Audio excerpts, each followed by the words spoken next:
never guess the places that I've been. You never guess the places that I've been.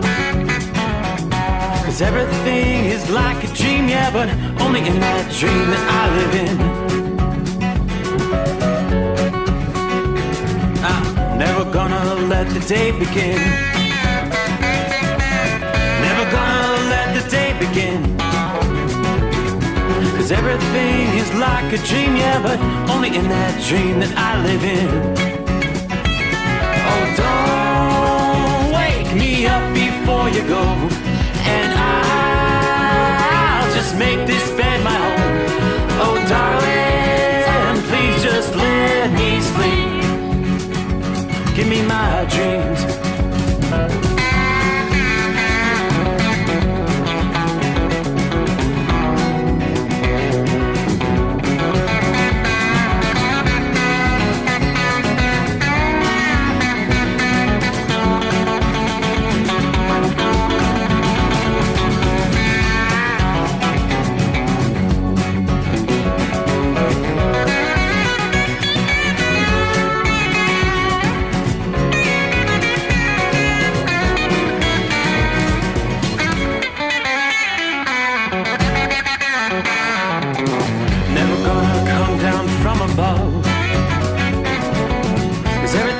Better from above. Nothing's ever as it seems, yeah, except in that world that I dream of. Never gonna lose the ones I love. Never gonna lose the ones I love. 'Cause everything is like a dream, yeah, but only in that world that I dream of. Oh, don't wake me up before you go, 'cause I can't face this day alone. Oh, darling, please just let me sleep. Give me my dreams. Give me my dreams. Give me my dreams.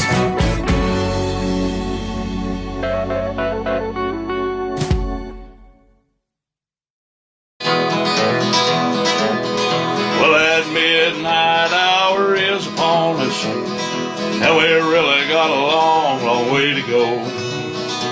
How will we stay awake? Well, thanks to Chris, for goodness sake. We got Steve Sommers on the radio. Got that hot shot secret and the diesel. You know it really makes this Detroit come to life. We're gonna hear from all our friends. We're gonna do it all again on this overnight drive. How about you, Big Ed? Are you with me? Break one line for that Carolina monkey gouger. Negatory there, hillbilly. You clean clear to Blacktown. Let her roll.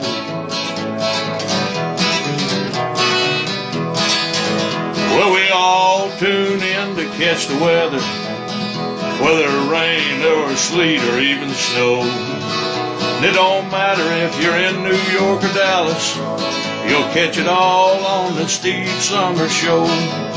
We got that hot shot secret and the diesel. You know it really makes that Detroit come to life. We're gonna hear from all our friends. We're gonna do it all again on this overnight drive. Yeah, we're gonna hear from all our friends. We're gonna do it all again on this overnight drive.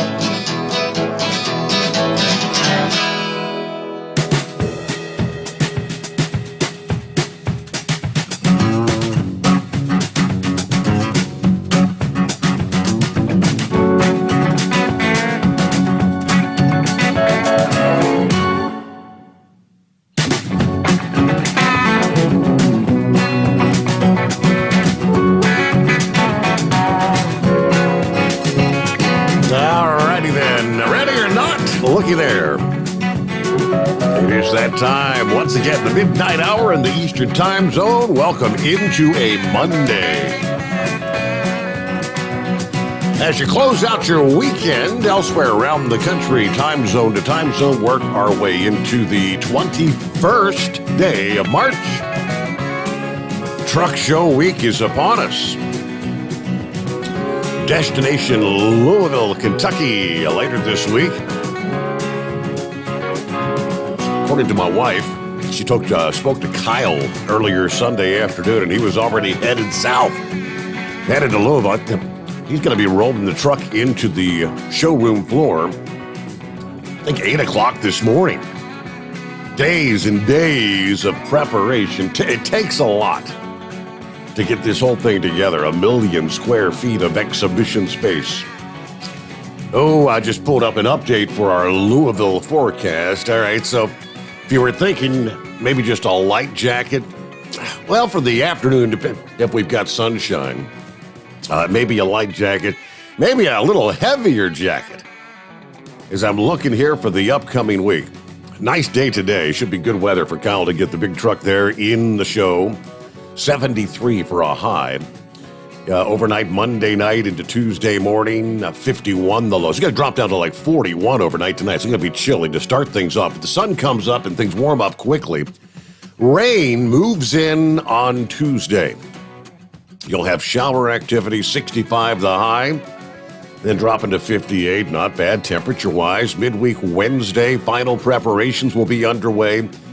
Showers, thunderstorms, potentially heavy rainfall. We were talking about this big storm potentially coming together for this week, cross-country storm, which, yeah, we've got all the latest. It's going to have a little bit of everything. Severe weather in the south, potentially a large severe weather outbreak, numerous tornadoes, blizzard conditions on the northern and western flank of the storm. Following the storms on Wednesday and the torrential rains, which will leave any sort of grassy parking areas a muddy mess. Thursday, the show gets underway. Partly cloudy skies in the forecast. High of only 54, though. That's about 10 degrees cooler than the models were predicting a week ago.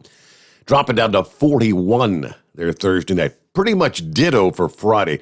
It looks like quite a bit of cloud cover in the forecast, so we're not going to see a lot of that March sunshine breaking through to warm things up.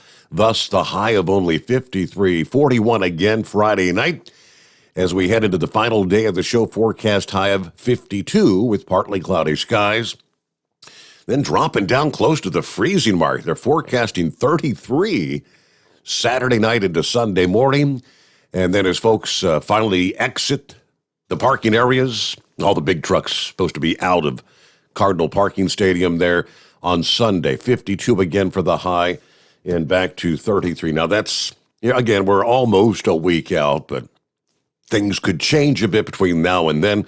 But already looking a bit cooler for the show. It could be worse. I'm not going to complain. 50s for the highs, a whole lot better than windy conditions. 30 degrees and a wind chill of 20, which we've seen those sort of conditions before. But there's your Mid-America Truck Show forecast breakdown as we look at the current radar scene. How things looking tonight for our truckers out there around the nation moving the freight. For an overwhelming majority of the country, it's a good night. A relatively quiet night. We will see some issues in parts of Wyoming into southern Montana. A little bit of snow on the range of maybe 2 to 4 inches for some areas, especially in central portions of Wyoming up into south central Montana. There are a few winter weather advisories for those areas. Again, nothing widespread. The dry, windy conditions continue down toward the Four Corners region. Wind advisories, especially for the higher elevations from Arizona, southern New Mexico, much of central and western Texas. The red flag warnings are in place because you've had very dry conditions and the gusty winds continuing into Monday. Up into northeastern New Mexico, we got some high wind warnings in place there. Going to be really blustery, and you will see a little bit of snow maybe breaking out in that region. Probably going to begin to see some winter weather advisories and winter storm warnings in relation to the upcoming, yet-to-develop storm system. Let's start right there. Here's what we're looking at. Forecasters are urging residents across the South to be weather aware this week. Confidence is increasing in an outbreak of severe weather and tornadoes, perhaps one of the most volatile events so far in 22. Yeah, this particular setup has the potential to produce those strong, long-lived tornadoes, some of which can occur during the cover of darkness. We've seen this setup before, and it's not a good thing. This big storm forecast to unfold here in the first days of spring, which, by the way, welcome. Spring is officially here. It was a little after 11:30, officially Sunday morning, the arrival of spring.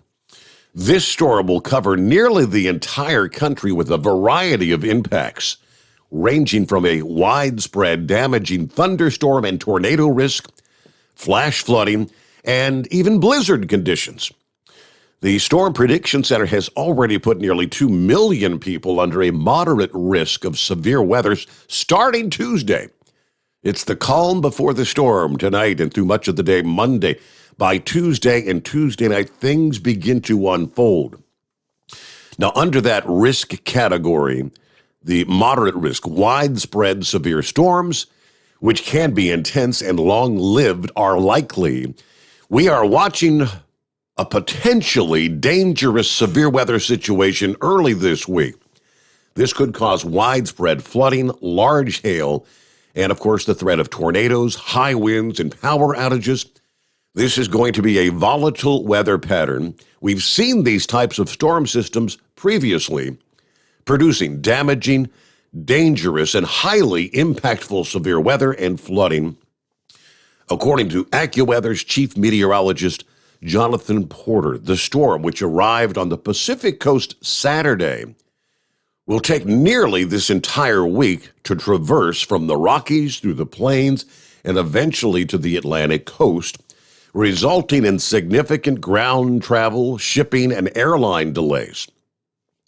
Residents from Oklahoma, Texas, to Mississippi, and Alabama, you're in that zone, encouraged to review your safety steps. Make sure you have a sturdy shelter identified where you're going to go in the event of a tornado warning or damaging straight-line wind events.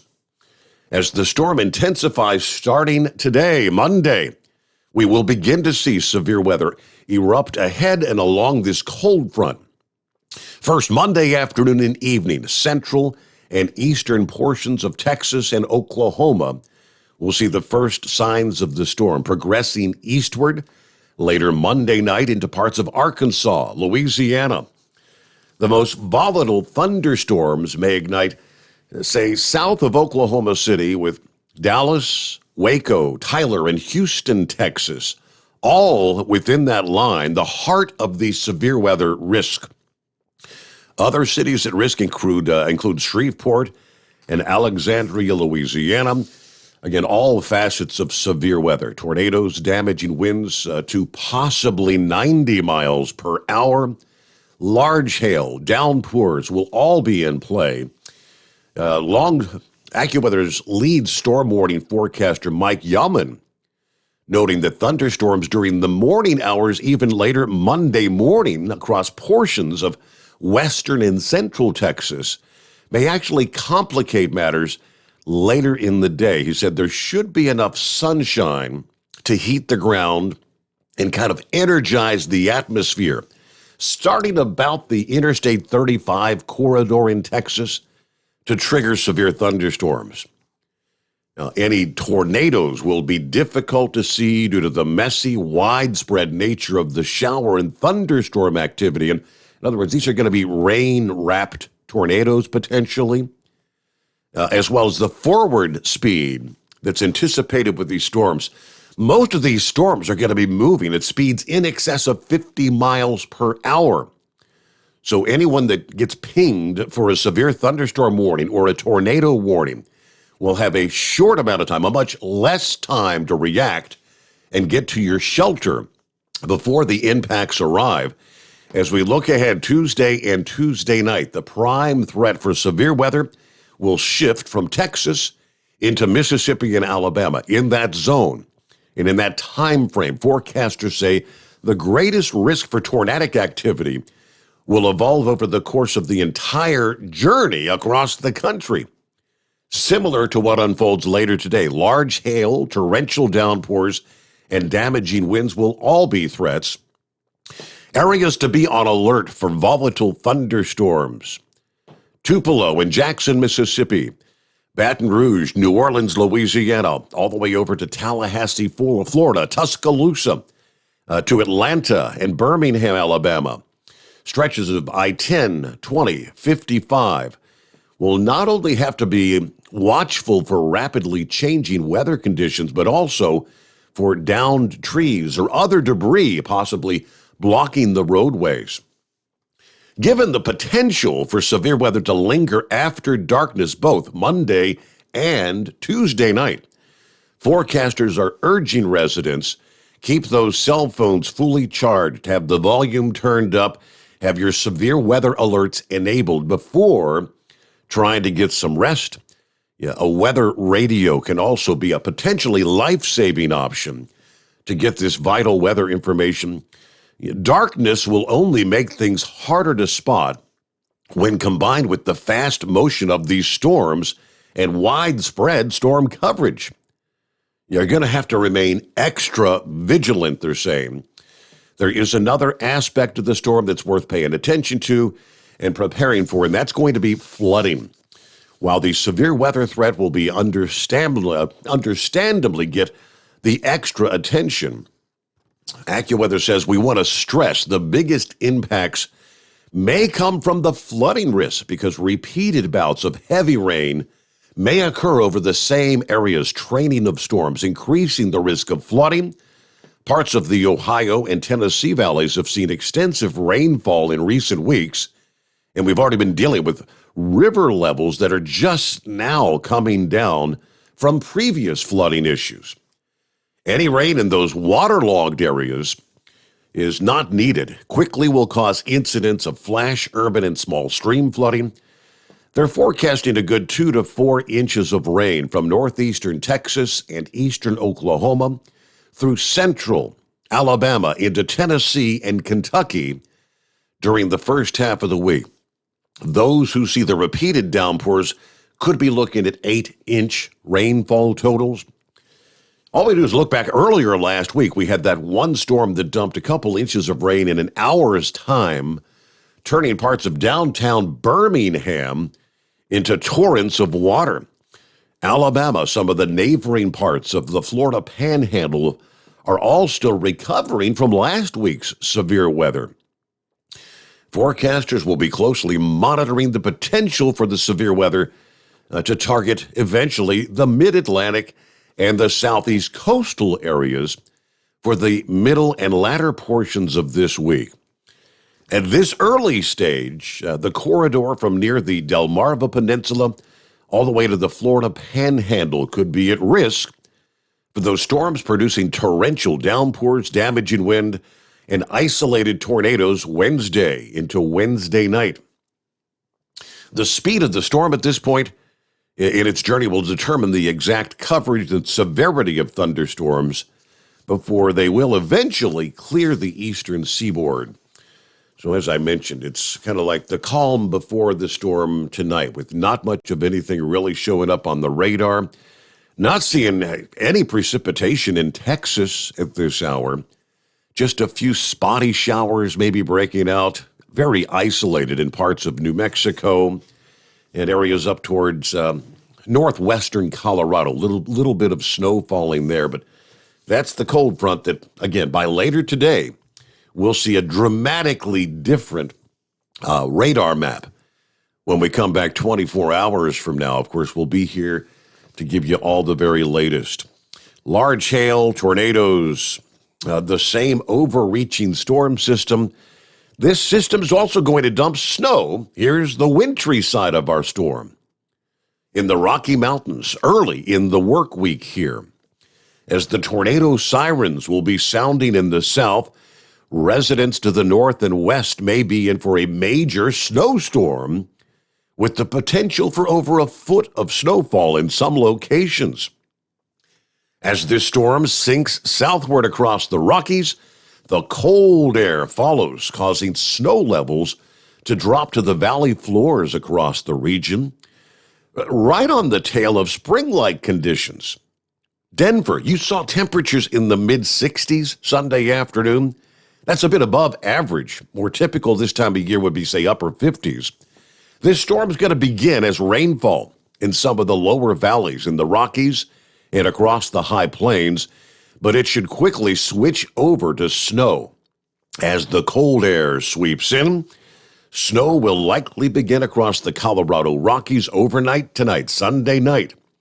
Yes, snow will pick up substantially as the storm moves eastward into places like Steamboat Springs and Durango, Colorado overnight. Those in Denver, in Cheyenne, Wyoming, you'll probably see a mix of rain and snow picking up across the area with plain old pure snow in Casper, Wyoming by the end of the night tonight. Now, snow could fall heavily at the height of the storm. This is a fairly progressive system, so the heaviest snow is not going to last very long. I go with the forward motion again. But the winds are going to pick up pretty significantly overnight tonight. Snow will be blowing, reduced visibility. If you're moving freight, be prepared for delays and maybe dangerous driving conditions. Portions of Interstates 25, I-70, 76, and 80. In areas across the high plains where several inches of snow does indeed fall, the howling north wind could lead to some local blizzard conditions by later today, Monday. If the visibility drops to or lower than a quarter of a mile and the winds gusting in excess of 35 miles per hour or greater for 3 consecutive hours, that meets the criteria for blizzard conditions. Forecasters are predicting said conditions in parts of eastern Colorado, northeastern New Mexico, and even a small part of the Oklahoma Panhandle. Blowing snow will be the concern in most places. Denver's heaviest snow will fall throughout the day Monday, probably ending on Monday night. It's not a significant snowfall, 1 to 3 inches, which is much less than the forecast for Denver just a few days ago. Now, forecasters have been keeping a close eye on this storm for the past several days, and we're anticipating that any southward shift in the storm could result in the heaviest snow centering more towards southern Colorado and northern New Mexico. But over the past 48 hours, the models are trending southward, and as a result, less snow expected across the Front Range. The ski resorts in Colorado that were anticipating several feet of snow just a few days ago will probably settle for maybe 6 to 12 inches of snow, rather. There's still going to be a bullseye in southeastern Colorado, 12 to 18 inches, maybe up to 2 feet for some. Even with slightly less snowfall for a fall forecast, blizzard conditions are still anticipated across the Front Range, and you'll have to continue to take this storm seriously. There's also going to be a swath of snow that extends out of the Rockies into the central and northern plains as the storm begins to make that northeast turn. Due to a lack of cold air, only minor accumulations are expected through the plains. So there you go, that time of year. It's not uncommon for Colorado and some of the surrounding states to get thumped by heavy snow here in the early spring. Some of the top snowstorms on record, as a matter of fact, for Denver, have actually occurred in the spring rather than the heart of winter, January and February. Denver recently actually passed the seasonal average for snowfall, and this storm could raise the season's snow total even higher. If you'll think back here a few months ago, recall we were talking how Denver was just so far behind, waiting for their first snowfall of the season. Every day was setting a new record for the latest accumulating snow in Denver. Well, when they did finally start to see some snow, you've now exceeded your typical annual snowfall. A little bit more will be added on here in the first couple of days of spring. Welcome to a Monday. It's 844-844-3388. Hope you had a good weekend. Welcome into the Steve Sommers Overnight Drive, live from the Hot Shot Secret Studios. You're listening to the Overnight Drive with Steve Sommers. After a long winter road trip, there's nothing like coming home to a warm, comfortable home. Hi, I'm Steve with USA Insulation. We appreciate our truckers and the long hours you're putting in to serve us all. Without you, we wouldn't even get the materials to insulate. So we want you to feel like a king when you get back. We put our foam in your walls. It's like putting a coat around your entire home. Keeps the cold air out and the warm air in. And with the rising energy costs, that's going to save you a bundle. We're getting homes ready for winter right now, and we have $1,000 of savings for everyone. But because we love our truckers, we're going to give you an additional $250 discount just for mentioning this show. So give us a call, 1-800-USA-FOAM. That's 1-800-USA-FOAM or usainsulation.net. We're going to give you an additional $250 discount for mentioning the show. 1-800-USA-FOAM or usainsulation.net. USA Insulation. At Hot Shot Secret, we share the science behind common diesel problems. For example, Diesel fuel cetane levels. the cetane rating in diesel fuel is 42 to 45. Most diesel engines operate more efficiently with a cetane rating of 48 to 50. One treatment of Hot Shot Secret Diesel Extreme will raise your cetane 7 points, increase fuel economy, and improve cold starts. Hot Shot Secret Diesel Extreme is available nationwide at truck stops, fine farm and auto stores, and online at hotshotsecret.com. Hot Shot Secret. Powered by science. My daughter Brinley is here at St. Jude. Coming here was literally life or death, and it was so scary. But St. Jude is fighting for one goal, like this one mission, life. And that gave us hope. We haven't received a single bill from St. Jude, so I really can just focus on what's best for Brinley. Finding cures, saving children. Learn more at stjude.org. And now, back to the Steve Sommers Overnight Drive, live from the Hot Shot Secret Studios. All right, coming up, we'll check in with our YouTube and Facebook stream. Who's checking in? OvernightDriveRadio.com.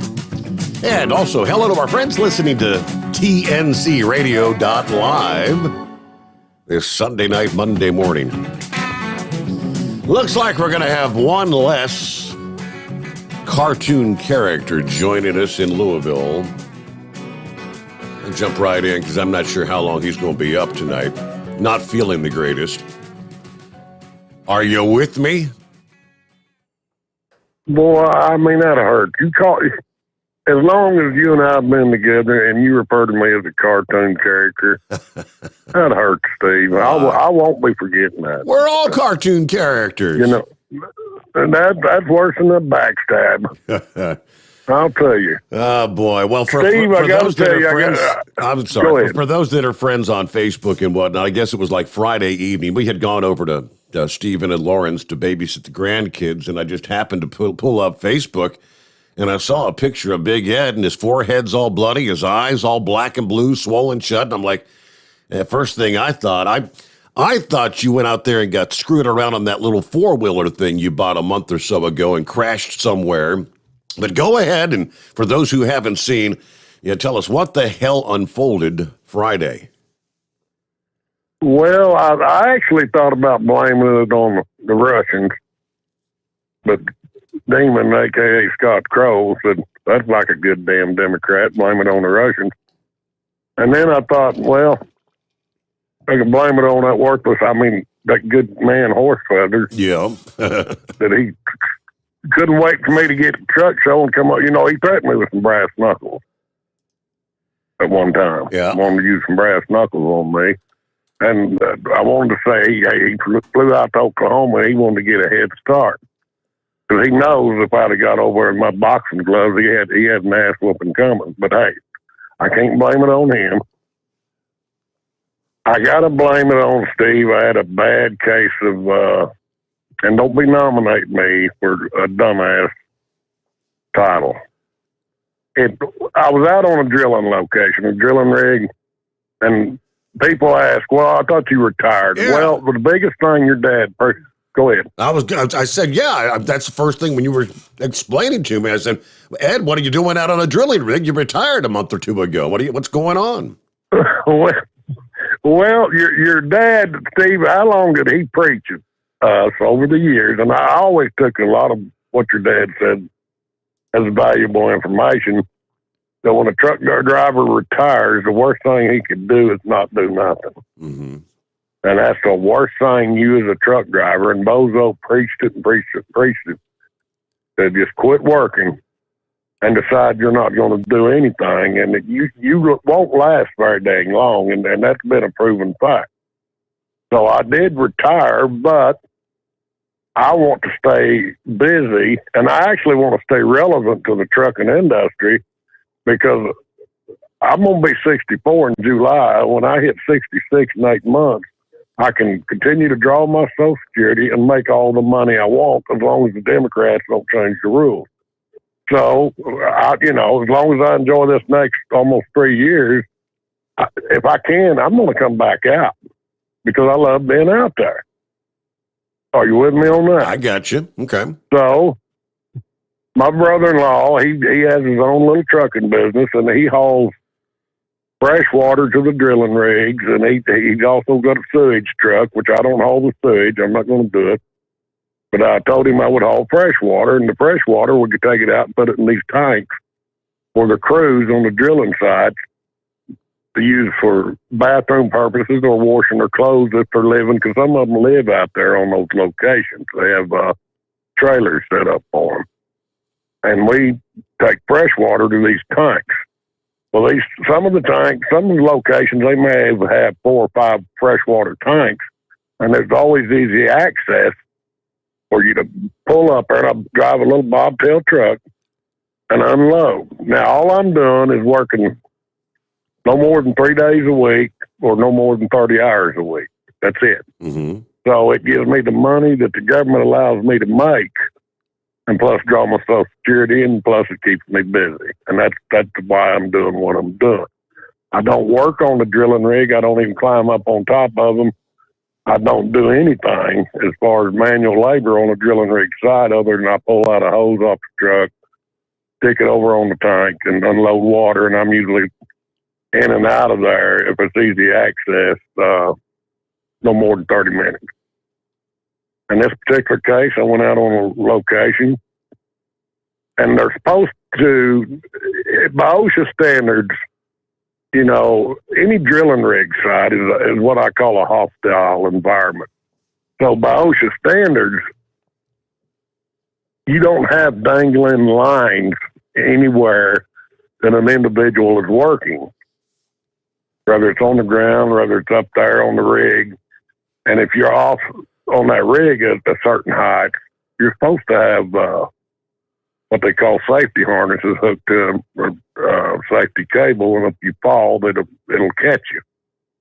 Well, I'm on the ground level, on the outer ring of the drilling site, and this particular tank was set back between 3 crew trailers and a generator trailer. Well, the only access that I could get to it by foot was between a crew trailer and a generator trailer, and there was a damn electric cable, black cable, about 1.5 inches in diameter, strung out between the trailer and the generator trailer, where about 2 foot off the ground, where I had to step over that to get to the tank. Are you with me now? Okay. All right. Even though I'm on ground level and I'm really not around in a bunch of equipment that's moving, you got to wear a hard hat and safety glasses. You got to have the proper FR clothing on in case of a fire, and steel-toed boots.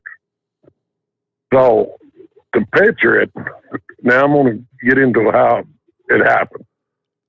Think of you remember when they toppled that Saddam Hussein statue, how they pulled it and it just fell forward and boom. Mm-hmm.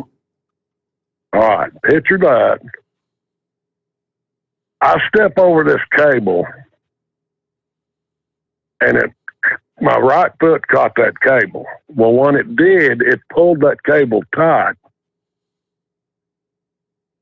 And my forward motion, it's almost like the cable just picked my feet up from underneath of me. And there I am, forward motion, straight out, at the apex, if you draw a line from the ground up to the top of my head, I am 6 foot from that ground where all the damage got done to me. Think about that toppling statue. That's what I am. So at that point, when I tripped over that cable, I come face down, a lot of rocks, and I mean, I smashed myself up. Now, what really saved my bacon was that hard hat, because that hit first. The brim of the hard hat, and then it knocked it off my head as I come on down, and then I'd slightly turned my head to the left, and the right side of my face and my nose and my eye took the brunt of the rocks. And I mean, it knocked the life right out of me. All I know is I laid there. I didn't lose my breath, but I know it had to knock me out, because when I finally come to, I just seen stars, and I just laid there, and my head just almost felt like it exploded. But the longer I laid there, I thought, God, I'm getting ready to have a heart attack. I've got to get up and make myself get up and move. I ended up laying there a good 5, maybe 10 minutes before I could finally get myself up off the ground. And what was really painful, all of a sudden, both my hands felt like they was needles shooting through my fingers. Mm-hmm. Every finger I had felt like somebody was stabbing me with needles. Other than the initial impact, that was the only pain that I felt, was in my hand. Mm-hmm. And so I thought, okay, I looked at my face. I used my phone camera to look at my face, and I seen all that blood, and that blood coming out of my nose. And I thought, okay, you just, kind of busted yourself up a little bit. I wasn't really feeling any pain in my head area. And so... But you never know. Well, hold that thought there. I got to get my news break, and we're going to come back at the rest of the story. Yeah, he did. He knocked the living you-know-what out of himself, and get the rest of the story right after this. The Steve Sommers Overnight Drive, live from the Hot Shot Secret Studios. USA Radio News with Tim Berg. A bipartisan group of senators is visiting Poland and Germany ahead of President Biden's trip to Europe later this week. The delegation is meeting with NATO military leaders and other top officials about the Western response to the Russian invasion. The group issuing a joint statement saying the senators will return with better insight on how Congress can and will support the Ukrainian people and our NATO allies. Senate Minority Leader from Kentucky, Mitch McConnell, is confident that Ukraine can win against Russian forces. And the way they win is for us to get these defensive weapon systems to them as rapidly as possible. That audio courtesy of CBS's Face the Nation. President Biden back at the White House after spending his 113th day in Delaware since becoming president. USA Radio News. I've told y'all how much my feet hurt from time to time, and I've also told you how much I enjoy getting to work, because right here under my desk I have a pair of my slippers. Mike Lindell's new invention with patented fill, the My Pillow fill that, he works in the pillow so well, comfort memory foam, patented impact gel, and it has an indoor-outdoor sole for all-day use. Right now, they are on sale. If you go to mypillow.com, click on the radio listener square, you will see My Pillow slippers at 50% off, but only for a limited time. Plus, you'll get Mike's softcover book, What Are the Odds? From Crack Addict to CEO. Go to mypillow.com, click on the radio listener square, use my promo code USA, or call 1-800-951-8175. Use my promo code USA. Savings on overstock items, too, at mypillow.com. You're listening to the Overnight Drive with Steve Sommers. Drivers, you demand that your equipment's reliable and dependable, and that also applies to your headset for communication. Well, our friends at Stellar Electronic have you covered. The Pluto Duo headset bundle is the best communication headset you can find in the industry. No matter the challenging environment you're driving in, the Pluto headset will make you sound crystal clear all the time thanks to their 99% noise cancellation. And the Duo's not only a stereo converter for the headset, but also a power bank so you can charge as you go. Learn more at StellarElectronic.com or visit them on Facebook. Do you have a Dodge pickup and hate your automatic transmission? Of course you do. LaVon Miller at Firepunk Diesel here, and we specialize in heavy-duty and performance transmissions for your 3-quarter or 1-ton Cummins powered truck. So if you're interested in turning your stock slush box into a towing monster, call us today at 614-733-3744 or visit us online at shop.firepunk.com. It's coming. Crisp fall mornings turn bitter cold. As you fire up your diesel, you can see your breath on the inside of a cab. Imagine looking deep into your engine. Freezing temperatures impact your diesel's fluids, especially fuel. On a 23-degree morning, the paraffin wax in your untreated fuel starts to morph from fluid to large crystals. These crystals clump together and form a gel. At minus 10 degrees, your fuel hits the point where it no longer pours like a liquid. It's so dense that the flow through the fuel filter will slow, causing hard starts or no starts. Get prepared now for the cold that is coming. Hot Shot Secret Diesel Winter Anti-Gel is a premium fuel additive that lowers your fuel's pour point to minus 65 degrees. If it's that cold out, you shouldn't be on the road. You ought to be at home in front of the fireplace. Hot Shot Secret Diesel Winter Anti-Gel Premium Fuel Additive. Available now online at hotshotsecret.com. Hot Shot Secret. Powered by science. Attention all truckers, Dean Michael, the tax doctor here. I want to talk to you about those dreaded tax problems. I know you want to keep on trucking and not even think about them. Well, let's face it, they're not going away all on their own. You need professional help. I've been helping truckers put their tax problems in the rearview mirror for years. I can help you too. Call me for a free consultation at 888-632-4506 or go to mytaxhelpmd.com. It's like I always say, keep your eyes on the road, I'll keep mine on the IRS. 888-632-4506. After a long winter road trip, there's nothing like coming home to a warm, comfortable home.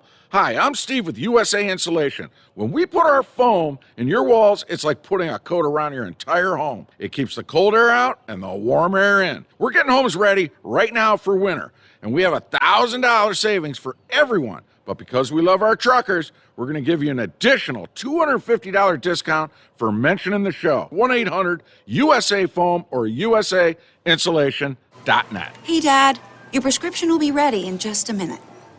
Hey, Dad, your laundry will be ready in just a minute. Dad, your lunch will be ready in just a minute. Hey, honey, why don't you take a minute? When you help care for a loved one, you give them as much time as you can, making sure they're safe and comfortable. But it's just as important that you take some time for yourself.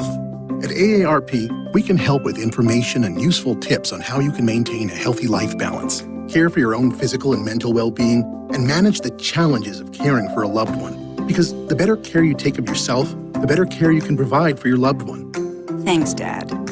Thank you. You're there for them. We're here for you.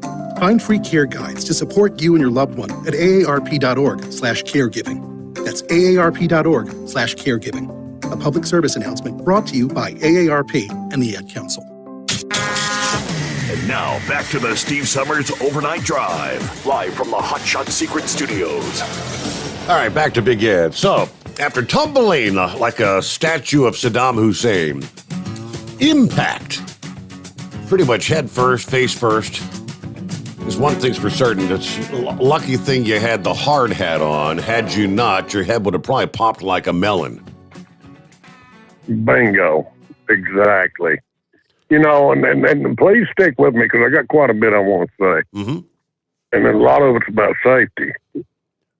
It's just like when you go out on some of these various companies, you pull into their warehouse and there's some of them that, hey, you come in, you got to have a hard hat on. Or you come in, you got to have safety glasses on. There is a reason for that.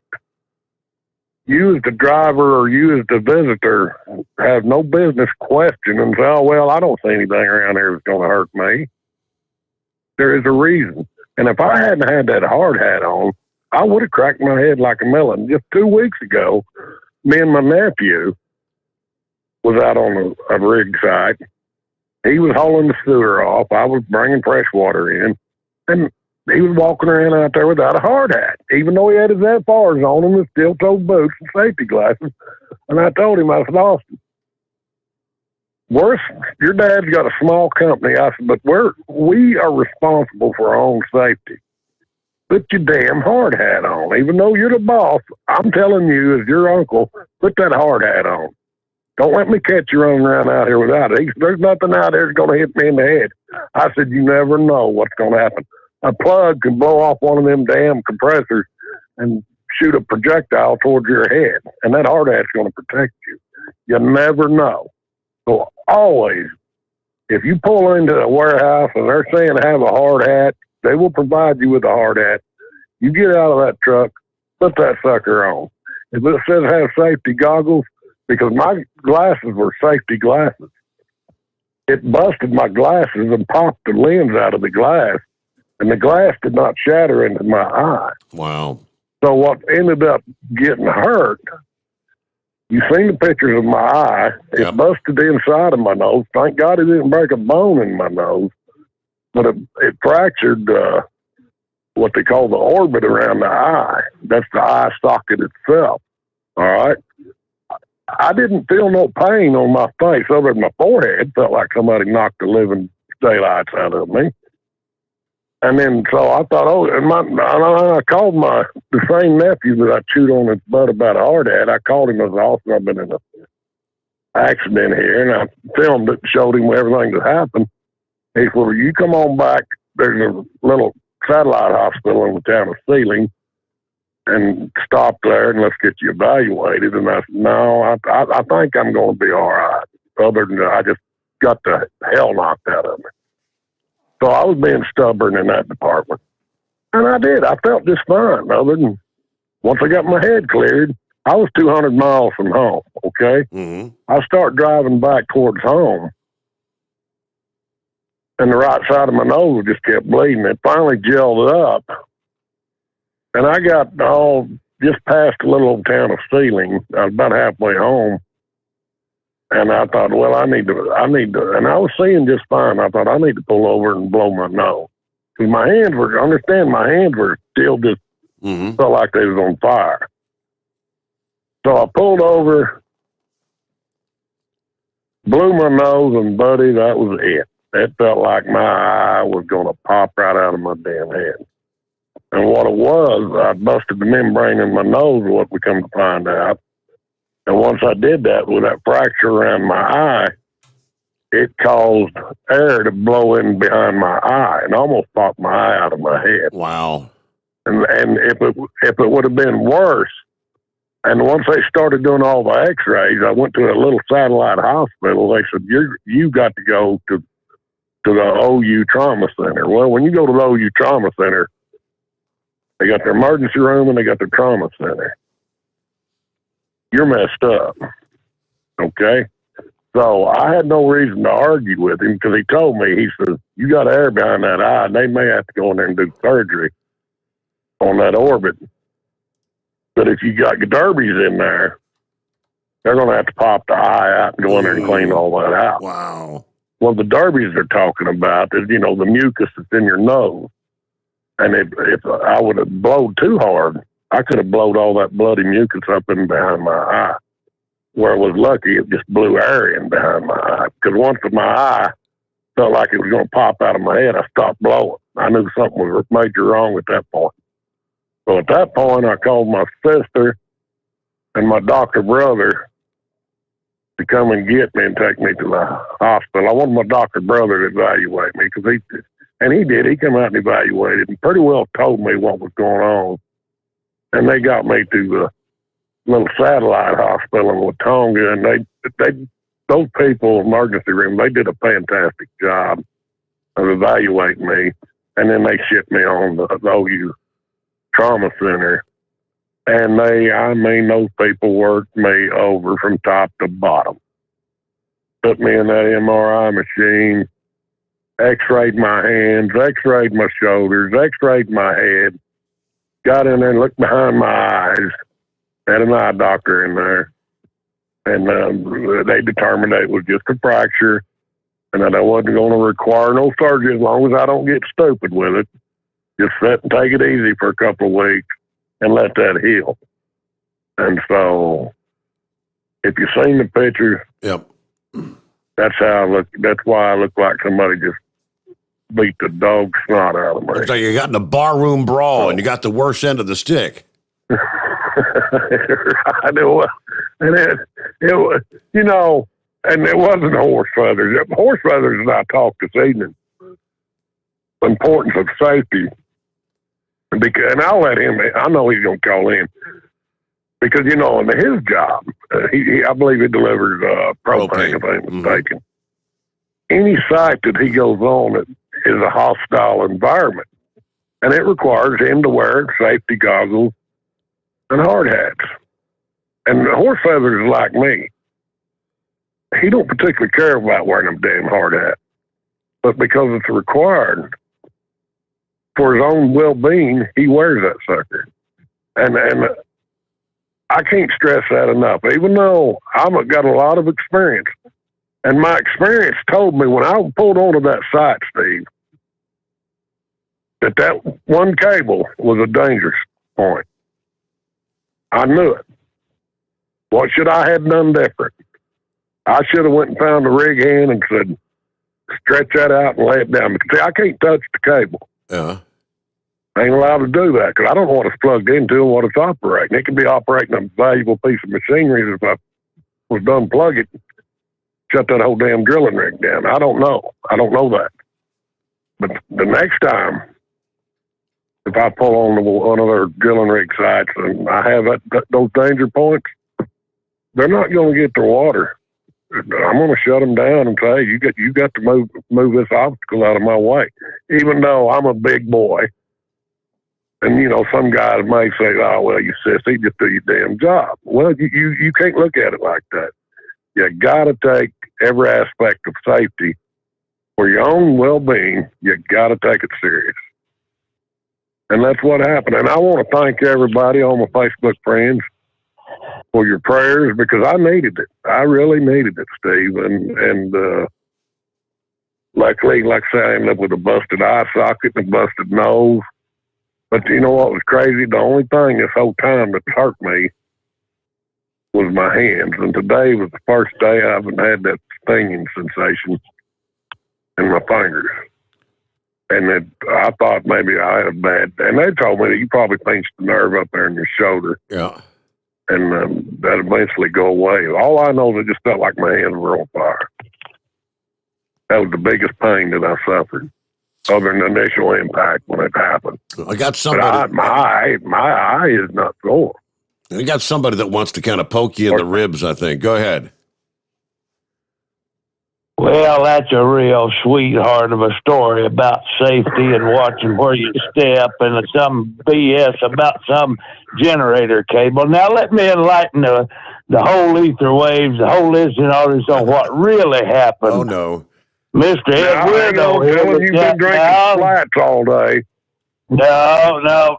Old Mr. Ed Widow here was down there in the company of 2-ton Tessie. And after indulging her for the evening, he tried to pay her off with a rubber check. And she got a T-ball bat out from behind that 74 Granada's back seat and wore his ass out. What happened? It would have been a whole lot more enjoyable if that was the truth. That's not the truth. Most well, I had in the hospital.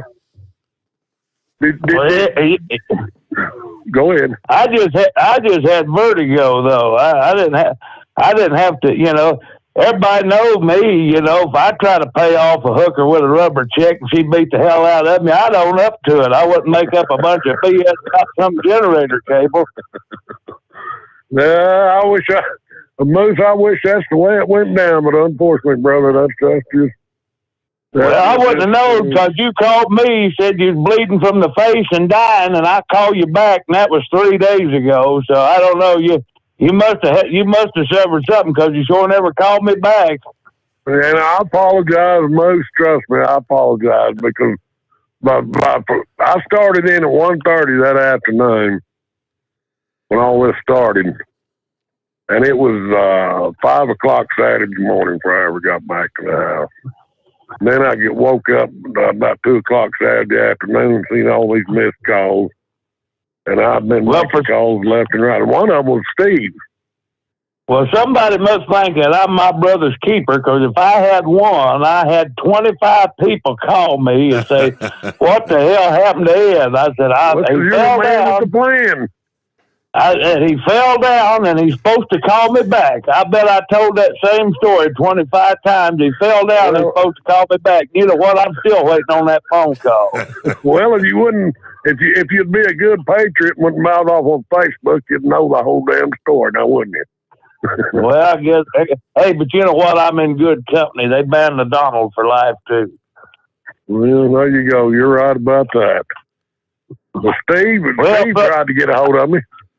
I did tell Steve to call you. Did he call you? I called the first person I called was Moose. I figured he might know a little something anyway.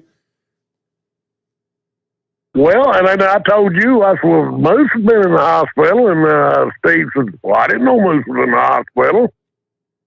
So, Moose, I didn't know you was in the hospital. How come you didn't call and tell me you was in the hospital? Oh, I just got a little inner ear thing. Like I said, mine was nondescript. I mean, I had to go over there and get a tater washed out of my inner ear and get a little vertigo medicine. It didn't amount to nothing. You're the one over there getting wore out by a 6'5", 250-pound lady of ill repute, and then lying about tripping over a damn generator. You promised me you wouldn't be telling people about my personal life. Now listen here, I'm not Dimeback Denny. Buddy, you like a walking episode of Falcon Crest. But unfortunately, I'm not going to be able to make the truck show because I'm restricted. I can't drive. I'm not supposed to be exerting myself, and I'm not supposed to be getting upset because when you get upset, it causes your blood pressure to go up, Moose. So you're going to have to lighten up there a little bit. Piss him off real good, Moose. Well, you know what else make you upset? You know what else make your blood pressure shoot up too? So I want you to stir in a spoonful of saltpeter with that coffee in the morning. Well, that would be almost worth it, to be honest with you, but I don't think we better be talking vulgar over there. I ain't saying no vulgarity. Well, that crowd Steve hangs around, it's with the thought that counts, I think. Yeah, well, Steve, guys, I'm going to let you go, but Steve, I appreciate the prayers, serious. Moose, I promise you got my word. Hey, everybody's listening. I will give Moose a call sometime tomorrow afternoon. Well, and if I don't, you can get on this radio and tell everybody I'm a lying turd. Well, just get ready to batten down the hatch. Maybe it sounds like later today, Tuesday, somewhere in that time frame, you guys might be looking at some pretty nasty weather coming your way. So. Yeah, it's supposed to start, I think, tomorrow afternoon. So I'm all. I went and had my niece go wash my pickup today, so I can get ready for it. So yeah, I'm good to go. So we thank you, Steve. Everybody, I love y'all, and I do apologize. I sure wanted to be at that truck show. We're gonna miss you, Ed. We were looking forward to having you there. I figured somewhere down the line we might get to see Horse Feathers bust out those brass knuckles. Well, you can say it would probably been a whole lot better than the outcome than what I received out there Friday. So okay. I appreciate y'all. We'll talk at you later. All right. Thanks for the rest of the story, Ed, and feel better soon, brother. All right. Yeah. First thing I thought when I saw the photos, I said he's been in a car wreck. You know, you get the injury to the forehead and the eye socket and all that. All right, well, let's see. Let me jump on over. We're heading toward top of the hour news update. Our number, 844-844-3388. Who we got here? Horse Feathers on board. Philly Dan checking in. Prayers for Ukraine. Everybody stay safe out there. God bless. Rambler. Morning from Jacksonville, Florida. There's Dale, 60. Clear tonight. Let's have a great week. We're going to try. Copy the mail, Chevy Guy. James, evening, Steve. Did you hear the Supreme Court Justice Clarence Thomas has been hospitalized with flu-like symptoms. Yes, hospitalized since Friday. I did see, apparently he put out a statement, said it is not COVID. He has some other sort of infection. But prayers for a speedy recovery. Clarence Thomas. Good afternoon. Back in the saddle once again. 34 degrees, hammer down, be safe. There's Larry. Captain Ron checking in for the best day of the week. Love those Mondays. Hello to Roy. Robert's on board. Zorro. Morning to the Overnight Drive family. Howdy, everybody. John, 38 degrees and steady in Grand Rapids tonight. Saw the kiddos and had a wonderfully blessed weekend. That's good. Folks in the South, stay safe this week. Tornado Alley and Dixie Alley will be coming to life between now and Wednesday, Monday into Wednesday. Hello to Pappy this morning. Next time, fill the pool up with water first, Big Ed, before you dive in. You dummy. Now, seriously, though, glad you're okay. You're one tough old dude. Good to have you with us, Pappy. Let's see, Shorty says, red alert. I-71 shut down at the mile marker 42. We have a tanker crash. Yeah, I'm 12 miles from it, and I've been waiting for about 45 minutes now. All right, Shorty, where is that? Is that 71 in the Buckeye, 71 down in Kentucky, or give us a heads up? Hello to Heatwave, morning from the Mojave Desert on I-40, headed for the Hacienda. Now, he said, what the hell happened to Big Ed? That was like right out of the top of the hour. There, you've got the rest of the story there and everyone else out there in listening land. Hello to Lauren Weiss, two-time world champion bull hauler. Morning still on the men, but it's T-minus 2 weeks where I'll be back to trucking. Shout out to the Carolina Monkey Gouger from you know where. All right, Zorro said, I hope Big Ed's doing well after he tried to make out with Mother Earth. Spartacus traveling the quiet 2 lanes of eastern Kansas tonight, listening to the best trucking show. Thank you so much. Good to have you on board. There's Tank Morning Steve from Memphis. Happy Monday. Back in the saddle after being off last week. We've got 60 degrees here tonight, getting ready to head out west. Everybody truck safe. Have a great day. Rock Pick is on board. Happy Monday, Steve. Our truck drivers, our third shift workers, and insomniacs. It's a clear 40 degrees, feels like 34 in Rochester, New York. Happy spring. Yes, indeed. Hey, Shorty checking back in. I passed by the Louisville Convention Center at 2200 hours tonight. A lot of unloading going on there already. Yep, it's going to be a busy next couple of days. No doubt about it. Hello to Crazy Ray, West Michigan checking in at 38 degrees. Go blue. Hello to Cool Ridge. Morning, Steve, and the Good Time Gang.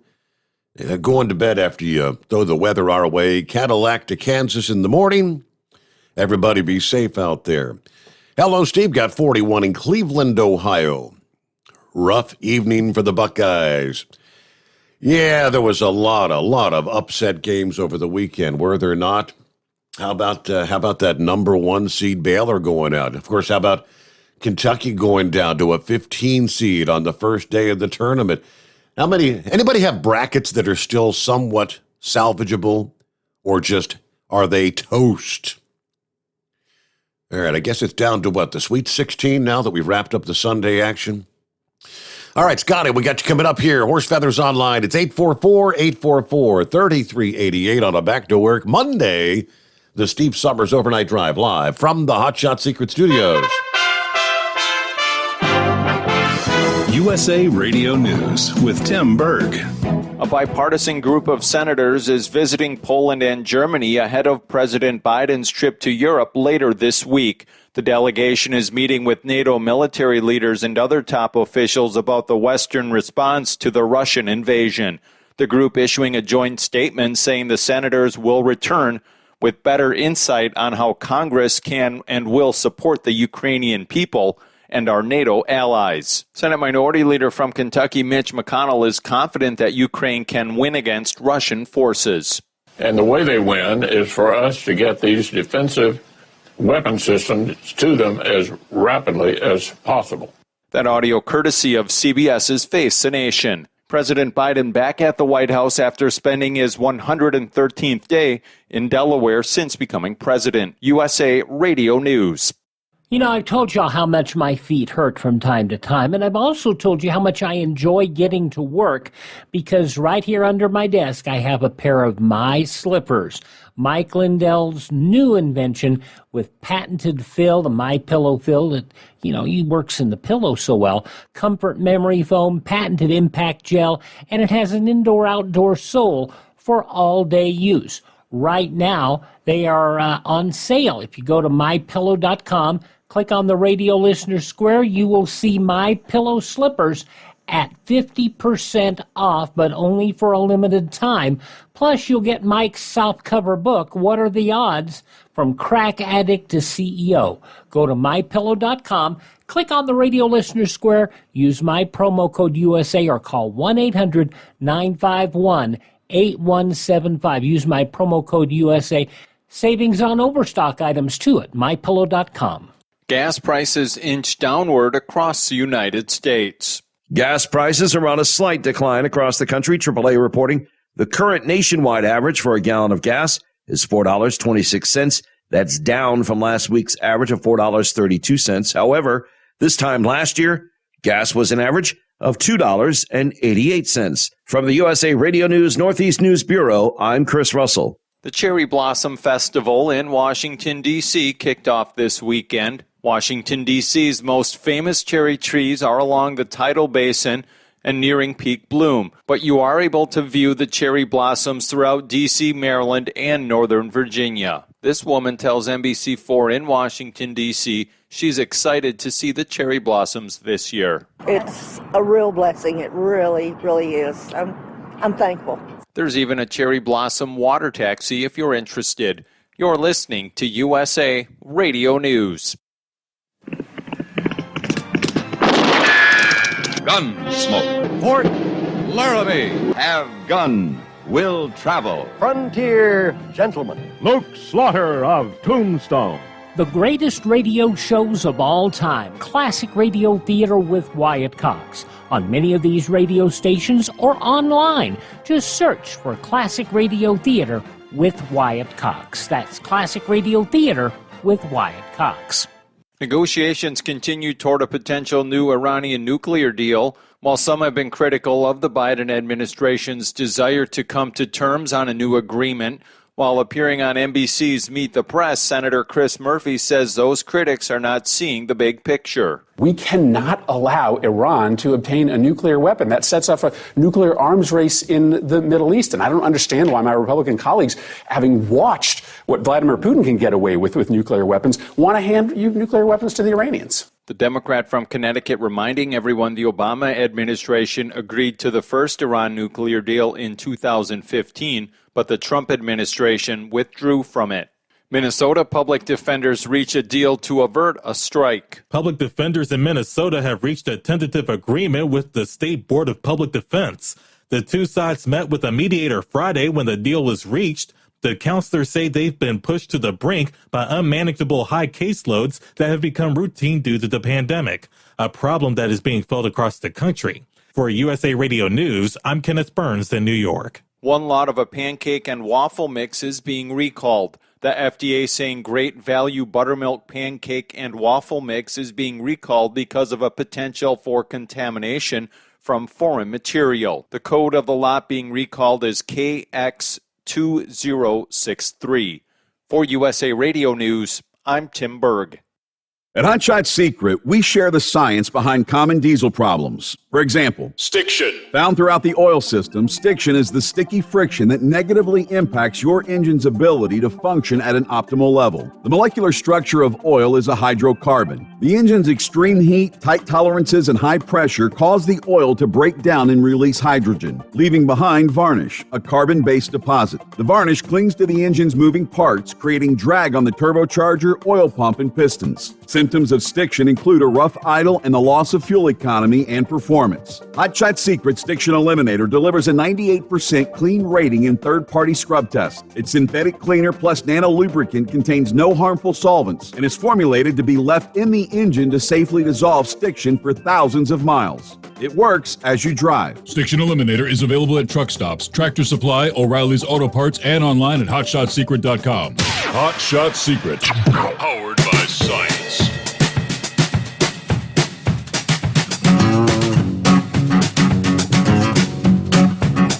All right, let me quickly get back to some of the other listening friends checking in. Shorty did give me a heads up there. As I'm scrolling through, these are the comments that had all come back nearly an hour ago. Just getting around to them. Said that 71 northbound that shut down in Kentucky at the 42-mile marker. Said that's all he really knows tonight. All right, there's, let's see, Scooter checking in. Off tonight, tuned in with a glass of fine bourbon in hand. Let's go, Brandon. Hello to the Jimmy Jammer this Monday morning.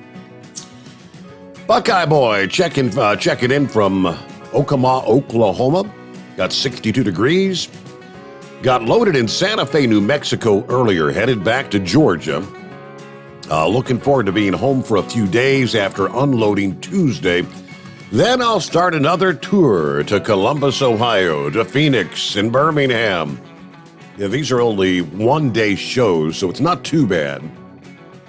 Now, if the puppet and his handlers allow Title 42 to lapse, isn't it logical they'd have to repeal the emergency declaration? I think we should all be calling our representatives asking that same question. Hope Big Ed's feeling better. Have a great night, everybody. Be careful out there. Hello to Rhonda. Home tonight. Kiddos tomorrow night, for sure. All right, morning, let's see, from Green Bay. There's Mark checking in. Had great weather today. Fired up the grill. Brats and burgers with the family. Doesn't get any better than that. But it's back to work in the morning. All right, let's see. Marty checking in. Can we watch a live this week at the Mid-America Truck Show at noon via iTunes? Yeah, let's see. Not iTunes. You got YouTube. You got the Facebook feed. Yeah, we will be streaming live just like we are from the midnight to 5 a.m. hours, but that's the plan. They're going to have a camera set up they said it should be a pretty cool idea to be able to see all the people kind of milling around and maybe get a view of what's actually happening at the show around the booth there. So they'll be getting things set up here in the next couple of days. Let's see. Hey, Steve, Ice Cream Man here checking in 100 miles north of Los Angeles, California. There's Kyle. He was with us here at the bottom of the past hour. Greetings from Louisville, Kentucky. The Mid-America Truck Show starting at 8 a.m. We're going to be rolling in a very special truck into the Hot Shot Secrets booth. Yes, indeed. Everybody's going to be kind of surprised. You know, he already kind of tipped the hat. The first thing I thought when he said we're going to have a special truck in our booth, I thought the Hot Shot Secret Fire Punk Diesel S10, right? That would make sense. Nope. Something else.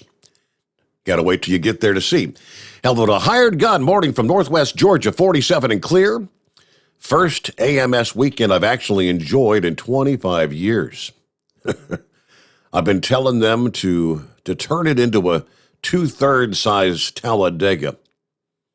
They finally listened. That's Atlanta Motor Speedway, right? Matter of fact, we do have Ryan sent me our race report we'll get to momentarily. Lower, slower Delaware here watching and listening this morning. 48 balmy degrees here.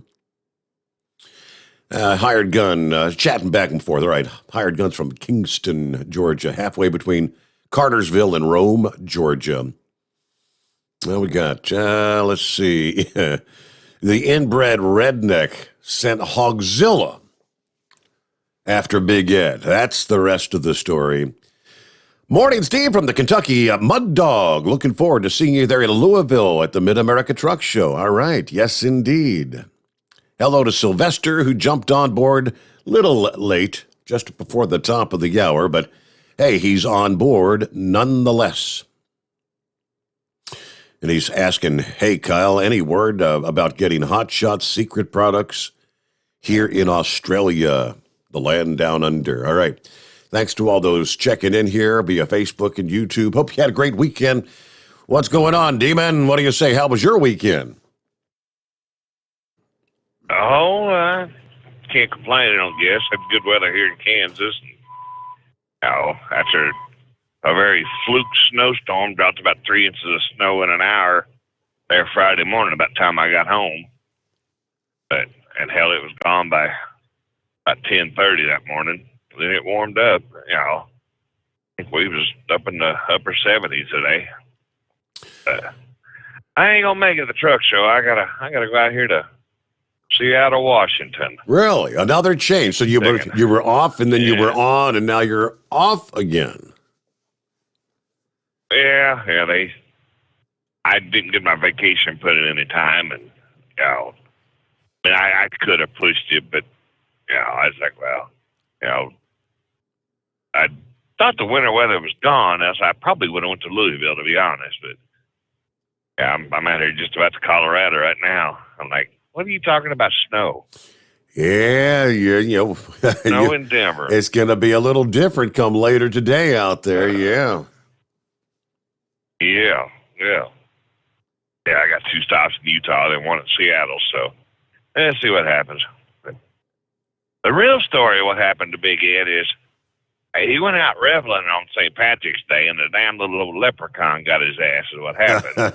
All right, too much green beer. I don't know why he wants to make up... but I'm glad he's doing okay, but you wanting to blame the Russians, I swear. But, yeah, like I said, I wanted to get up there to the truck show, but it just wasn't meant to be, I don't guess. Uh-huh. Talked to Jaybird earlier, and he said he'd called in the other night. I guess I missed that. He did, yes. He was still up there. They, riding around down at D.C. earlier. I don't know what their plans are, nothing like that, but like I said, I missed his call the other night. He said he called in. I told him, I said, you said you were going to call in for a week. I said, Steve kept putting out the bat signal, but, Yeah, he did finally check it. I was somewhere like 3 o'clock in the way. He said, I set my alarm for 12:30, but I said it was no big deal because we ended up having Sarah Lee was on Friday morning for that first couple of hours. So by checking him when he did a little after 3 o'clock, it worked out well. And he just he just gave us the full report. A lot of people there, people coming and going on any given day. And he was planning on maybe making a run somewhere up to where was he going, to Michigan or somewhere? But he said, I'm going to cancel that and stick around here until I feel like it's time to leave. Right. That's what he told me. So I don't know. He said he might leave there Tuesday, but he wasn't really sure. But anyway,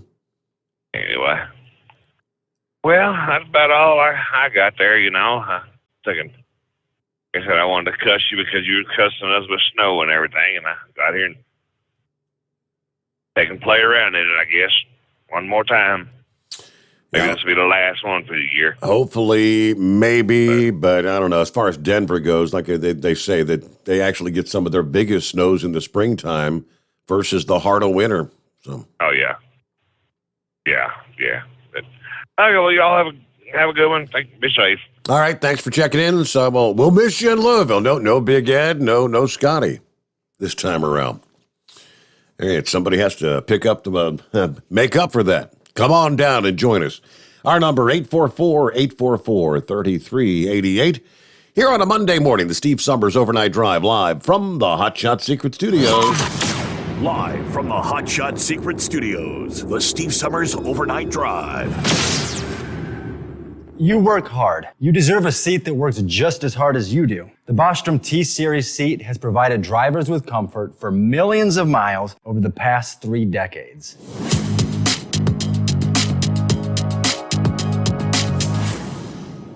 Each seat is built right here in the USA and has 4-position front cushion tilt and higher low-profile air suspension with isolator. It's also equipped with many standard and optional comfort features, such as high and mid backrests, 9.4-inch fore-aft slide adjustment, adjustable armrests, and manual or dual air lumbar support systems to keep you comfortable throughout your ride. Build your T-Series seat today at BostromSeating.com and ensure your ultimate comfort for wherever the road takes you.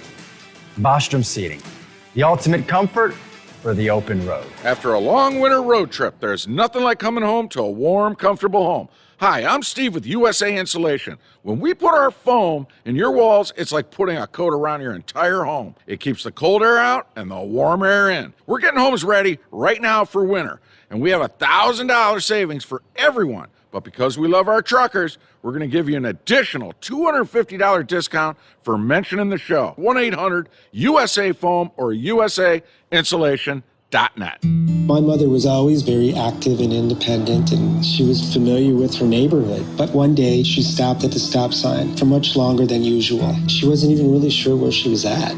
It's important for you to talk to someone about it. I felt so much better after my son told me, Mom, we'll figure it out. When something feels different, it could be Alzheimer's. Now is the time to talk.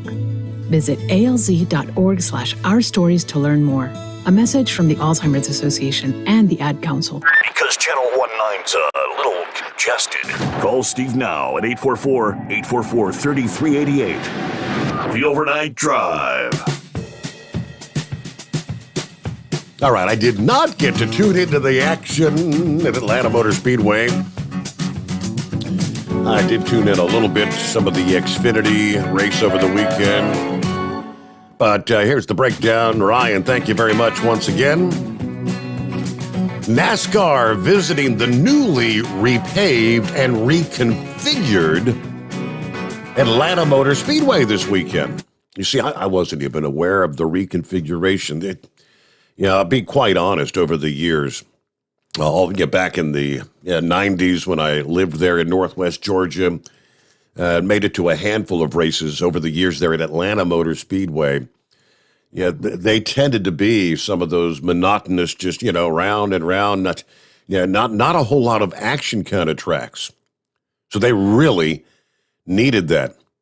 Friday saw practice get canceled due to rain.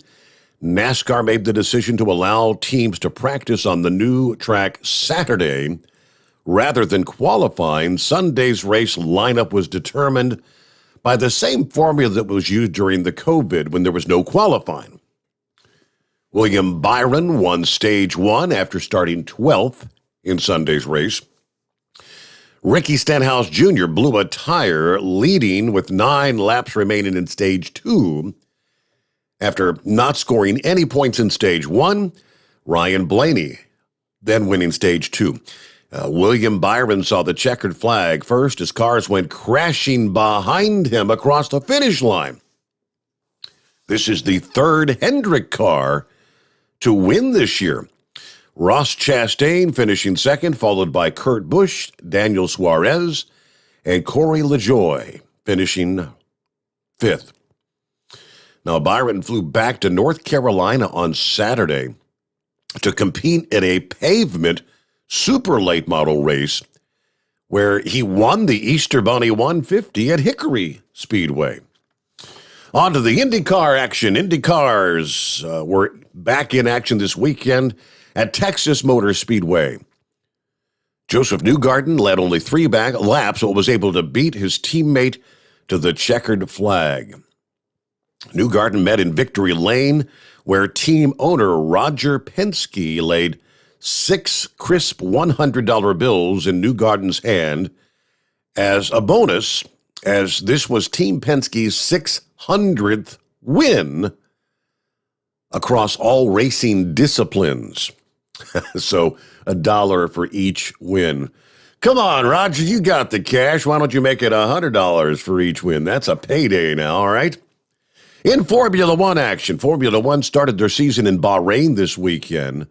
Former Haas driver Kevin Magnussen has been named the replacement driver for Nikita Mazepin and was able to qualify an impressive 8th for Haas. Sunday's race saw Charles Leclerc standing on the top stem of the podium in his Ferrari with teammate Carlos Sainz finishing second, and Mercedes driver Lewis Hamilton finishing third. All right, Formula One back in action. And what about horse feathers? How was your weekend? Morning, Your Honor. Morning. Yeah, it wasn't bad once we got around to doing something for it. So work Saturday morning there, so that took up most of Saturday by the time I got done doing that. And then we had a bunch of material brought in for the driveway, so I had to fire the old tractor up and get all that material spread out on the driveway there. Mm-hmm. About a little over a quarter mile. So anyway, I don't know. It's something about taking the old 359 Peterbilt there to take up to the Make-A-Wish show to, I don't know. Did I take it somewhere over the weekend? I don't know. Did it possibly go southwest from Maryland? Don't know. I guess we'll all find out on Thursday. You're won't not we? exactly sure, huh? You're not. I'm not going to let the cat out of the bag if my truck is in Louisville at the Hot Shot secret booth or not. I hear do you. that. Uh-huh. So speaking of the show, you're supposed to do something. We got a new week, and I know if somebody don't stick you in the ribs with a sharp, pointy stick, you're not going to remember probably. Aren't we supposed to be giving something away? Yeah, we've got our seats from Bostrom and National Seating. Yes. Go to overnightdriveradio.com, get registered for those who can't make it to Louisville. And then when you do get to the show, come on by to the booth and get registered for we've got a Pro Ride and we've got a Corsair. That's a National Seating Corsair, but we'll have all 3 seats on display there at the booth at the Mid-America Truck Show. All right, I know them seat guys there. They want somebody to stick you in the ribs once in a while and remind you to do that. Yeah, I listened for an hour and a half, and he never mentioned the damn promotion. Come on, Steve. Right? So anyways, there. We got that out of the way for the beginning of the show. Now somebody else there at that final hour there, that loneliest hour, has got to call in there and remind you one more time. Yep. But now I don't know. Everything's kind of quiet here. I did see one TikTok video dated 3/18, and they were talking about there was people tossing bricks. I don't know if you got any report on that or not. I think I forwarded you that one.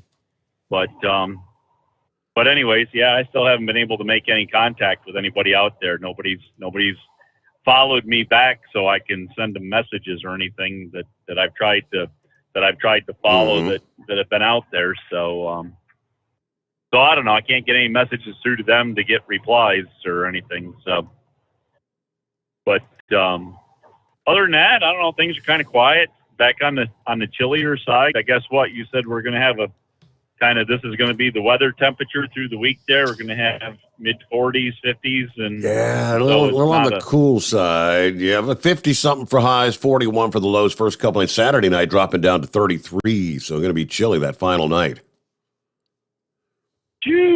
But what about the precipitation? Is there supposed to be any precipitation after we get done with this? Are they still calling this thing a colossal storm coming across the country? Or have they let off on that? No, they're saying this is going to be a big storm. Tuesday and Wednesday are going to be the rainy, soggy days. Wednesday's going to be the heaviest rain there in Kentucky. The storm's then going to pass on east. See, because they're going to be like 70 degrees today, 73, I think. And then once that storm comes through, then passes through, highs only in the 50s, lows in about 41, so almost upper 30s each night. But it's no rain in the forecast Thursday, Friday, or Saturday. All right. Well, as They're calling for our weather here to be Wednesday and Thursday. We got 80% chance of rain both Wednesday and Thursday, last I saw. So I'm hoping that doesn't do anything to screw up my Southwest reservation there to try to get my butt out there. So we'll see how all that works out. I mean, the way you're positioned, you're going to be, I mean, you're coming from the East Coast, headed to Louisville. That storm's going to be somewhere. Whenever you take off, it's going to be somewhere between you and your destination. Yeah, you may have a bit of a bumpy ride because there's supposed to be a lot of upper-level winds and whatnot with this particular system. So I hope a bumpy plane ride doesn't make you nervous. No, I actually prefer it. I actually like a little bit of turbulence on the plane there. It gives a little excitement to the flight there. Them smooth plane ones there, the flying ones, they just, I don't know, it's kind of boring and monotonous flying across there, especially if it's cloudy and you can't see back down to the ground. I mean, at least get a little action in the plane, a little motion in the ocean or something like that going, right? Yep. But so speaking of coming to the show, what do you think about that Big Ed there coming up with this lame excuse to jap out and not have me, be able to come up there and do what he did himself, with my brass knuckles? I got them all polished up, ready to go. I mean, that was, I've been looking forward to meeting this Big Ed character ever since our cruise there back in 19. This whole lip dragger thing he started there, and every time he's supposed to show up somewhere that I'm going to be, he comes up with these lame excuses that he does. I don't know. And then I see this and I'm like, well, I see what he's going to do. He's going to blame me for, I'm glad I got electronic log. I can prove where I was at there, and I didn't fly out there to Oklahoma and go and use my brass knuckles all over, up and down his face. But anyways, there. So now, sorry hear about him and Scotty and that. I just hope we're starting to lose our quartets here. All our major singers here for the sing-along truck driver songs with horse feathers there. Oh man, that was by design. Thank goodness. Next thing you know, we won't have Big Moose there strumming his guitar out there. What's going on? It's just, I don't know. I thought this Big 50 was going to be a hoorah thing there, but I don't know. So, but anyways, hey, with all that nonsense there, we're going to kick back and listen to everybody else there and do a couple things we got to do to actually make it so we can motivate down the highway, because we're running on an odd schedule on a Monday morning. Imagine that. Imagine things getting screwed up already on a Monday morning, Your Honor. Right out of the box. What a way to start a new week. All right. Well, hey, we'll look forward to we'll check in later. If we don't hear from you again, we'll hear from you tomorrow morning. Surely he'll check in that loneliest hour. Let's get a news break. It's 844-844-3388. The Steve Sommers Overnight Drive, live from the Hotshot Secret Studios. USA Radio News with Tim Berg. President Biden is preparing for Europe this week, but he won't travel to Ukraine. White House Press Secretary Jen Psaki confirming that in a tweet on Sunday. She said the trip will be focused on continuing to rally the world in support of the Ukrainian people against President Putin's invasion of Ukraine. Biden's set to depart for Brussels on Wednesday. Wyoming Republican Senator John Barrasso says Biden needs to accomplish 3 key things while attending the NATO summit in Brussels. He needs to tell NATO that we collectively are going to supply the people of Ukraine things that they know how to use. That audio courtesy of ABC's This Week. The UN Refugee Agency is reporting that 10 million people have fled their homes in Ukraine since the beginning of the Russian invasion. That's around a quarter of the country's population. You're listening to USA Radio News. Hi, this is Dr. Joel Wallach, a veterinarian physician and founder of Youngevity. Great nutritional company based on 90 for life. 90 essential nutrients, all vertebrates, whether you're a wombat, an elephant, a giraffe, an ostrich, a human being, a monkey, a cow, a dog, or a cat, doesn't matter. All vertebrates require 90 essential nutrients, 16 minerals, 16 vitamins, 12 amino acids, 3 fatty acids. They help prevent birth defects. There are no genetic birth defects. That's my thesis is in the Smithsonian Institute of Natural Treasure. There are no genetically transmitted diseases. They're all nutritional deficiency diseases. That's why my thesis is in the Smithsonian Institute of Natural Treasure. I want you to get on the 90 for Life program, 60 minerals, 16 vitamins, 12 omega-3 fatty acids, and don't forget the Rebound or sports drink. And don't forget, you need your immune system because of all this pandemic virus stuff going around. And so contact us at usaradiohealth.com. Contact us at usaradiohealth.com. You're listening to the Overnight Drive with Steve Summers. The Hotshot Secret Facebook page gets a lot of robust Q&A about diesel problems and their solutions. We listen to our customers. Here are their words straight from their mouths about Hotshot Secret Everyday Diesel Treatment. Our fans call it EDT. I'm John Sharp, a.k.a. Jay Sharp from Newburgh, Pennsylvania. Using EDT, my local fuel mileage went to average of 22 to 23, and my highway MPG went to 26 to 28. Hi, I'm Danny. I'm from Arizona. I drive an 02 Ford Excursion. I use EDT at every fill-up, and my mileage went from 12.5 miles to gallon to 14 miles per gallon. I highly recommend it. Everyday Diesel Treatment delivers a 6-in-1 premium fuel treatment for every fill-up, every time. Everyday Diesel Treatment is available at truck stops, Tractor Supply, O'Reilly's Auto Parts, and online at HotShotSecret.com. Hotshot Secret, powered by science. How do you sleep on the road? After downtime, do you wake up well-rested and invigorated or tired, achy, and sore? Well, if it's the latter, you're not sleeping on the Big Rig Mattress. The Big Rig Mattress is a hybrid with an individually pocketed spring core that's engineered to deliver the best restorative sleep for your time on the road. Learn more about the Big Rig Mattress at thebigrigmattress.com or call 877-736-4233. The Big Rig Mattress, 100% made in the USA since 2009. You work hard. You deserve a seat that works just as hard as you do. The Bostrom T-Series seat has provided drivers with comfort for millions of miles over the past 3 decades.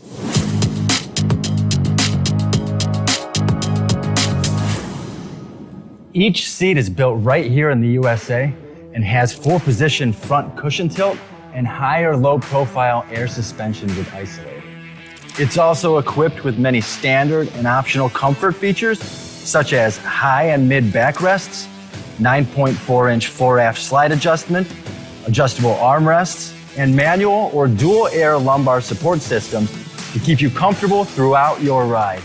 Build your T-Series seat today at BostromSeating.com and ensure your ultimate comfort for wherever the road takes you. Bostrom Seating, the ultimate comfort for the open road. At Turbo 3000, our founder Andy Matouche firmly believed you should challenge yourself. Put the most money back in your pocket, where it belongs.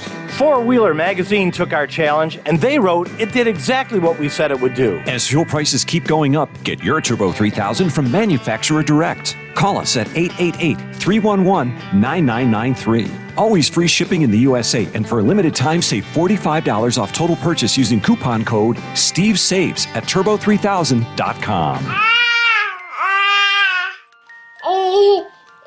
To some people, the sound of a baby babbling doesn't mean much. But that's not necessarily true. By 6 months, they're combining vowels and consonants. By 9 months, they're trying out different kinds of sounds. And by 12 months, their babbling is beginning to take on some meaning. Especially if there's no babbling at all. Little to no babbling by 12 months or later is just one of the possible signs of autism in children.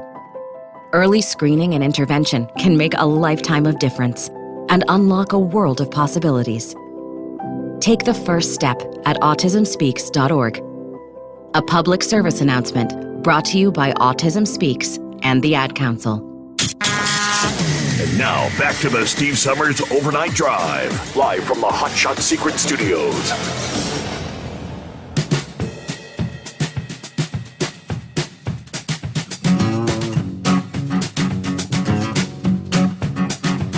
All right, as we do indeed count down the days, Mid-America Truck Show, the Federal Motor Carrier Safety Administration plans to be there, informing truckers about the latest regulations. They're planning to answer drivers' questions.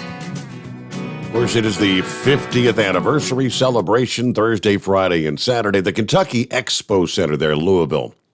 The first in-person show since 2019, thanks to the pandemic. The FMCSA will offer an information session 10 a.m. Friday. If you want to jot things down, that's in room B104. They're expected to discuss topics like the new entry-level driver training program, some discussion about human trafficking efforts, drug and alcohol regulations, and the crash preventability determination program. And there will also be an opportunity to ask questions following the FMCSA's presentation. An information session is planned with the Department of Transportation and the U.S. Department of Labor. That's at 11 a.m. Friday, I guess right on the heels of the first, in room B104. Same room, so I guess you could sit there for both. Yeah, that's a joint session discussing the department's efforts to recruit and retain more drivers to the industry, as well as other initiatives. Now, if they would take questions in regard to that, some of the drivers could probably ask some pretty poignant questions about, are you addressing the real problems? The detention time, the number of hours that are given away week after week, uncompensated for drivers and those sort of things.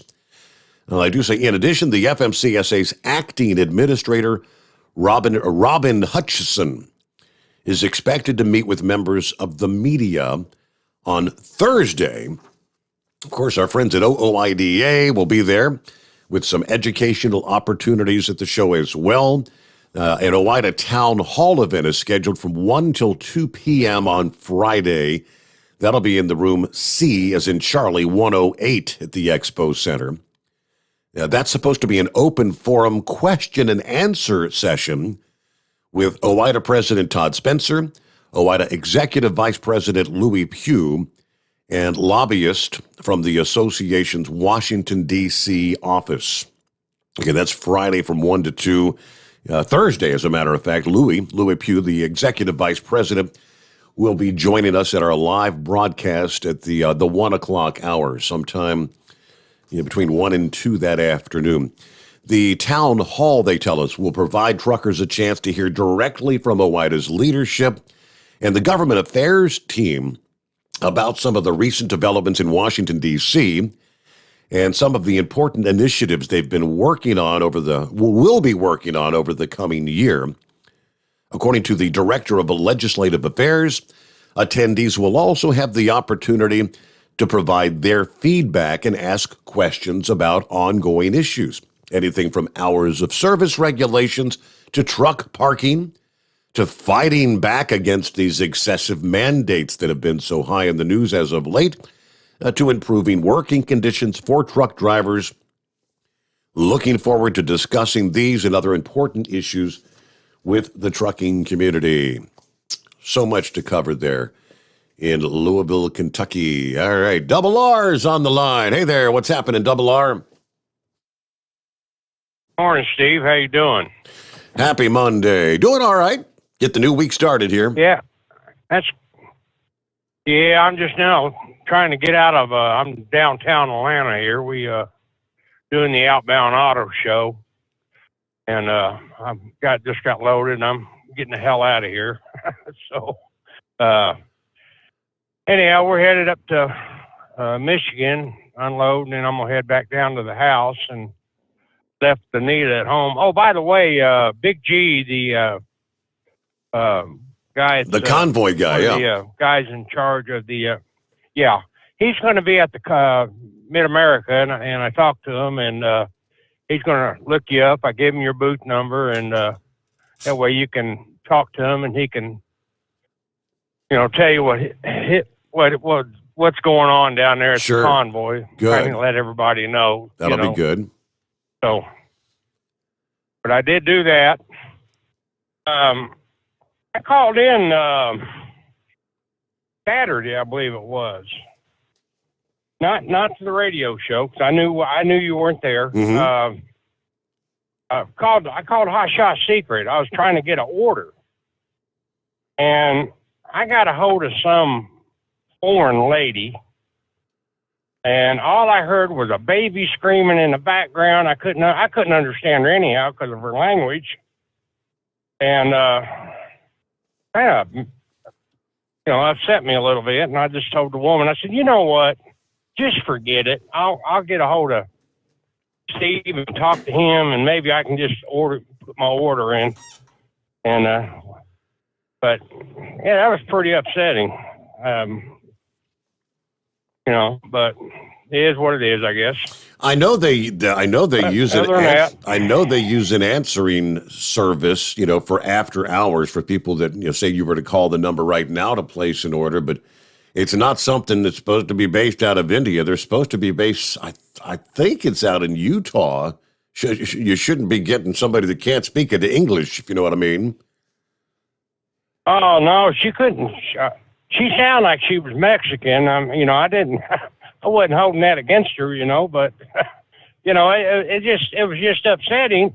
I knew she was at home because you heard a bunch of people in the background. You heard screaming kids, and she's working from home. If you're going to be working from home, lady, at least get yourself a private room to answer calls, right? Absolutely. I mean, you would think so. But, man, I hate driving downtown Atlanta. I can't get out of this damn place for nothing. I've been on this same road. I know this is my third trip. It's like, my God, what am I doing? So my GPS is going nuts. But anyhow, I just wanted to call and see how you're doing. And we had a good time up there at Ruby Falls. And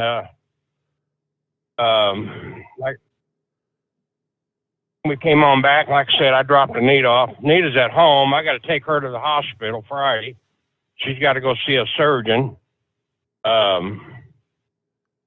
She number 5 and number 7 discs. Got in her neck.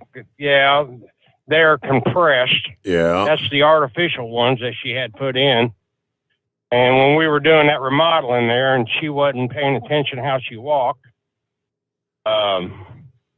tripped and hit the head on a wall. It compressed them. And so, like I said, she's got to go see a surgeon. I'll be damned, I made it to the interstate. She's got to go see a surgeon Friday. So you're going to be at the truck show, what, Steve? Thursday, Friday, and Saturday? All 3 days. Saturday afternoon? No, we'll be there Saturday. We're planning to go to the truck pools, truck and tractor pools in Freedom Hall Saturday night. Yeah, when the show wraps up. Okay. Well, maybe I can get me some tickets and could join you guys. That'd be nice. So, okay.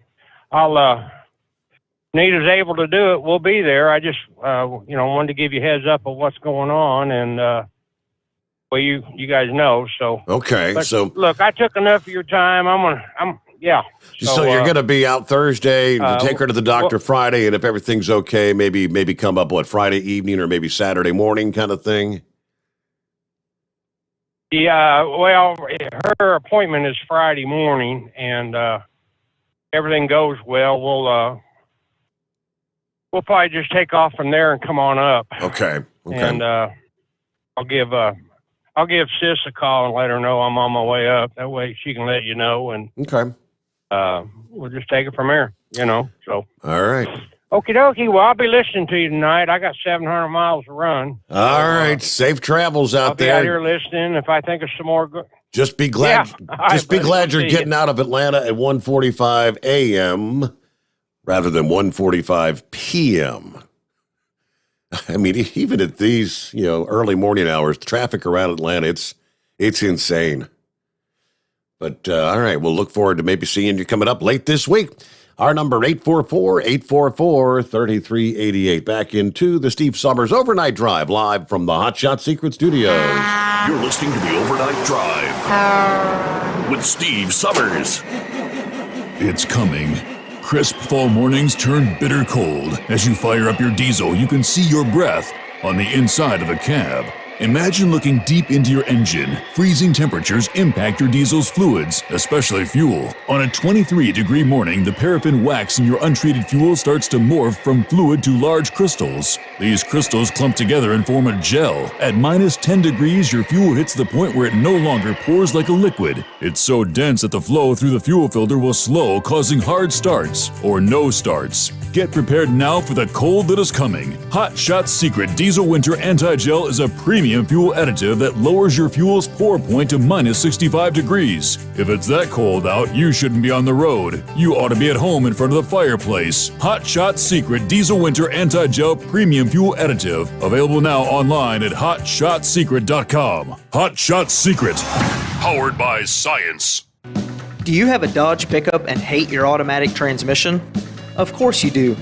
LaVon Miller at Firepunk Diesel here, and we specialize in heavy-duty and performance transmissions for your 3/4 or 1-ton Cummins-powered truck. So if you're interested in turning your stock slush box into a towing monster, call us today at 614-733-3744 or visit us online at shop.firepunk.com. Honorary Forest Ranger Betty White here, lending a hand to my dear friend Smokey Bear. Because for years, he's only said, only you can prevent wildfires. But there's a lot more to say. Like if you park your car on tall, dry grass, the hot exhaust pipe can start a wildfire.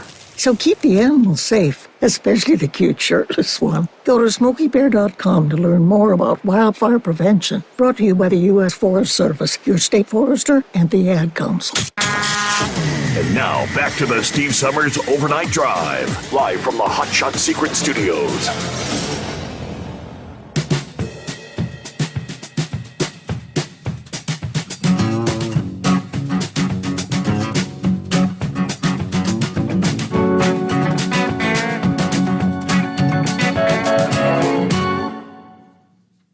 All right, back on a Monday. Hope you had a good weekend. Back to the old grind, get settled in as we get set for the big show. Louisville, Kentucky. A little more on travelers weather. This winter's been a roller coaster ride across the country, from coast to coast. And for part of the country, the ride has come to an end, but there's still a few bumps before winter weather gone for good. Of course, winter ended. Spring officially arrived this past day, 11:33 a.m. Eastern Time. But we're not really ready to announce the end of winter just yet, at least for part of the country. About 2/3 of the country is going to have to keep a snow shovel or an ice scraper handy for the next, not few days, maybe few weeks, as the arrival of spring is not going to shut the door on Old Man Winter just yet. A few more storms are going to track from the northwest to the southern Rockies, then cut across the plains and the Ohio Valley, probably through early April, they're telling us. This active pattern will have storm tracks paired with additional waves of cold air from the north, which will mean the possibility of snow, even though spring has officially arrived. Chicago, Detroit, Pittsburgh, Boston, New York City. Yeah, people who live further south may finally be safe to pack away the snow shovels until next winter. But those areas north of that line, we do feel anywhere from Philadelphia southward to D.C. into the Carolinas and the Gulf Coast is pretty much safe. Won't likely see any snowfall for the rest of the season. Long-range forecasters expect a very active storm track to continue, though, further to the west, across Washington, Oregon, into the central portion of the Rockies, right on into April. Yeah, there's still a chance for some snow in some of those cities along the I-5 corridor, which is pretty late for this time of year. Some of those storms may dip a bit further south, bringing some light rain and late-season snow to parts of even California. But a significant drought-busting weather pattern is not looking likely to unfold. At this point, the western portions of the U.S. needs all the precipitation they can get to help fill the water reservoirs and build up the snowpack in the mountains before the dry winter months end. We were talking last week, Lake Powell, the water reservoir, held back by the Glen Canyon Dam in Arizona, hitting the lowest level this past week since it was constructed in the early 1960s, they tell us. At this level, there's the risk the reservoir may dry up to the point that hydroelectric power cannot be generated there. Now, even with the short-term benefits of early spring precipitation and some of the summer snowmelt feeding the reservoir, it's going to be a drop in the bucket compared to the long-term drought issues across the interior West. But the whole season wasn't dry. Early season storms bringing California, dousing California in December, uploading yards of much-needed snow across the Sierra Nevada before what turned out to be a nearly bone-dry January and February. There was even a period of record-challenging heat in early February, recall during the Super Bowl. Felt more like summer than winter in Southern California. Yeah, meanwhile, the onset of the snowy season was late to arrive in Denver and Chicago, both of those cities, setting new records for the latest first measurable snow in history. Now, the winter as a whole wasn't as snowy as it typically is for many towns across the Northeast and the Midwest. There were a few exceptions. Atlantic City, New Jersey, had the biggest amount of snow compared to normal, 33.3 inches this winter. And nearly all of that fell in the month of January, but that nearly doubles the average of 17.4 inches there. Nashville, Tennessee, another that experienced the snowiest winter in nearly a decade, 12.3 inches accumulating in Music City. A total that was just shy of the 12.5 inches that accumulated in the winter of 2010 and 11. The biggest surprises were not the towns that reported more snow than normal, but those that ended the winter well below average. Fulton, New York, the biggest upset of the season, measuring just half the annual 140 inches that typically falls there in upstate New York. Erie, PA also experienced a lack of snow, only 60.5 inches through March the 17th, well below the seasonal average of 104.3 inches that falls there. All right, there you go. Let's get back to our calls this morning about 6 before the hour on a Monday. And hey, what's happening, Pappy? What's going on, Steve? Happy Monday. Happy Monday. Yep. I don't know. Are you buying it, Steve? Big head story, man. Are you buying it? Well, you think he's pulling our legs? Looked like he got hit around. I'd be buying more into the ball bat theory. Yeah. Yeah, I thought maybe he heard you talking about filling up the pool. You filling up your pool and he forgot to turn the valve on when he's talking about, dumping all this fresh water. But he hit the valve and didn't hit the valve and went to jump in. And thank God he's okay, though, man. Yeah, did you see some of those pictures? He took a hit to the head big time. Man, didn't he, though? I'll tell you, I'm Steve, when you get our age, man, them things, easy to get over when you get up there like that. Yeah. But thank God he's going to be all right, man. Yeah, he's a hurting puppy, though. That's for sure, man. Anyway, Big Ed, hang in there, buddy. You'll be all right. This will hook him up with some blats, right? That'll do the trick, yeah. Yes, sir. Hey, man, what's the big news of the day, Steve? As far as I'm concerned, take a big guess. Big news of the day. New York Times came. Hunter Biden, Hunter's laptop, you think? Hunter's laptop happens to be legit, verified, Steve. New York Times comes out and admits it. But only, a year and a half, two years after the fact? 16, 17 months? Steve, they knew it the whole time.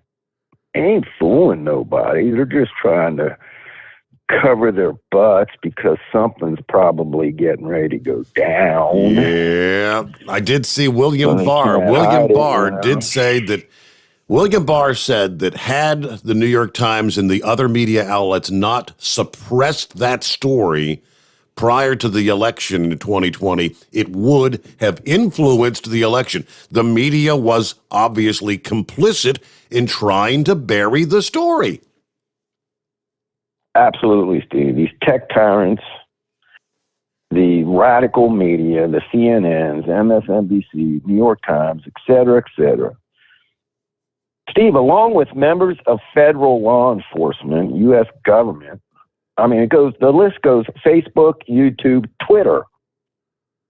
Steve, they were all involved in a massive cover-up to influence the outcome of the 2022 election. Didn't we see anyone that was trying to post any links to stories about that on some of the social media getting flagged as false information and maybe getting banned if they persisted in trying to push the story? Yep. This is Russia's disinformation. Twitter banned the United States president, Steve. Man, if this is not crazy communist tactics, what is? Right here in our own country, Steve. And everybody's talking, Michael Lindell, the pillow guy, talking about all the corruption, in the election with the machines and all this other stuff. But this should be the big story, Steve. There was a poll put out that they started going around asking Biden voters, hey, if you would have known then what you know now, would you have voted for Biden? Mm-hmm. And a lot of them are coming out and saying, nope. No. Had no clue about none of this because they covered it up to influence the election. Man, got my goat, Steve. I'm burned up. So were all these mainstream media. Is Don Lemon and Rachel Maddow and Joy Reid and are they all going to come out and actually talk about this, the fact that it's real and it's been real from day one, or no? Yeah, didn't, who was it that took a little break from CNN, Steve?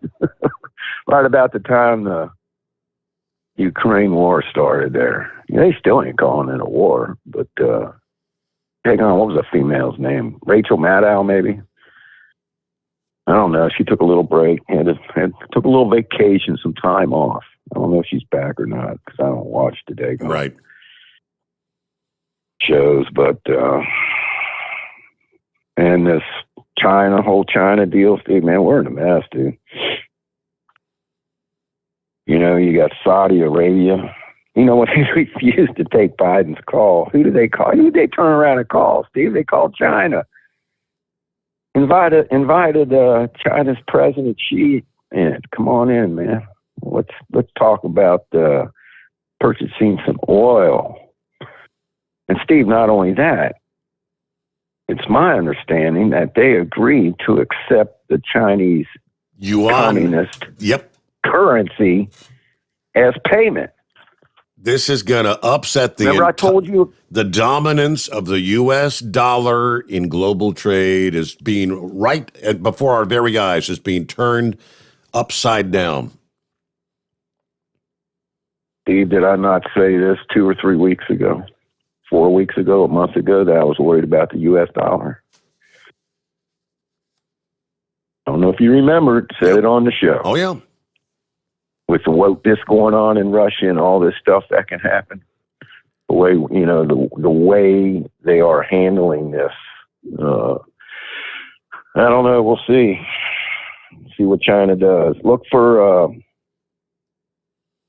if China starts to do anything in Taiwan, Steve, I don't know if they're going to like do a massive bombing. You know, hey, what's Taiwan and Cuba have in common?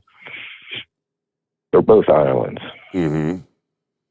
Back during the Cuban missile crisis, right, when we found out Russia was sending the missiles into Cuba and trying to set up some launch pads there, what did we do? We set up a blockade around Cuba.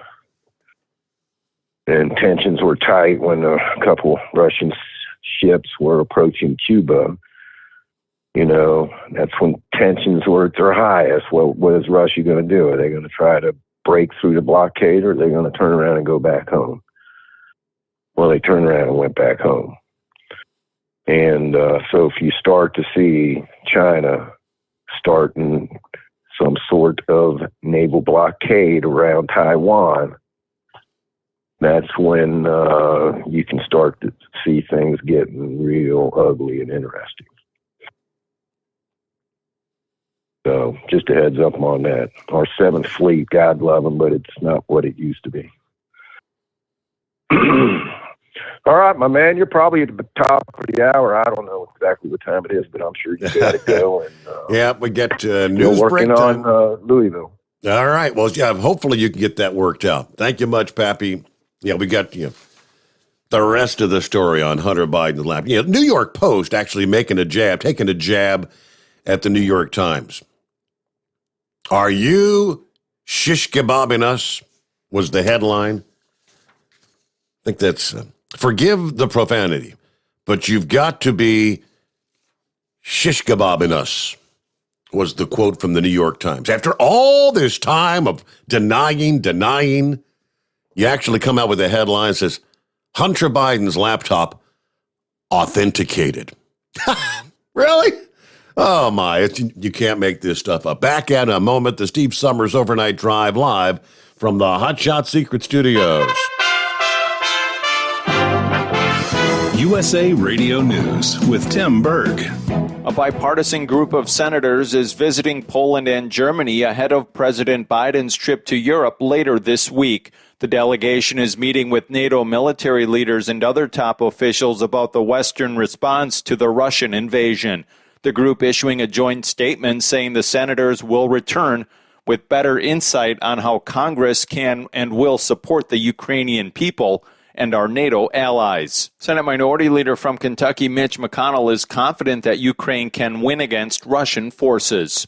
And the way they win is for us to get these defensive weapon systems to them as rapidly as possible. That audio courtesy of CBS's Face the Nation. President Biden back at the White House after spending his 113th day in Delaware since becoming president. USA Radio News. You know, I've told y'all how much my feet hurt from time to time, and I've also told you how much I enjoy getting to work because right here under my desk I have a pair of my slippers. Mike Lindell's new invention with patented fill, the My Pillow fill that, he works in the pillow so well, comfort memory foam, patented impact gel, and it has an indoor-outdoor sole for all-day use. Right now, they are on sale. If you go to mypillow.com, click on the radio listener square, you will see My Pillow slippers at 50% off, but only for a limited time. Plus, you'll get Mike's softcover book, What Are the Odds? From Crack Addict to CEO. Go to mypillow.com, click on the radio listener square, use my promo code USA, or call 1-800-951-8175. Use my promo code USA. Savings on overstock items, too, at mypillow.com. Gas prices inch downward across the United States. Gas prices are on a slight decline across the country. AAA reporting the current nationwide average for a gallon of gas is $4.26. That's down from last week's average of $4.32. However, this time last year, gas was an average of $2.88. From the USA Radio News Northeast News Bureau, I'm Chris Russell. The Cherry Blossom Festival in Washington, D.C. kicked off this weekend. Washington, D.C.'s most famous cherry trees are along the tidal basin and nearing peak bloom, but you are able to view the cherry blossoms throughout D.C., Maryland, and Northern Virginia. This woman tells NBC4 in Washington, D.C., she's excited to see the cherry blossoms this year. It's a real blessing. It really, really is. I'm thankful. There's even a cherry blossom water taxi if you're interested. You're listening to USA Radio News. Gunsmoke. Fort Laramie. Have gun. Will travel. Frontier Gentleman. Luke Slaughter of Tombstone. The greatest radio shows of all time. Classic radio theater with Wyatt Cox. On many of these radio stations or online. Just search for Classic Radio Theater with Wyatt Cox. That's Classic Radio Theater with Wyatt Cox. Negotiations continue toward a potential new Iranian nuclear deal. While some have been critical of the Biden administration's desire to come to terms on a new agreement, while appearing on NBC's Meet the Press, Senator Chris Murphy says those critics are not seeing the big picture. We cannot allow Iran to obtain a nuclear weapon. That sets off a nuclear arms race in the Middle East. And I don't understand why my Republican colleagues, having watched what Vladimir Putin can get away with nuclear weapons, want to hand nuclear weapons to the Iranians. The Democrat from Connecticut reminding everyone the Obama administration agreed to the first Iran nuclear deal in 2015, but the Trump administration withdrew from it. Minnesota public defenders reach a deal to avert a strike. Public defenders in Minnesota have reached a tentative agreement with the State Board of Public Defense. The two sides met with a mediator Friday when the deal was reached. The counselors say they've been pushed to the brink by unmanageable high caseloads that have become routine due to the pandemic, a problem that is being felt across the country. For USA Radio News, I'm Kenneth Burns in New York. One lot of a pancake and waffle mix is being recalled. The FDA saying Great Value Buttermilk Pancake and Waffle Mix is being recalled because of a potential for contamination from foreign material. The code of the lot being recalled is KX2063. For USA Radio News, I'm Tim Berg. We know you'd like to be cuddled up real tight with a sweet little thing all night. But instead, you've got Steve Sommers. It's the Overnight Drive.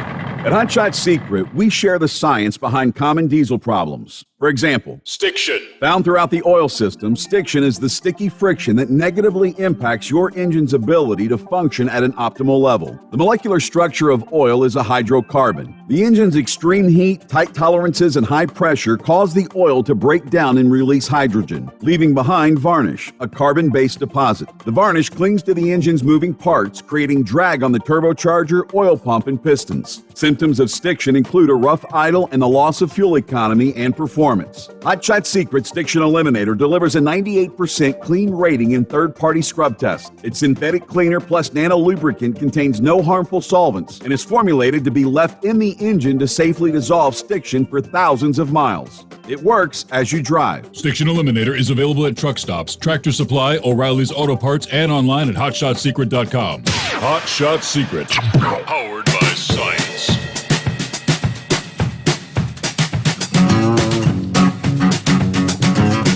All right, welcome back. Another hour on a Monday. Hope you had a good weekend. Close things out as we turn the page on the calendar. 21st day of March. Here we go. Shorty did say here a bit ago, when did you say that?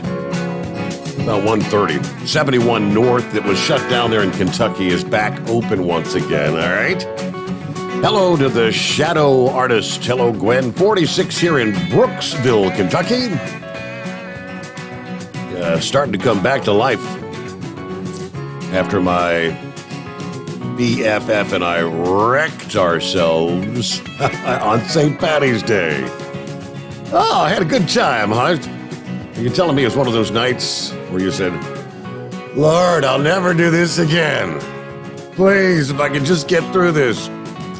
Hello to Buster Brown. Is there a list of booths and or numbers, like the name of the products they're selling?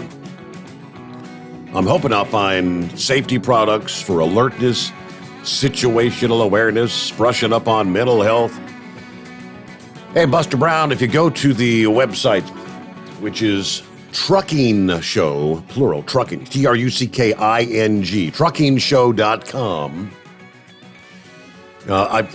I'm used to using an actual computer, so like on a laptop or whatever, I find it so much easier to navigate. A lot of people nowadays, of course, go to websites on their smartphone, and everything is so much different. I can't find anything trying to use a smartphone to search the internet. But on the computer, right there on the home page, you can go take your little mouse and right up at the top, you can put your mouse over the show. You can download the floor plan for the show, the exhibitor list, which would give you the number of whoever you're looking for throughout the entire show. You can highlight some of the exhibits. You can plan your trip, where to stay, directions and parking, all that good stuff. But yeah, over the floor plan, you download the entire, and you can pick wing by wing. We're going to be in the north wing, by the way. All those years with 700, we were in the north wing lobby, which, I mean, when folks walked in the front door there in the north wing lobby, we were right there front and center. There they are. We're going to come back into the heart of the show now in the north wing. They actually get a lot more foot traffic back into the actual heart of the wing. But I just clicked on the north wing there. And obviously the smaller booths, like we're in a 10 by 10 booth, it's too small to even fit the name of who's going to be where. But the larger booths, you see Hot Shot Secret, booth number 12036. Right next to them will be Diesel Laptops. Next to them, Talladega Fiberglass, Tower Trike, on and on and on.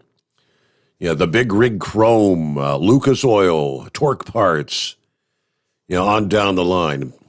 Some of the really large booths, Roadworks, whoever they are. Truckstop.com, Landstar, we're all familiar with them. Rand McNally, Iowa Customs, and you can go wing by wing. And it's always a good idea if you're planning to go in to a certain wing and see a certain booth. Say, I'm going to go back and see the Hot Shot Secret booth. And then next on your list, you've got a booth that you want to see, and they're over in the West Wing. It's going to take you damn near a half hour to walk from from the North Wing, make your way all the way around. You got to go around through the perimeter of Freedom Hall to get to the West Wing. Then you say, oh man, where's the OIDA booth? Where's OIDA at? Well, they're in the North Wing. It's like, oh man, all the way back. Try to line up if you're looking to see a handful of various booths in one particular wing, and it's very easy to do if you'll go to the floor plan and just check things off. Have a little bit of a schedule in place, all right? Meanwhile, yes, the New York Post taking a jab at the New York Times, a story that ran last week. The controversial laptop belonging to Joe Biden's son, Hunter. The Post, in an article that appeared last Thursday, says, quote, forgive the profanity, but you've got to be shish kebabbing us. First, the New York Times decides more than a year later that Hunter Biden's business woes are all of a sudden worthy of a story. Then, deep in the piece, in passing, they note, oh, by the way, Hunter Biden's laptop is legitimate. The Times story, which posted last Wednesday, dealing with emails found on Hunter's laptop. These emails were obtained by the New York Times from a cache of files that appears to have come from the laptop abandoned by Mr. Biden in the Delaware repair shop. Remember, we were talking about this before I ever got released from my previous show. 2 years ago, nearly.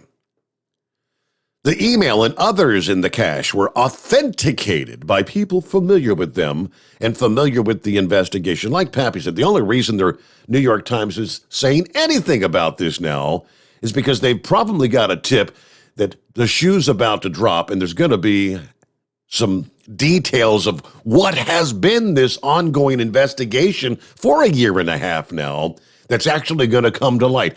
And it's going to make them, based on their denials for the past year and a half, that there's no story here, they're going to come up looking like a total ass. In other words, your reporting, your so-called news and truth has been a lie. That's embarrassing. The Post then notes, authenticated. You don't say. You mean when a newspaper actually does reporting on a topic and doesn't just try to whitewash the coverage for Joe Biden, they discover that it's actually true?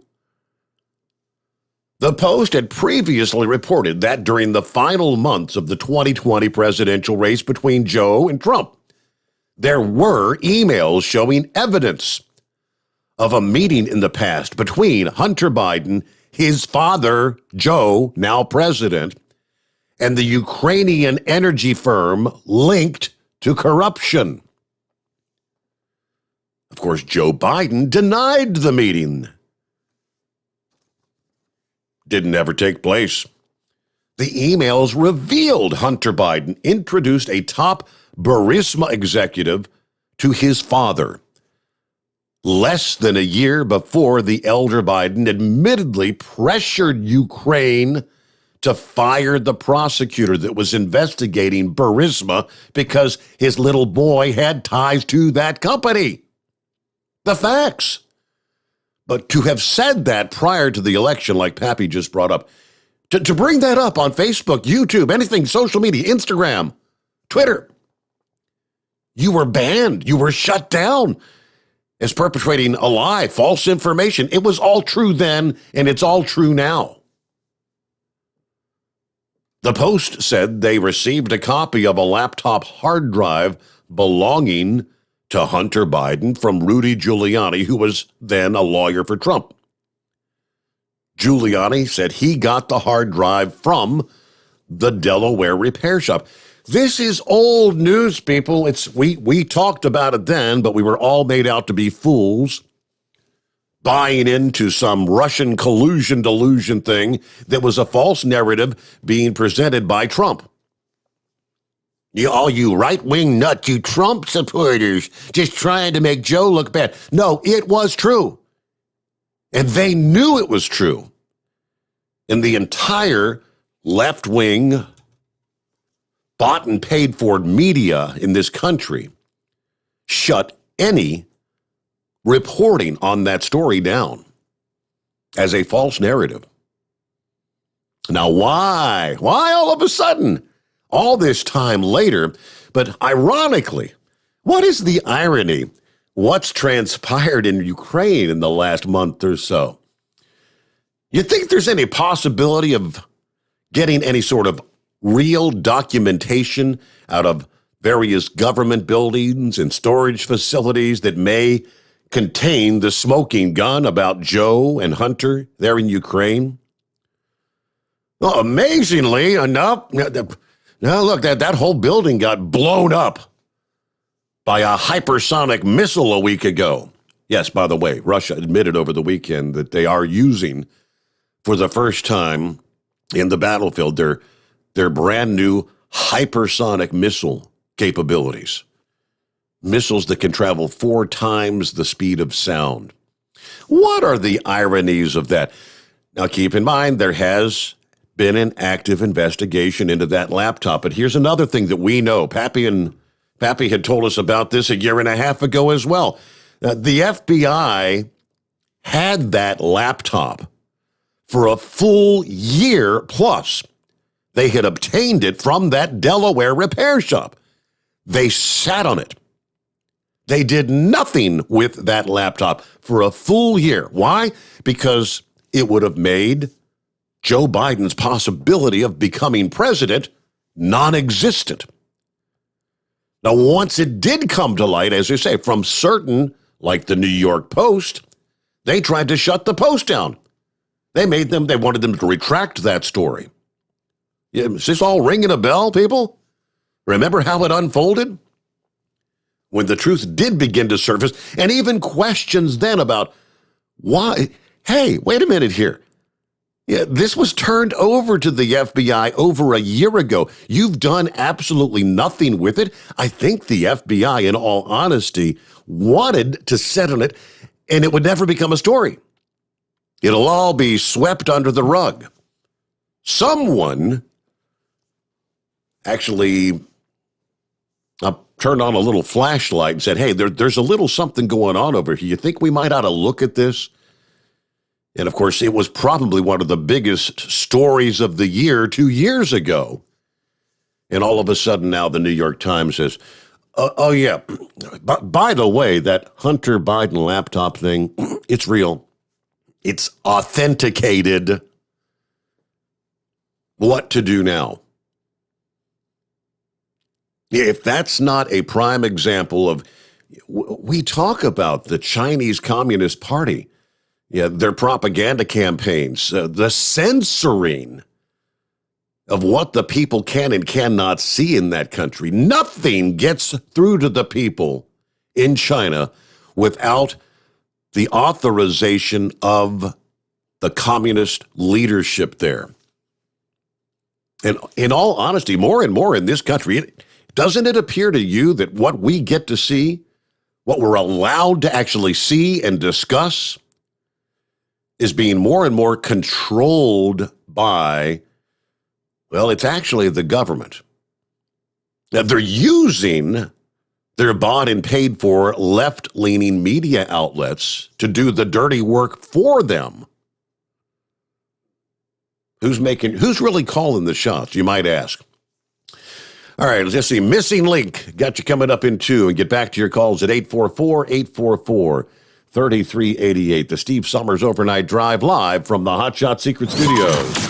Live from the Hot Shot Secret Studios, the Steve Sommers Overnight Drive. Dean Michael, the tax doctor here. Are you one of those truck drivers that came home after a long haul and found the only thing waiting for you was a stack of IRS letters? Your significant other was gone, but your newfound IRS problem is still there. I've heard this story many times over the years. While I can't help you with your broken heart, I can fix your tax problems. If you owe more than $10,000 to the IRS or haven't filed for many years, call me for a free consultation at 888-557-4020 or go to mytaxhelpmd.com. Like I always say, you keep your eyes on the road, I'll keep mine on the IRS. 145 over 92. 180 over 111. I had a heart attack and a cardiac arrest and then a stroke. Your blood pressure numbers could change your life. Lowering your high blood pressure could save you from a heart attack or stroke. If you've stopped your treatment plan, restart it or talk to your doctor about creating one that works better for you. Start taking the right steps at manageyourbp.org. Now I'm, trying to get better, stronger than ever. Brought to you by the American Heart Association, American Medical Association, and the Ad Council. At Hot Shot Secret, we share the science behind common diesel problems. For example, stiction. Found throughout the oil system, stiction is the sticky friction that negatively impacts your engine's ability to function at an optimal level. The molecular structure of oil is a hydrocarbon. The engine's extreme heat, tight tolerances, and high pressure cause the oil to break down and release hydrogen, leaving behind varnish, a carbon-based deposit. The varnish clings to the engine's moving parts, creating drag on the turbocharger, oil pump, and pistons. Symptoms of stiction include a rough idle and the loss of fuel economy and performance.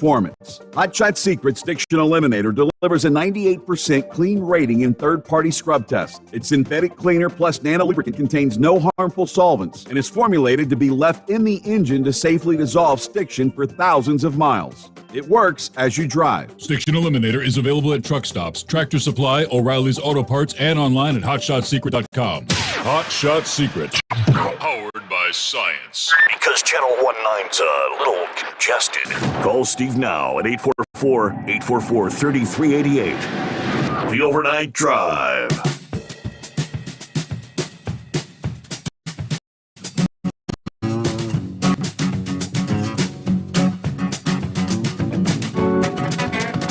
And then, honestly, I don't even really know what to think about Bill Barr. Because you can go back to some of the archive stories where he refused to appoint any sort of a special investigation into that whole Hunter laptop thing. I mean, he was still in charge at the time, the waning days of the Trump administration. And now he's out there making the rounds, like last Thursday night on Fox News, saying that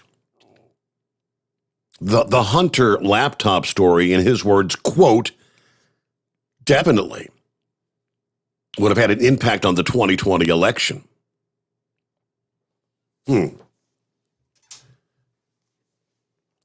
Get the story from Just the News. This was all back during the race between then, of course, President Trump and Joe Biden. Story about a laptop owned by Biden's son Hunter, saying it was Russian disinformation. As soon as the letter came out from the so-called intelligence specialist, the DNI, John Ratcliffe at the time, and the FBI, which worked for me, he said, they both came out and said this was not the result of Russian disinformation. The media ignored that completely and just kept going on with the disinformation lie. He also said Hunter Biden's potentially criminal and corrupt conduct, which emails and images on the laptop suggest is not necessarily the main issue at stake here. It's not a question of whether it was criminal or not. Just the facts alone were shameful, and most Americans would immediately see what was going on and how repulsive it was. That would have had an effect. Now, the issue of criminality, that's a different story. Hunter's overseas business dealings while his father was vice president, that was a topic of concern during the 2020 race. Remember when the New York Post initially ran the laptop story, which the paper said it obtained from Rudy Giuliani? Twitter blocked the spread of the story. They kicked the Post off the platform, and they would not allow anyone to share the link to the story. Remember that? All complicit. So social media, essentially. Social media shutting down a discussion of what was a true, significant narrative in politics involving a man running for president of the United States, at the same time shutting down anything from the man who then was president of the United States. They shut him down. And anything that would make Joe Biden look bad was shut down. Something wrong with this picture. Hey, good morning, Missing Link. What's going on? Top of the morning to you, Steve. You know, all I'm going to say is money can buy anything. You know, and this, you talk about William Barr, who's to say that he wasn't one of the ones that was bought and paid for? I'm telling you, our government is so corrupt, it's not even funny. How do you think our founding fathers, Yep. they've got to be rolling in their graves, seriously. But, that's not the reason for my call. The reason for my call is had a misfortunate event the other day. I was in Waukesha, Wisconsin, and I was calling to get some advice. If any of these other drivers are out there listening and have had the same experience, what could be actually done about it, because I about lost my stuff the other day when I got handed the ticket. As a matter of fact, to be exact, $10,925.98. Wow. Is what the ticket is. Yeah. For a frost lull. We had just got done delivering Porsches there in Waukesha. So we reset my GPS for, it's truck GPS too. Reset it for Madison, Wisconsin, and was going over to Porsche over there in Madison. Anyways, needless to say, that's the way the GPS had us going. Was well, I guess and I had never even heard of a frost lull, Steve, ever. Really? And I was as nice as could be to the sheriff. I was like, listen, I said, this is the way our GPS had us going. Blah blah blah. Yes sir, no sir. Nice as could be. I told him, we don't live in this area, so this is a first for us, and you would think that he would have, at least gave a little bit of a warning, but no, he didn't. And I became a real douchebag after he ended up handing me the ticket. And I just basically told him straight, right to his face, it looks like to me like you and your city is just making an extra buck off the poor person, or off the, the hard American working man. Oh, I'm just doing my job, sir, blah, blah, blah. I'm like, well, whatever, I guess, it's hard enough living out here now, with the price of gasoline and everything else going up, and then you hand me an $11,000 ticket. It just, and then I had some other friends on Facebook told me, you really need to take that to court, because really technically they're charging you an unconstitutional amount for something that's probably not even a misdemeanor. And well, anyways, I was just, if any of these other drivers were out there listening, I just wondered if, if they had ever ran into this problem, and, what they, what can be done about it. Do I have a case to, is it worth it to get a lawyer and try to fight this, or what? So, yeah, could really use any advice. I mean, I know we've talked about, I can believe it. We've talked about frost laws over the years. I mean, I know it has to do with, you get the really cold temperatures in the winter, and I guess you can run heavier loads in the heart of the really cold months, because I get the frost level, the ground is frozen beneath. And then at some point in time, when things begin to thaw, they reduce the amount of weight that you're allowed to run. So what are they saying? You were over, was it based on your weight, what your weight was, and they charged you per pound or something? Yeah, it was a 6,000 ton weight limit. Uh-huh. And he said there were signs posted. We didn't see the signs. Evidently, they're so small you didn't see them or something. But yeah, so yeah, they ended up taking me to some kind of rock quarry that had a scale and weighing me out and blah blah blah. And yeah, they charged me so much for every pound, or for every ton over. Yeah. And I about choked when he handed me the $11,000 ticket. I about choked. I'm like, if it had been like $150, $200, right, ticket or something, okay, pay it, be done with it. Yeah, nobody wants to even fork out $200 on a ticket, but at least that's a little bit more affordable than $11,000. Who the hell carries $11,000 on them? And like I said, I had some friends tell me, I need to take it to court. They're charging me an unconstitutional amount. And I just, like I said, if any of these other drivers were listening, I just wondered if they ran into the same problem, what they did about it, Okay. And is there anything that can be done about it? Is it even worth going and getting a lawyer? Or, is it something that, if I got a lawyer, am I still going to lose it? Uh-huh. Anyways, but yeah. But how you been, buddy? Hey, although I'm doing well. I'm sure as hell wouldn't be able to handle a $12,000 citation. I can tell you that. Wow, I'm telling you, I couldn't believe it. I just, literally, I could see myself beside myself. You know what I'm saying? Yeah, yeah. Oh, I'll tell you what, you had no idea how much strength it took me after he handed me that ticket, just going completely off on him. I was mad. But anyway, so yeah, we'll be at the truck show, buddy. We'll have to make sure we stop in and say, hey. All right, yeah. So, but anyways, I'll get on off here. You're at your break time. So All right. Hey, well, thanks for checking in. If any drivers got any ideas? Yep. Give me a shout. See if we can get some suggestions. Yeah. I guess you got to look at, all right, so if you retain a lawyer, what's it going to cost? If the lawyer were able to get an 11,000 ticket, bumped down to maybe 1,000, and you'd have to pay the lawyer, even at a couple thousand, you'd come out ahead. But that's the big question. When you don't know, are they going to be able to get anything reduced or not? And is it possible to find a lawyer that says, well, if we can't get it reduced, you don't owe us? Not. I doubt that, but all right, we'll get our news break here, though. More to come on Monday morning, the Steve Sommers Overnight Drive, live from the Hot Shot Secret Studios. USA Radio News with Tim Berg.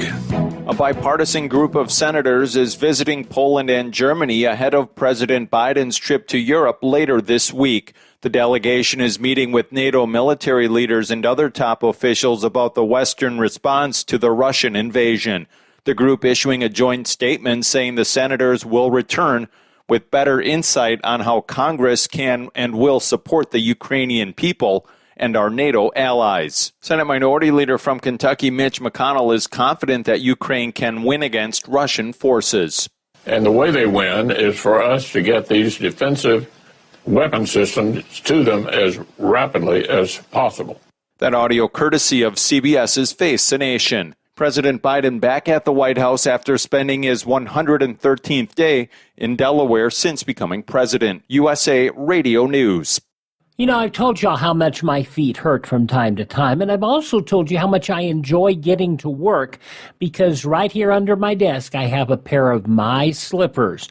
Mike Lindell's new invention with patented fill, the My Pillow fill that, he works in the pillow so well, comfort memory foam, patented impact gel, and it has an indoor-outdoor sole for all-day use. Right now, they are on sale. If you go to mypillow.com, click on the radio listener square, you will see My Pillow slippers at 50% off, but only for a limited time. Plus, you'll get Mike's softcover book, What Are the Odds?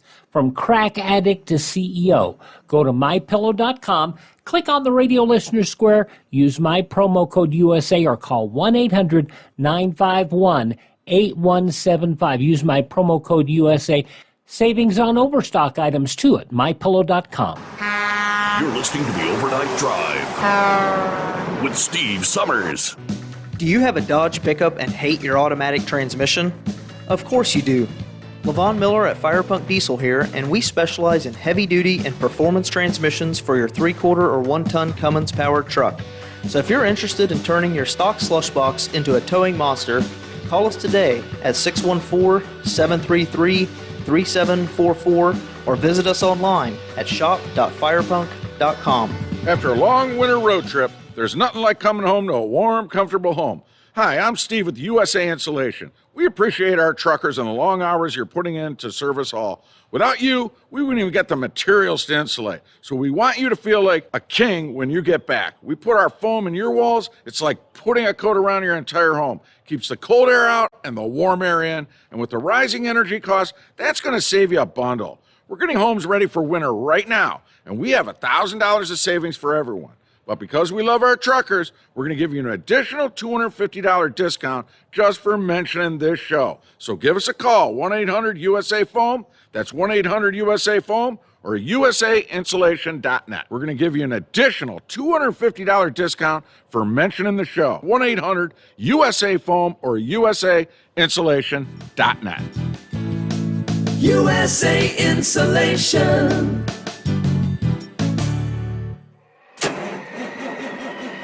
It's coming. Crisp fall mornings turn bitter cold. You climb into your diesel and it feels like you're sitting on an ice cube. Imagine how your engine feels after a frosty night. Freezing temperatures impact your diesel's fluids, especially fuel. As the temperatures drop, water that is emulsified within your fuel is released, adding more water into your system. Frozen water in your fuel lines, filter, or bowl will simply slow the flow, or worse, stop the flow of fuel in your system. No fuel flow, no start. Get prepared now for the cold that is coming. Hot Shot Secret Diesel Winter Anti-Gel is a premium fuel additive that lowers your fuel's pour point to minus 65 degrees. If it's that cold out, you shouldn't be on the road. You ought to be at home in front of the fireplace. Hot Shot Secret Diesel Winter Anti-Gel Premium Fuel Additive. Available now online at hotshotsecret.com. Hot Shot Secret. Powered by science. Dean Michael, the tax doctor here. I have one question for you. Do you want to stop worrying about the IRS? If the answer is yes, then look no further. I've been around for years, I've helped countless people across the country, and my success rate speaks for itself. So now you know where to find good, honest help with your tax problems. What are you waiting for? If you owe more than $10,000 to the IRS, or haven't filed in years, call me now at 888-557-4020 or go to mytaxhelpmd.com for a free consultation and get your life back. Hi, we're the Goo Goo Dolls. We're fortunate that we can give our daughters everything they need to grow and learn. But not every child can focus on classes and play dates. Nearly 13 million kids in the U.S. face hunger. That's 1 in 6. School lunch might be their only meal each day, and it's heartbreaking to imagine any child going to bed hungry. We're dreaming of a perfect day when kids can smile, play, and just be kids without worrying about where their next meal will come from. Feeding America is working to make that perfect day a reality. Each year, the Feeding America network of food banks rescues billions of pounds of good food that would have gone to waste. That food is given to families and children in need. Being a kid should be about doing things that make an ordinary day extraordinary. Learning to play an instrument, building a sandcastle, hosting tea parties. Hunger should never be an obstacle to growing up. You can help end childhood hunger in your community by visiting feedingamerica.org. Brought to you by Feeding America and the Ad Council. Keep the bugs off your glass and the Smokies off your ass. This is the Overnight Drive with Steve Sommers.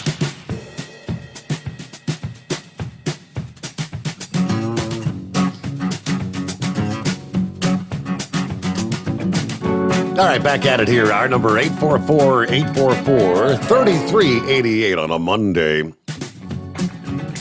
You're looking at Shadow Artist who said, years ago, my trainer advised me it's never a bad idea to find a lawyer familiar with the trucking industry way before I ever needed one. That way, if something happened, I had somewhere to start to get good advice to protect my rights and maybe everything I've ever worked for. Yeah, I know there are firms that you can put them on, like, I don't know, is it retainer? You pay a fee on a monthly basis or whatever, and when the time arises that you need them, I think OOIDA offers some of those services. Probably a number of others as well, but it's never a bad idea to have a lawyer available at your behest, right? Meanwhile, under the industry headlines, couple of tidbits, and we'll get back to your calls. A man has life-threatening injuries Sunday after driving in the wrong direction. Here's another wrong-way driver. Ultimately, finding a semi-truck to impact head-on. Investigation found that Everett Dickerson of Defiance, Ohio, 61 years old, was driving a 2003 Chevrolet pickup eastbound in the westbound lanes of US 24, about 3:30 in the morning. Canadian driver, Hackenpreet Dill of Celadon, Ontario, Canada, was driving a 2019 Peterbilt westbound, striking him head-on and went off the side of the road. Police had already been looking for the pickup as they had received reports at about the same time, the vehicle going the wrong way, about 5 minutes before the crash. Dickerson was taken to the hospital for his injuries, life-threatening injuries. Police report, yes, alcohol is believed to have been a factor in the crash, which, again, that just happened Sunday morning, less than 24 hours ago. So the investigation is ongoing there. Remember last week when Heatwave had his little issue with, said he was calling the show and he would be able to kind of he'd get through and get put on hold. We were trying to figure out what was going on, and the discussion of 3G wireless, which is being switched off one carrier at a time around the country. Maybe that played a role. I think somewhere down the line, the discussion was the fact, he's got an older phone. And is it operating on the 3G? So there was a headline. Yes, the end is near for yet another 3G wireless network. T-Mobile will complete the shutdown of Sprint's 3G CDMA network March 31st, 10 days from now. As 3G networks go offline, you need to ensure that for those that use electronic logging devices, that it's got to be operating on a 4G or higher network. If you're still utilizing an ELD depending on 3G, you're going to lose service. And by the end of the year, all of the service will be gone. Many ELD manufacturers were prepared for the 3G sunset, proactively choosing to operate their units on 4G or 5G networks. There's a number of companies that continue to struggle to meet the demands of the transition, though. Earlier this month, the FMCSA granted an extension for 2 specific 3G-dependent ELDs. Devices that are covered under that extension will be Omnitrack's Intelligent Vehicle Gateway, ELD identifier. Yeah, they've got the serial numbers that would be covered by that. Then there's another called Blue Tree ELD, ELD identifier B as in boy, T as in Tom 500, BT 500. Carriers who, with those affected units, can maintain compliance by following a few simple steps. First, a copy of the extension must be maintained at the principal place of business, as well as in the cab of the truck. Each truck with the malfunctioning ELD, letters from both Omnitrack's and Blue Tree models can be downloaded on the FMCSA's website, they say. Additionally, a paper record of duty status must be kept until the ELD is returned to compliance. The sunset dates. AT&T was the first to take 3G network offline in February after the March 31st closure of the Sprint 3G CDMA network. The rest of the 3G shutdowns will be next on the list. The Sprint LTE, in parentheses, T-Mobile, June 30th, T-Mobile, July 1, and Verizon, December 31. If you have a 3G-dependent ELD, you've got to upgrade your equipment to avoid service interruptions. They say just contact your ELD manufacturer if you're not sure of what network your device actually runs on. Apparently, there's many drivers that they're unawares, have no idea. Meanwhile, back to the phones here, and Gary's on board. Gary, I shared that post of the car where you said it's oh so close. How things looking, Gary? Looking good. I went down Monday and worked on it, helped work on it all week. And then Saturday I went with the engine builder, my tuner, Andy, down to Middle Georgia Motorsports Park. Warpath truck had a no-time race down there and helped him maintain the motor. And they ended up winning the whole shoot thing down there. It was something different for me, small tire world. But my car, I'm leaving tomorrow to go back tomorrow night to go back down to get the trailer and all the little stuff left. We're actually leave for the track Thursday, so we're just going to show up untested. Put the tune-ups in it, let her rip. Friday night be 2 qualifiers, and then we get 2 more qualifiers on Saturday. But we believe we got a pretty good handle of where we're going to be. So everybody and their brothers, wanting to beat the number 1 guy now. So and that's you, right? They can all get in line, I reckon. Yeah. Yeah, he got a big target on the back, but that's all right. Be the champ, you got to beat the champ. The way I look at it. It'll be interesting, but we're looking forward to it. It's been a long time coming, but car's really looking good. So hopefully I'll shoot you a text or something Friday after qualifying. I know you'll be at the truck show. Yeah. And Saturday, once qualifying's done, we'll be done qualifying, I think, by 5 o'clock is our last qualifier Saturday. Then we go right into racing. So I can at least shoot you a message and let you know where we're at. But car's looking good. Everything looks good. Can't wait to get started.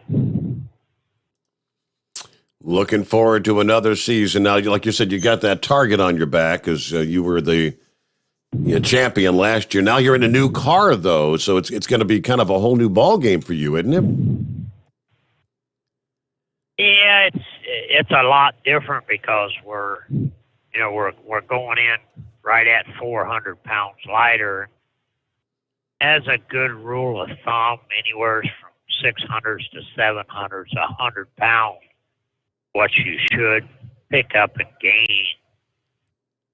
Even if we're only 300 pounds, we're still looking at close to 2/10 faster. Make sure tuning window a little bit smaller, but the tuner that I've got, Andy Skippy's, his Pro Extreme car that he crewed for years is going to be within 25 or 30 pounds of what we're going to weigh. So he has a lot of data, thousands of runs that he has in the laptops. So he's got a pretty good grip at where we need to start, and that's basically what we're going to do. We're just going to throw one of his old go-to runs where it would go down the track, just put that in there, and then once we go A to B one time, then he's got the information that he needs to up it, slow it down, tweak it here and there. And it shouldn't, I say it should, but it could be, but 9 times out of 10, it'll be pretty quick coming, put it that way. Okay. So time will tell, but I'm not too worried about the new car. It's a new car to me and to us, but it's not like the car has never went. I mean, the car goes way back as a well-known car. So I forget how many championships that the car itself had won or been involved in winning with different drivers. So it's not like it's a new car. It's an old car revitalized to a new car. So I'm not too concerned about it. So it'll definitely be interesting, though. Good deal. All right. So it's almost that time. So next Quite weekend, a few guys coming. action on the track next weekend. Next Friday we start Atmore, Alabama. So anybody that's going to be down in that general area, stop in and look us up. Like I said, we run it. I think 7 o'clock Friday night is our first hit, and I think 9 o'clock is our last hit Friday night. We got 2 hits Saturday, like 3 and 5, and then we start racing at 6 or 7, and then we race till it's over. It's a 16-car field down there, so 4 rounds and we're done. But anywhere from noon on, there'll be cars running at the track. So anybody wants to stop in, just stop on in. I won't be too hard to find. I'll be the one with the number 1 on the car. That's a good number. There you go. Yeah, that's right. All right, well, I'll get off here and let you get back to the other callers. But good talking with you. Good luck good time at the truck show, and I'll text you as soon as I got any information. Good deal. All right. If they're telling me everything's going to be pretty much, it should be almost identical to what I've got, so I'll be able to, like typically I do any night, keep an eye on the email and whatnot. So, yeah, you got something you want to share, just shoot it my way. If all goes to plan, that's the way it should pan out. on a Monday morning. Chevy Guy, what's happening? Well, sort of like 57 Chevy fans, that's it. That's the holy grail. Everything else is transportation. It will be sort of funny if he looks across the Christmas tree and there sits his old 57 Chevy, and when they go make their run, all he sees is tail bends. So I'm rooting for the 57.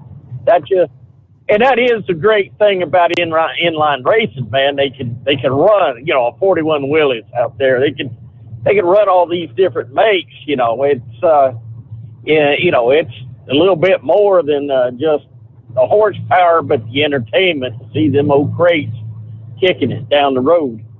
Pappy stole my thunder over this thing with New York Times, but I can fill in a little bit other on the story because I'm watching Fox News, and the Fox News feed was saying that these liberal outlets have turned on the New York Times so bad that they're all calling for the New York Times editorial board to be fired.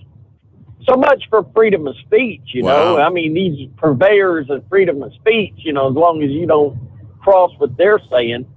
And about Hunter's laptop is what they're all upset about. Ray Barr, I could care less what that man has to say. He should be facing jail time himself because he had Hunter's laptop in his possession along with the FBI.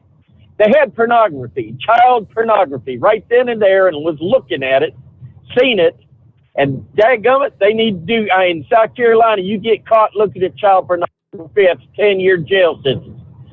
So, Ray Barr, you went from below a zero to me, buddy, so I don't care what you say. You're trying to dig your butt out of the hole because you know it might be coming out. It just might be Colonel Vindman and his buddies who turned on Donald Trump and slipped that message over to what's his name, the pencil neck guy, Adam Schiff, yeah. And yes, and turned on President Trump. Well, guess what? They're upset over Trump and the Fox News media. All these people said blood's on your hand because they were in the beginning saying we don't need to get involved in this war. Well, guess what? It's right down to that point. And right that time, I thought our administration was going to start shipping jets to Poland, and the jets, old MiGs being shipped to Ukraine. I thought all of a sudden, where did this come from? The Biden administration cuts them off at the knee, said, no, we're not going to send them.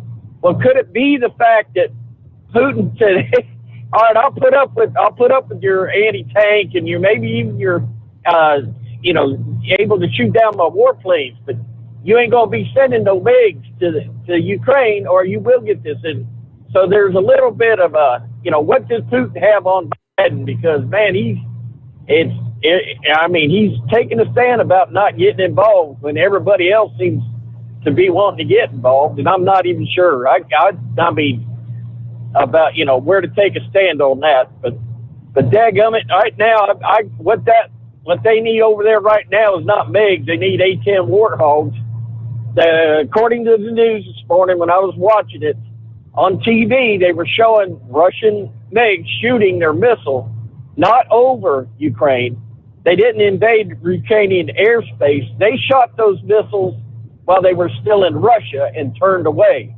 So in a way, they're sort of like a little no-fly zone. I guess the Ukrainian Air Force is doing a heck of a job about shooting down Russian MiGs. And but right now, what they need is them A-10 Warthogs, man, to start taking out some of them tanks. And God forbid, them poor Russian soldiers, most of them have no clue that they got into. If you believe the news media, what they're saying in their cell phones, letters, and interviews of captors, they had no clue they were invading a neighbor country. They thought they were going in to rescue. It just, Putin, I believe he's sealed his fate of being right in line with Adolf Hitler. and war crimes. I think I gotta say they were talking in Turkey about some kind of a peace deal, but it's including denazification of Ukraine. Right. Well, the president, the president of Ukraine, Yes. is Jewish relation. He lost relatives, family in the Holocaust. Thank you. Yes. So, what a crazy time we live in. I just do. I'm out of words here. But yeah, it's amazing now. All this stuff that we got kicked in the teeth for in the past is coming to light. And I think what it is they're starting to see things are going.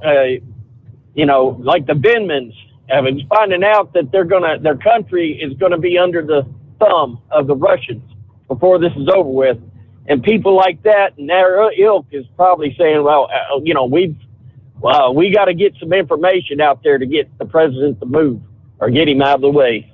So we'll sit back and see what happens. Other than that, oh man, the truck show is going to be interesting. Hey, you were saying your booth is going to be sort of small. I believe the scripture says don't despise little things, because a lot of powerful things for the truckers come out of that little booth. But it's going to be awful funny. You're going to have Moose all patched up, and all bandaged up. You're going to have Big Ed with that bandage around his head and eye covering his eye, looks like a mummy. You're going to have Gilligan there all patched up with his foot, and then you're going to have Horse Feathers over there leaning up against the pillar on the booth with slinging his steel knuckles around his finger with his 134 Comfort John Deere tractor up under his arm, under his emotional support. His emotional support tractor, right? There you go. Hey, you can't get the big one on the airplane. How about it? So it's going to be a heck of a sight. I want pictures. Other than that, I'm afraid I'll have to keep working, Tim. All right. And these kids. Thank you much, Chevy Guy. Have a good morning. We're at News Update. The midnight hour has come and gone on the West Coast. The Steve Sommers Overnight Drive live from the Hot Shot Secret Studios. USA Radio News with Tim Berg. A bipartisan group of senators is visiting Poland and Germany ahead of President Biden's trip to Europe later this week. The delegation is meeting with NATO military leaders and other top officials about the Western response to the Russian invasion. The group issuing a joint statement saying the senators will return with better insight on how Congress can and will support the Ukrainian people and our NATO allies. Senate Minority Leader from Kentucky, Mitch McConnell, is confident that Ukraine can win against Russian forces. And the way they win is for us to get these defensive weapon systems to them as rapidly as possible. That audio courtesy of CBS's Face the Nation. President Biden back at the White House after spending his 113th day in Delaware since becoming president. USA Radio News. Have you or someone you know used heartburn medications Zantac or ranitidine and been diagnosed with cancer? Zantac and ranitidine have been positively linked to cancer. According to the FDA, Zantac and ranitidine contain NDMA, a known cancer-causing agent. NDMA has been positively linked to cancers of the bladder, pancreas, esophagus, liver, and stomach.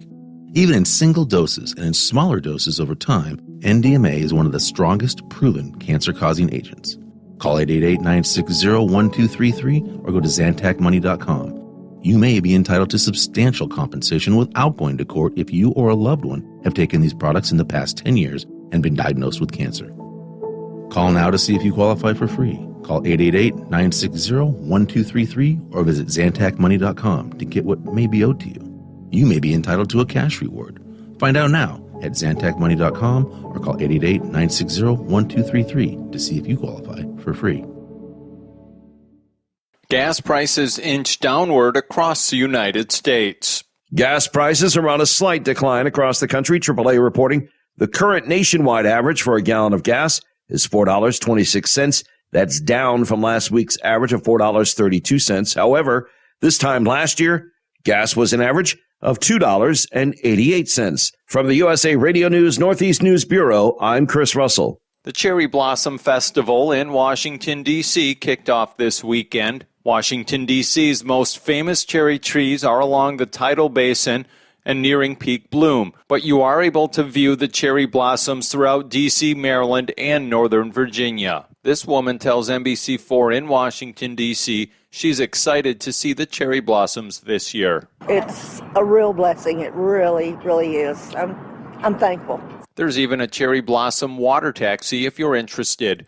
You're listening to USA Radio News. Gunsmoke. Fort Laramie. Have gun. Will travel. Frontier Gentleman. Luke Slaughter of Tombstone. The greatest radio shows of all time, Classic Radio Theater with Wyatt Cox. On many of these radio stations or online, just search for Classic Radio Theater with Wyatt Cox. That's Classic Radio Theater with Wyatt Cox. Negotiations continue toward a potential new Iranian nuclear deal. While some have been critical of the Biden administration's desire to come to terms on a new agreement, while appearing on NBC's Meet the Press, Senator Chris Murphy says those critics are not seeing the big picture. We cannot allow Iran to obtain a nuclear weapon. That sets off a nuclear arms race in the Middle East. And I don't understand why my Republican colleagues, having watched what Vladimir Putin can get away with nuclear weapons, want to hand nuclear weapons to the Iranians. The Democrat from Connecticut reminding everyone the Obama administration agreed to the first Iran nuclear deal in 2015, but the Trump administration withdrew from it. Minnesota public defenders reach a deal to avert a strike. Public defenders in Minnesota have reached a tentative agreement with the State Board of Public Defense. The two sides met with a mediator Friday when the deal was reached. The counselors say they've been pushed to the brink by unmanageable high caseloads that have become routine due to the pandemic, a problem that is being felt across the country. For USA Radio News, I'm Kenneth Burns in New York. One lot of a pancake and waffle mix is being recalled. The FDA saying Great Value Buttermilk Pancake and Waffle Mix is being recalled because of a potential for contamination from foreign material. The code of the lot being recalled is KX2063. For USA Radio News, I'm Tim Berg.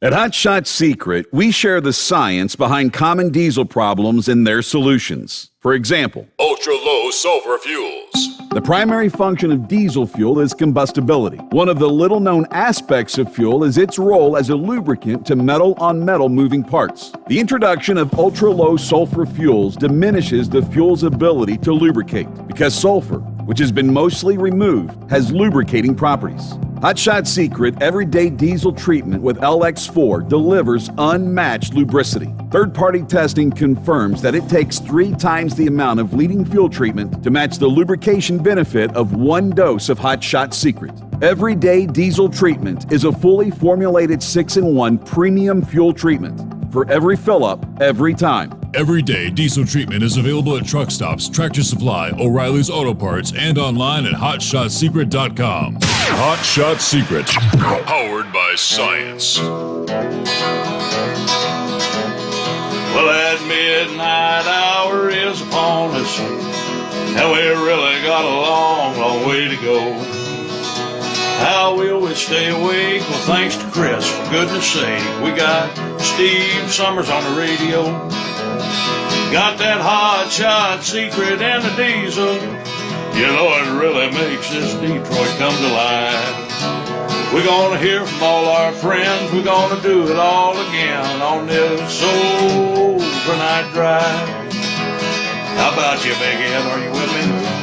Break 1-9, Black Carolina monkey gouger. Negatory there, hillbilly. You clean clear to Blacktown. Let her roll.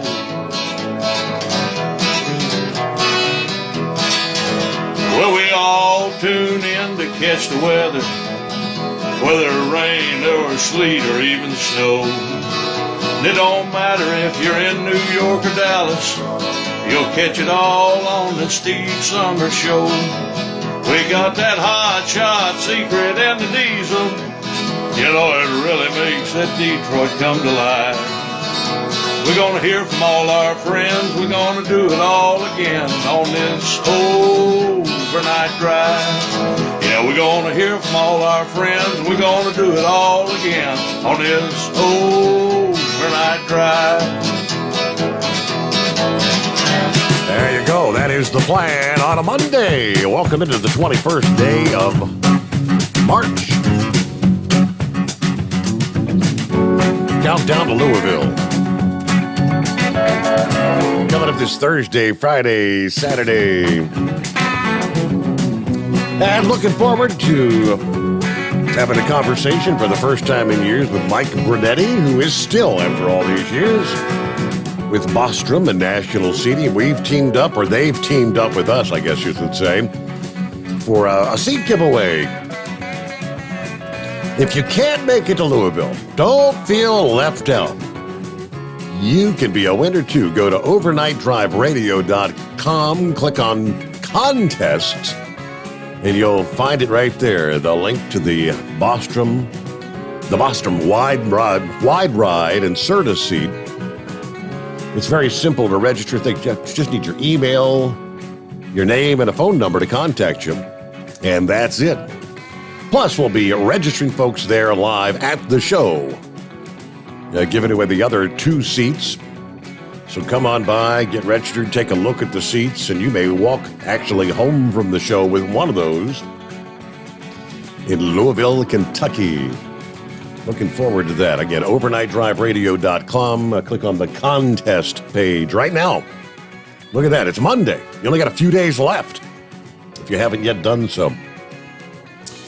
I heard the news break there. They played that little clip with Mitch McConnell that Ukraine can win this war. And the only way they can do so is to get the weapons and the defense weapons ASAP. Saw this past day, Ukraine will receive a new shipment of U.S. weapons within days, it said, including Javelin and Stinger missiles. According to Ukraine's National Security and Defense Council secretary, in a televised interview over the weekend, the weapons will be on the territory of our country in the nearest future. We're talking about days. Ukraine's allies have delivered plane loads of weapons shipments to bolster its military against the Russian invasion. Of course, Russia criticizing these deliveries coming from NATO member states. Everybody walking on eggshells, right? We don't want to accidentally get NATO drawn into this war, which they continue to say on a daily basis. Meanwhile, from CDL Life, we see the city of Charleston police shared a wild video captured on Wando Bridge during a high wind event in Charleston, South Carolina. Police said while assisting a disabled vehicle on the Wando Bridge, an officer was inside his cruiser when the car was crushed by a container that was blown from its truck by the high winds. That container subsequently fell from the bridge into the Wando River. We are incredibly thankful the officer and the truck driver, both uninjured in that incident. We'd like to thank the Mount Pleasant Police for their officers' quick response in ensuring everyone was all right and for providing the harrowing video that was actually captured on their officers' in-car camera. Yes, it was all caught on video. Now, I was a tad bit confused by that. When you're hauling those containers, I know they're picked up by a crane and sat down. Are they not like latched on or locked in any? I mean, kind of confused how the container just literally blows off that trailer. Meanwhile, a state trooper suffered minor injuries in Connecticut Friday morning after a tire or tires came loose from a semi-truck, essentially crushing the rear of the car. That's the life-saving part. Those tires impacted the rear. Had they impacted the front end of the vehicle, would not have been good for the officer. But I guess last Friday morning, about 8:40 a.m. on Interstate 84 in Willington, Connecticut, according to the NBC affiliate, the trooper was parked off the interstate when a set of double truck tires came loose from a passing truck, bounced onto the back of the vehicle, literally crushing the back of the vehicle. Semi kept going. The officer attempted to pursue the big rig, but was unsuccessful, had to pull over once more. The trooper did suffer minor injuries, treated at a local hospital. Troopers are now on the hunt for the driver responsible for the accident. Anyone with information asked to call Sergeant Merrill at Troop C. Somewhere down the line, a trailer ended up at a destination point without a set of rear axle wheels. Hey, where'd the tires go? I don't know. Somewhere between here and there, they came off, I guess. Okay. Well, good morning, Knuckle Buster. Happy Monday. Happy Monday to you too, Mr. Steve Sommers. Yeah, I saw a big old owner-operator going up a hill one time, and I was passing him because I had a light load there, and his rear wheels come off and started rolling up the hill, and then started rolling back down the hill and hit a big R driver. Ooh. So, yeah, it wasn't a good time. I was already past it, so I wasn't too worried about it there. So, getting hung up there. Talk about them truck seats there. You know, I might have to order me one of them there. When I was growing up as a kid, we had a barber chair sitting in the house there. I'm going to tell you, everybody that came to the house wanted to sit in that barber chair, including the women there, right? Oh, yeah? Yeah, that was the favorite seat in the house there. Would you go to a doctor that you didn't know? Well, technically, anytime you go to a doctor for the first time, you don't know him. Oh, yeah, but I mean, you find you a doctor and have a long-term relationship with him, right? Right. Yeah, known him for years. Yes. Yeah. Well, it's the same way with my lawyer. I've known him for years. I don't say that I entirely trust him, but that's you got to have a relationship with one of them. I don't trust them little old services they got because my lawyer, he looks out for my best interest there. Well, you know, I went to Keeper Sutherland there over the weekend there. Let me tell you, Steve, there wasn't but 300 people in that building. Yeah. And that's all it would hold, maximum capacity there. Nice concert. Man, I had Tennessee on my left arm, another woman sitting beside her, two women to my right, three in front of me, three in behind me. You talk about it. Them women took care of me, buddy. I was in heaven amongst all them women. That's what I'm thinking, though. Yeah, so that was an up close and personal venue. Then, 300 people. That's everybody. Everybody had a front row seat, right? Pretty much. I was in the third row back. Wow. You could see his face, everything. They were serving wine, whiskey, you name it, buddy. All kinds of stuff in there. He was even drinking up there on stage. Maybe I shouldn't have told that. I don't know, but anyway, he made mention of the fact that he was there, right? Mm-hmm. I read an article about a shooting at a car show over here in South Arkansas. I never did see anything more on that. You know anything on it? Yeah, Big Sexy sent me the link to that, and I think all said and done, 28 were injured. I think one dead. Yeah, pretty crazy event this past day. Wow. Yep, that is there. Talking about a snow shovel. What the hell is a snow shovel? Is that the same? Is that the same thing as a front end loader on my 850 John Deere? Yeah, that might be. I'm not gonna put that 850 John Deere away for the season, so I just use it year round there, right? Well, that truck that you're gonna have there, is it gonna be Monkey Gouger's Rooster Cruiser? Everybody's gonna be surprised. That's all I know. He's got one of them big, large car, triple-digit rooster cruisers there. You know what happens when he hears about the cops up ahead of him? He becomes a chicken truck. A chicken truck? Yeah, chicken truck instead of a rooster cruiser. So, is this Horse Feather sing along there? Boy, if this it is has one to of be. Keeper's songs. Yeah, first time I was in a bar room when I was just a boy, two men commenced to fighting. It was fighting they enjoyed. At first, as it started, it was over, or as fast as it started, it was over and done. One man left standing, there could only be one. Well, he looked me in the eye and said, "Come on, son, it's time to drink some whiskey, and this is how it's done." And we'll just leave all that for Big Ed. That's what he could have been telling her. Got into a barroom fight there, right? Yeah, he looks like it. Yeah, absolutely there.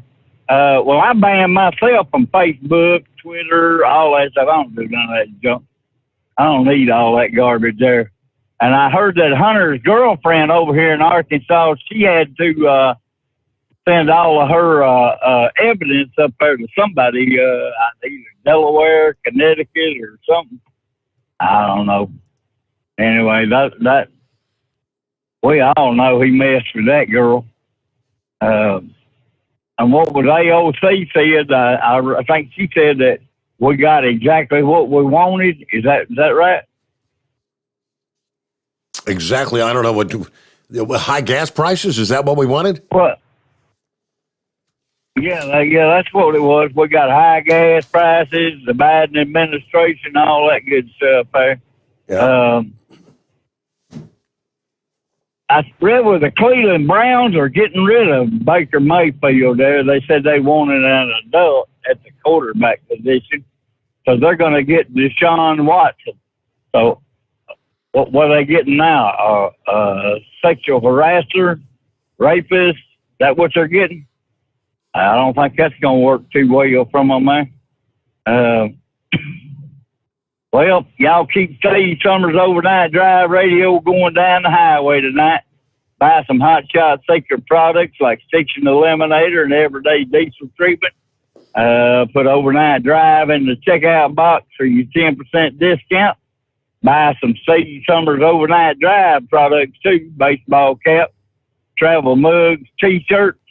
And hopefully one day Dolly will model that T-shirt for you, Steve. And that's all of my bull on it for right now.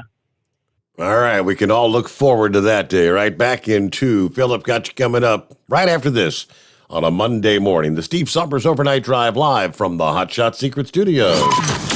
Live from the Hot Shot Secret Studios, the Steve Sommers Overnight Drive.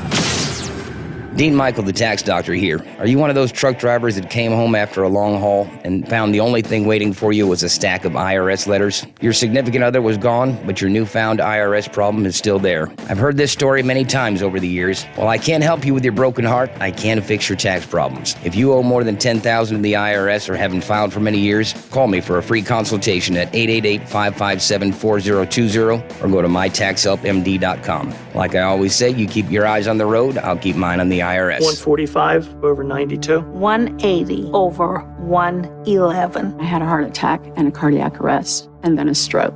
Your blood pressure numbers could change your life. Lowering your high blood pressure could save you from a heart attack or stroke. If you've stopped your treatment plan, restart it or talk to your doctor about creating one that works better for you. Start taking the right steps at manageyourbp.org. Now I'm, trying to get better, stronger than ever.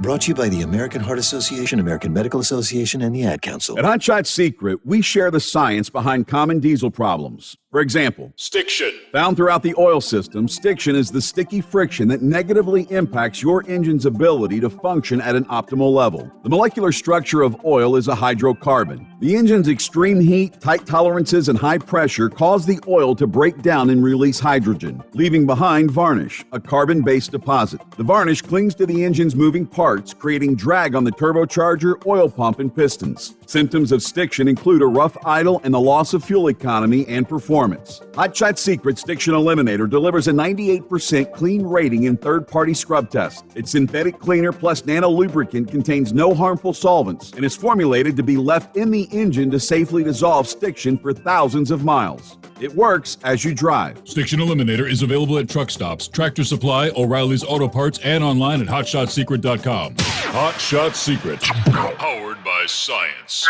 Because Channel 19's a little congested. Call Steve now at 844-844-3388. The Overnight Drive. All right, back to your calls here on a Monday. Hey, Philip, happy Monday. What's going on? Happy Monday. How you doing, bud? You doing all right? Doing well, yeah. Thank you, sir. Hey, Chevy guy, you're going to get your prayer answered there, your wish. There is a detachment of A-10 Warthogs that are going to Poland right now. They're going to be right beside the Patriot batteries that we've already put over there. So They know we're going to be in it. They're already staging everything up. So it's just a matter of time. Really? So, Chevy, yes. And it's been rumored that they're over, and I saw an article the other day. I can't remember where I got it at, but they're going over there. A-10s are going over. Chevy guy was right. They shot those missiles from Russia. They've shot a hypersonic missile over Saturday, and that's it started. So, and you know what hypersonic missiles are. So, I just don't know why we're not doing anything. The whole world is just not doing anything about this. But Steve, do you know what religious background Vladimir Putin is? No, I technically know. Is he Jewish? He's Jewish. Do you know what? Well, Mr. Zelensky, the president in Ukraine, he's Jewish as well.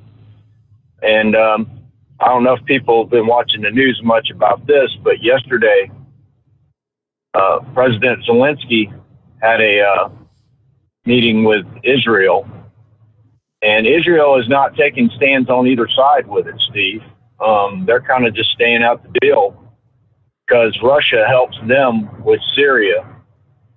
So if Russia pulls their involvement with Israel off of Syria, then Syria is going to come over with Israel. So it's a little bit more involved than just Russia and Ukraine. A lot of folks don't know that, but Israel is pretty much, they've tried to avoid talking to Zelensky. The meeting, well, it wasn't actually a meeting. It was kind of like the same thing that he did with our Senate the other day. He had a presentation for them. They had to literally plan it where it was all Zoom because I guess one of the higher up rabbis in Israel has passed away, and they were having his funeral yesterday. So they had all that going on, plus Zelensky wanted to come in there, and he only had a matter of a couple hours to give the presentation and then be done with it. They couldn't even get all their parliament or their officials into the building because the building that they were supposed to use was still under construction. So it's crazy how this is going to play out, Steve. I think we're going to have to be involved eventually. It's coming. It's just a matter of time. So what do you think?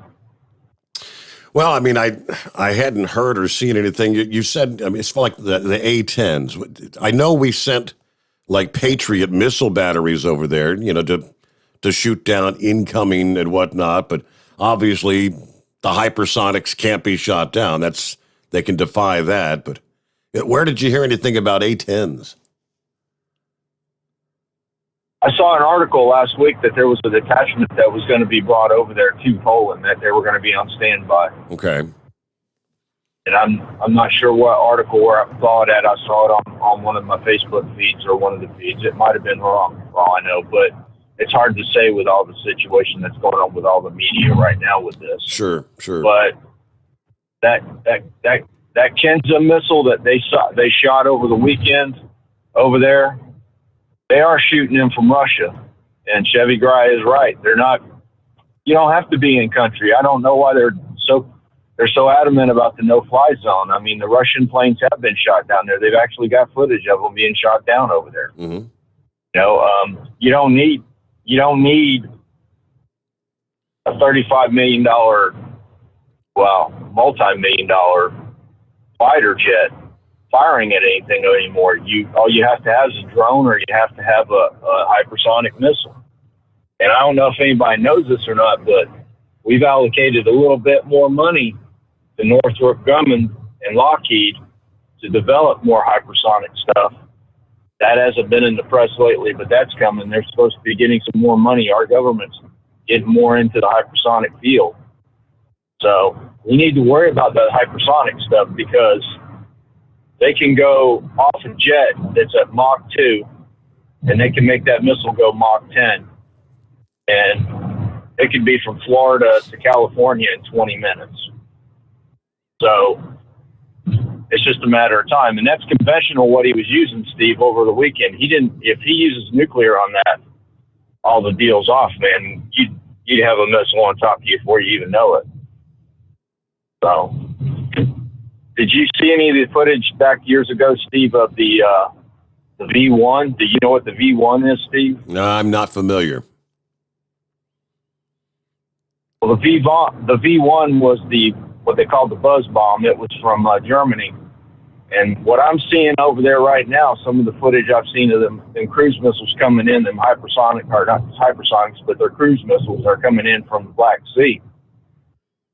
It looks just like the V1s back in the day, pictures they had from Germany. So that's all I got to say, Steve. I know you're on the bottom of the hour and you got to go, and we'll catch you later, and you have a good one. All right, we'll get our news break here. Yeah, just a moment. I'm looking at a report from here early this morning, here about an hour ago, where the UK intelligence says Russia's forces are pretty much stalled about 15 miles outside, 15 miles outside of Kyiv. This is the forces advancing from the northeast, stalled, and the bulk of its forces remain 15 miles from the center of the city. Heavy fighting continues north of Kyiv, according to the Ministry of Defense. Forces advancing from the direction of Hostomel to the northwest have been repulsed by fierce Ukrainian resistance. So again, pretty much standing up, Ukrainians continue to battle the Russian forces intently. But we'll be back with more right after this. The Steve Sommers Overnight Drive, live from the Hot Shot Secret Studios. USA Radio News with Tim Berg. A bipartisan group of senators is visiting Poland and Germany ahead of President Biden's trip to Europe later this week. The delegation is meeting with NATO military leaders and other top officials about the Western response to the Russian invasion. The group issuing a joint statement saying the senators will return with better insight on how Congress can and will support the Ukrainian people and our NATO allies. Senate Minority Leader from Kentucky, Mitch McConnell, is confident that Ukraine can win against Russian forces. And the way they win is for us to get these defensive weapon systems to them as rapidly as possible. That audio courtesy of CBS's Face the Nation. President Biden back at the White House after spending his 113th day in Delaware since becoming president. USA Radio News. Not too long ago, it felt good to withdraw your cash from the bank, didn't it? For a vacation or a new car. But today, withdrawing your own cash has become risky. Pat Boone here for Swiss America.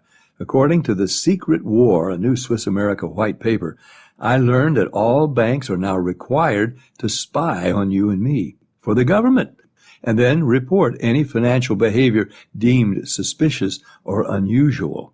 You must read The Secret War. It's free. Thanks, Pat. Call toll-free 800-630-1490. That's 800-630-1490. Truth is, I believe the government's new war against cash is really a war against us all. But the secret is now out. So please, get and read The Secret War. Again, 800-630-1490. 800-630-1490. $14.90 today. Or at SwissAmerica.com. You're listening to the Overnight Drive with Steve Sommers. Drivers, you demand that your equipment's reliable and dependable, and that also applies to your headset for communication. Well, our friends at Stellar Electronic have you covered. The Pluto Duo headset bundle is the best communication headset you can find in the industry. No matter the challenging environment you're driving in, the Pluto headset will make you sound crystal clear all the time thanks to their 99% noise cancellation. And the Duo's not only a stereo converter for the headset, but also a power bank so you can charge as you go. Learn more at StellarElectronic.com or visit them on Facebook. Do you have a Dodge pickup and hate your automatic transmission? Of course you do. LaVon Miller at Firepunk Diesel here, and we specialize in heavy-duty and performance transmissions for your 3-quarter or 1-ton Cummins-powered truck. So if you're interested in turning your stock slush box into a towing monster, call us today at 614-733-3744 or visit us online at shop.firepunk.com. It's coming. Crisp fall mornings turn bitter cold. As you fire up your diesel, you can see your breath on the inside of a cab. Imagine looking deep into your engine. Freezing temperatures impact your diesel's fluids, especially fuel. On a 23-degree morning, the paraffin wax in your untreated fuel starts to morph from fluid to large crystals. These crystals clump together and form a gel. At minus 10 degrees, your fuel hits the point where it no longer pours like a liquid. It's so dense that the flow through the fuel filter will slow, causing hard starts or no starts. Get prepared now for the cold that is coming. Hot Shot's Secret Diesel Winter Anti-Gel is a premium fuel additive that lowers your fuel's pour point to minus 65 degrees. If it's that cold out, you shouldn't be on the road. You ought to be at home in front of the fireplace. Hot Shot's Secret Diesel Winter Anti-Gel Premium Fuel Additive. Available now online at HotShotSecret.com. Hot Shot Secret. Powered by science. Attention all truckers, Dean Michael, the tax doctor here. I want to talk to you about those dreaded tax problems. I know you want to keep on trucking and not even think about them. Well, let's face it, they're not going away all on their own. You need professional help. I've been helping truckers put their tax problems in the rearview mirror for years. I can help you too. Call me for a free consultation at 888-632-4506 or go to mytaxhelpmd.com. It's like I always say, keep your eyes on the road, I'll keep mine on the IRS. 888-632-4506. After a long winter road trip, there's nothing like coming home to a warm, comfortable home. Hi, I'm Steve with USA Insulation. When we put our foam in your walls, it's like putting a coat around your entire home. It keeps the cold air out and the warm air in. We're getting homes ready right now for winter, and we have $1,000 savings for everyone. But because we love our truckers, we're going to give you an additional $250 discount for mentioning the show. 1-800-USA-FOAM or USAinsulation.net. Hey, Dad, your prescription will be ready in just a minute. Hey, Dad, your laundry will be ready in just a minute. Dad, your lunch will be ready in just a minute. Hey, honey, why don't you take a minute? When you help care for a loved one, you give them as much time as you can, making sure they're safe and comfortable. But it's just as important that you take some time for yourself. At AARP, we can help with information and useful tips on how you can maintain a healthy life balance, care for your own physical and mental well-being, and manage the challenges of caring for a loved one. Because the better care you take of yourself, the better care you can provide for your loved one. Thanks, Dad. Thank you. You're there for them. We're here for you. Find free care guides to support you and your loved one at aarp.org/caregiving. That's aarp.org/caregiving. A public service announcement brought to you by AARP and the Ad Council. And now back to the Steve Sommers Overnight Drive, live from the Hot Shot Secret Studios.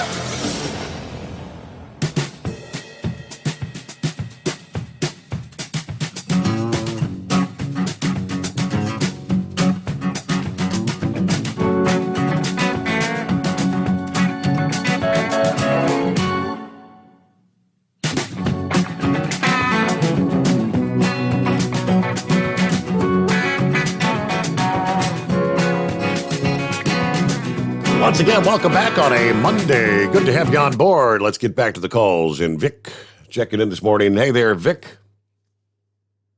Hey, Steve. Real quick, I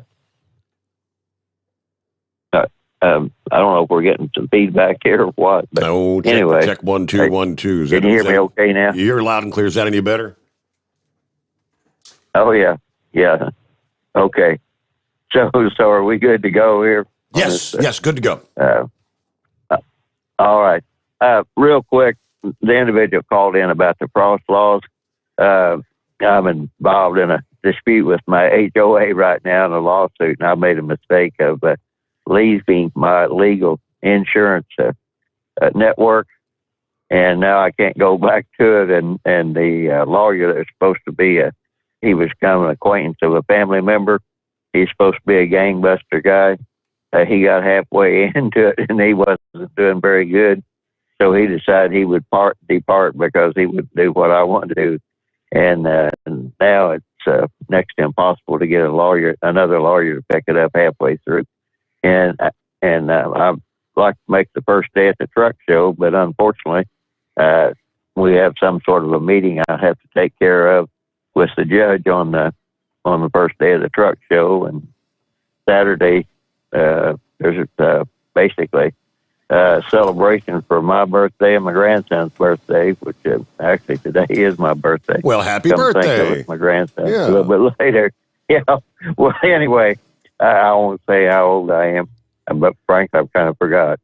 So Friday would be the only day I could get there, and I went and got my advance tickets and all that, but I don't know if I'll make it down there. But I hope you all have a good show, and to the who was always moving, wondering why you have butterflies. I know when I used to have to work fairs and stuff like that as a feed salesman, you're there to entertain and everything, but you're also there to do some work, I know, and to talk to advertisers and all that. So it is it's kind of a stressful thing. But to get to what the individual was talking about on the actual frost laws, the deal is, you probably know this, Steve, your frost really does not go away out of the soil. It doesn't go up, it goes down. Because the heat of the earth is actually what takes the frost out of the soil. And the time for the frost laws, that they are different in each state. But what happens is you have that frozen soil, and you have the sun during the day warming it up, and kind of you're getting that sloppy, slicky stuff on top. And then you also having it being warmed from underneath. And then that rigid thing creates basically a barrier there for the moisture to get away from the top. And if a truck breaks through that, it's going to cause an awful lot of damage. And that's why they have frost laws. And I guess growing up on a farm and in the Midwest, we've just always been, used to it. And even if your truck doesn't break through, it's kind of like driving on a floating bed. Something, you have a solid, you have kind of a semi-liquid thing there that the road bed is floating on. So trucks will do more damage during that period of time than they would if they were solid. And the other thing is, as far as getting the fine reduced, those scale quarries, maybe they've gotten better now, but they're usually not all that accurate because rock used to be so cheap. Sometimes you'd have an advantage. Sometimes it'd be in favor of you, and sometimes it wouldn't, because I don't know what type of quarry they went to weigh those. But you have the old beam scales. I don't think very many of them use those anymore. I'm talking about on the platform, and those things are a nightmare to keep an adjustment. And then they also use electronic load cells and hydraulic load cells. So the only thing I can say is, as far as getting a fine reduced, a lawyer could pretty well challenge that scale and make sure that the scale is right. Because I don't know what the break points in the fine would be. He said they looked at the poundage and, calculated it and everything of that nature. But all I could say is that, you definitely want to challenge the scales and make sure that they were in compliance with the weights and measure there in Wisconsin. And other than that, I know know I was dispatched one time, and I drove for a company there out of Memphis, and I said to my dispatcher, I said, JP, I can't go there because of the frost laws. He said, well, what are these frost laws?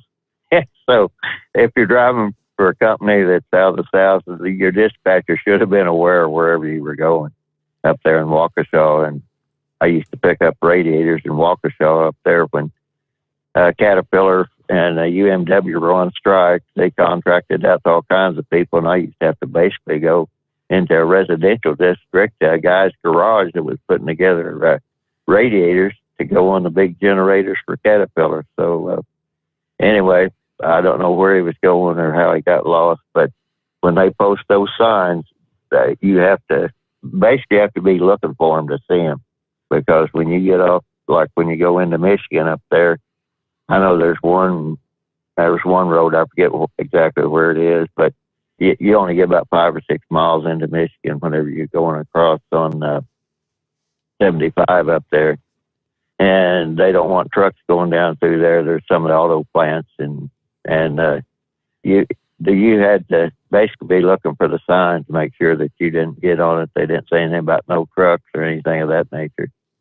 So, I don't know where the signs were up there, but other than challenging the signs and how well it was marked and challenge the scales, I don't imagine he'll have a lot of luck on challenging that, because those, your traffic tickets, they kind of fall in a different category than any sort of, criminal penalties or something of that nature. So he could try excessive fines, but I know there was one bridge up there in Pennsylvania. They always warned us not to cross, to cut through, because they said it's a $10,000 fine to use that bridge. So wow.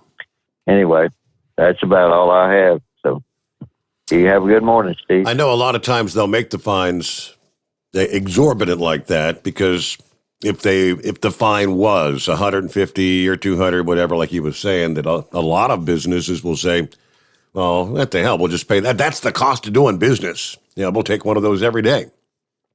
So they make the fine significant enough to where there ain't nobody going to say, well, it's just the cost of doing business.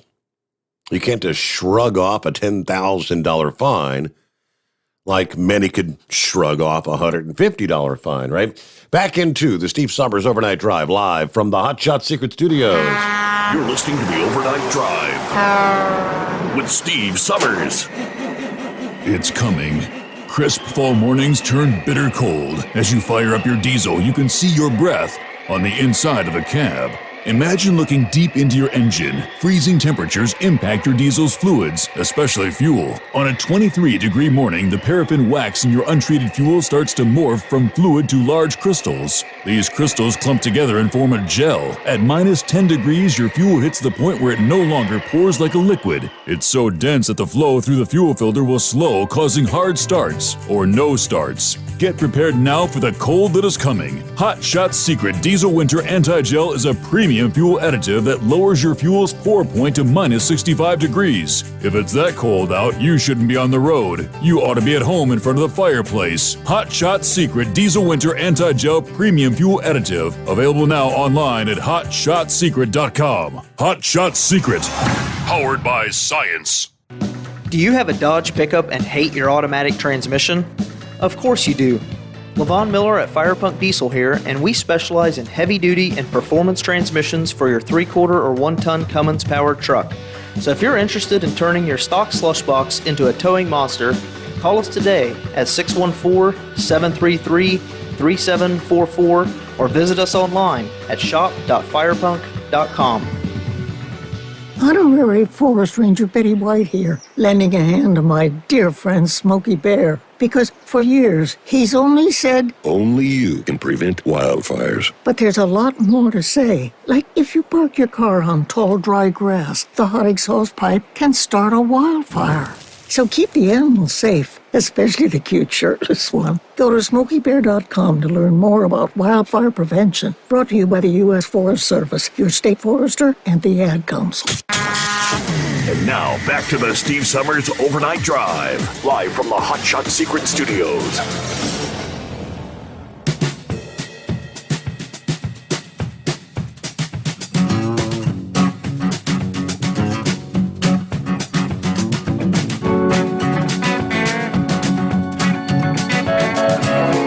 Yeah, so by now we've all heard the fact that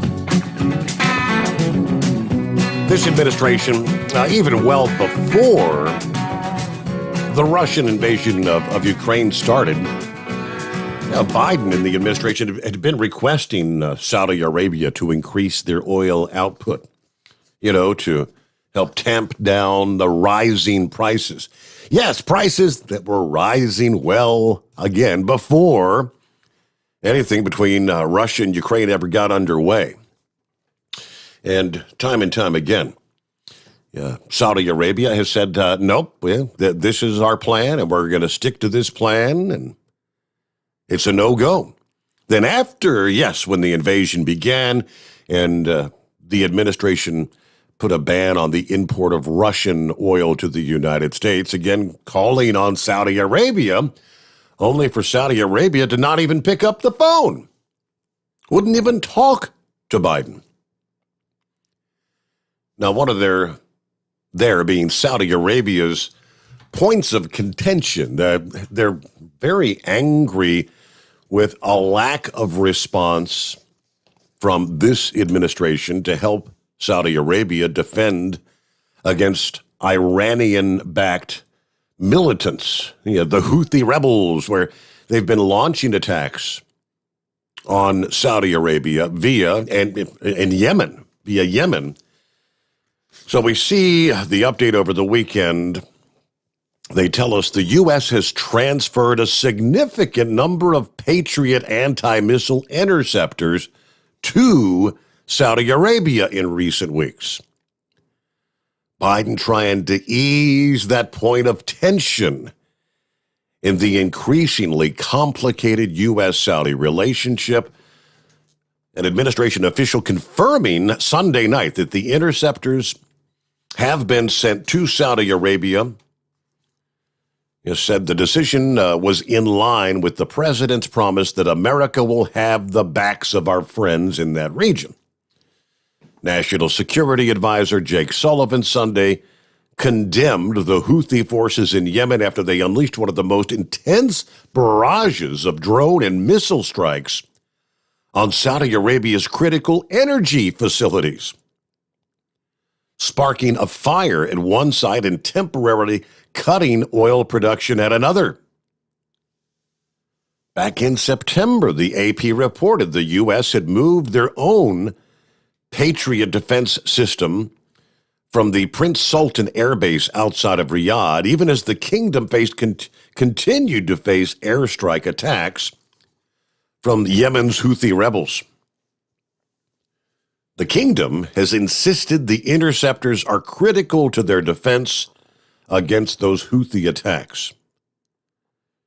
Saudis have been pretty much locked in a stalemate war with the Houthis since all the way back in 2015.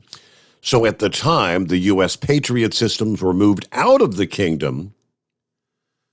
Administration officials said the shift in defense capabilities was made in part due to a desire to face what American officials see as the looming great powers conflict with China and Russia.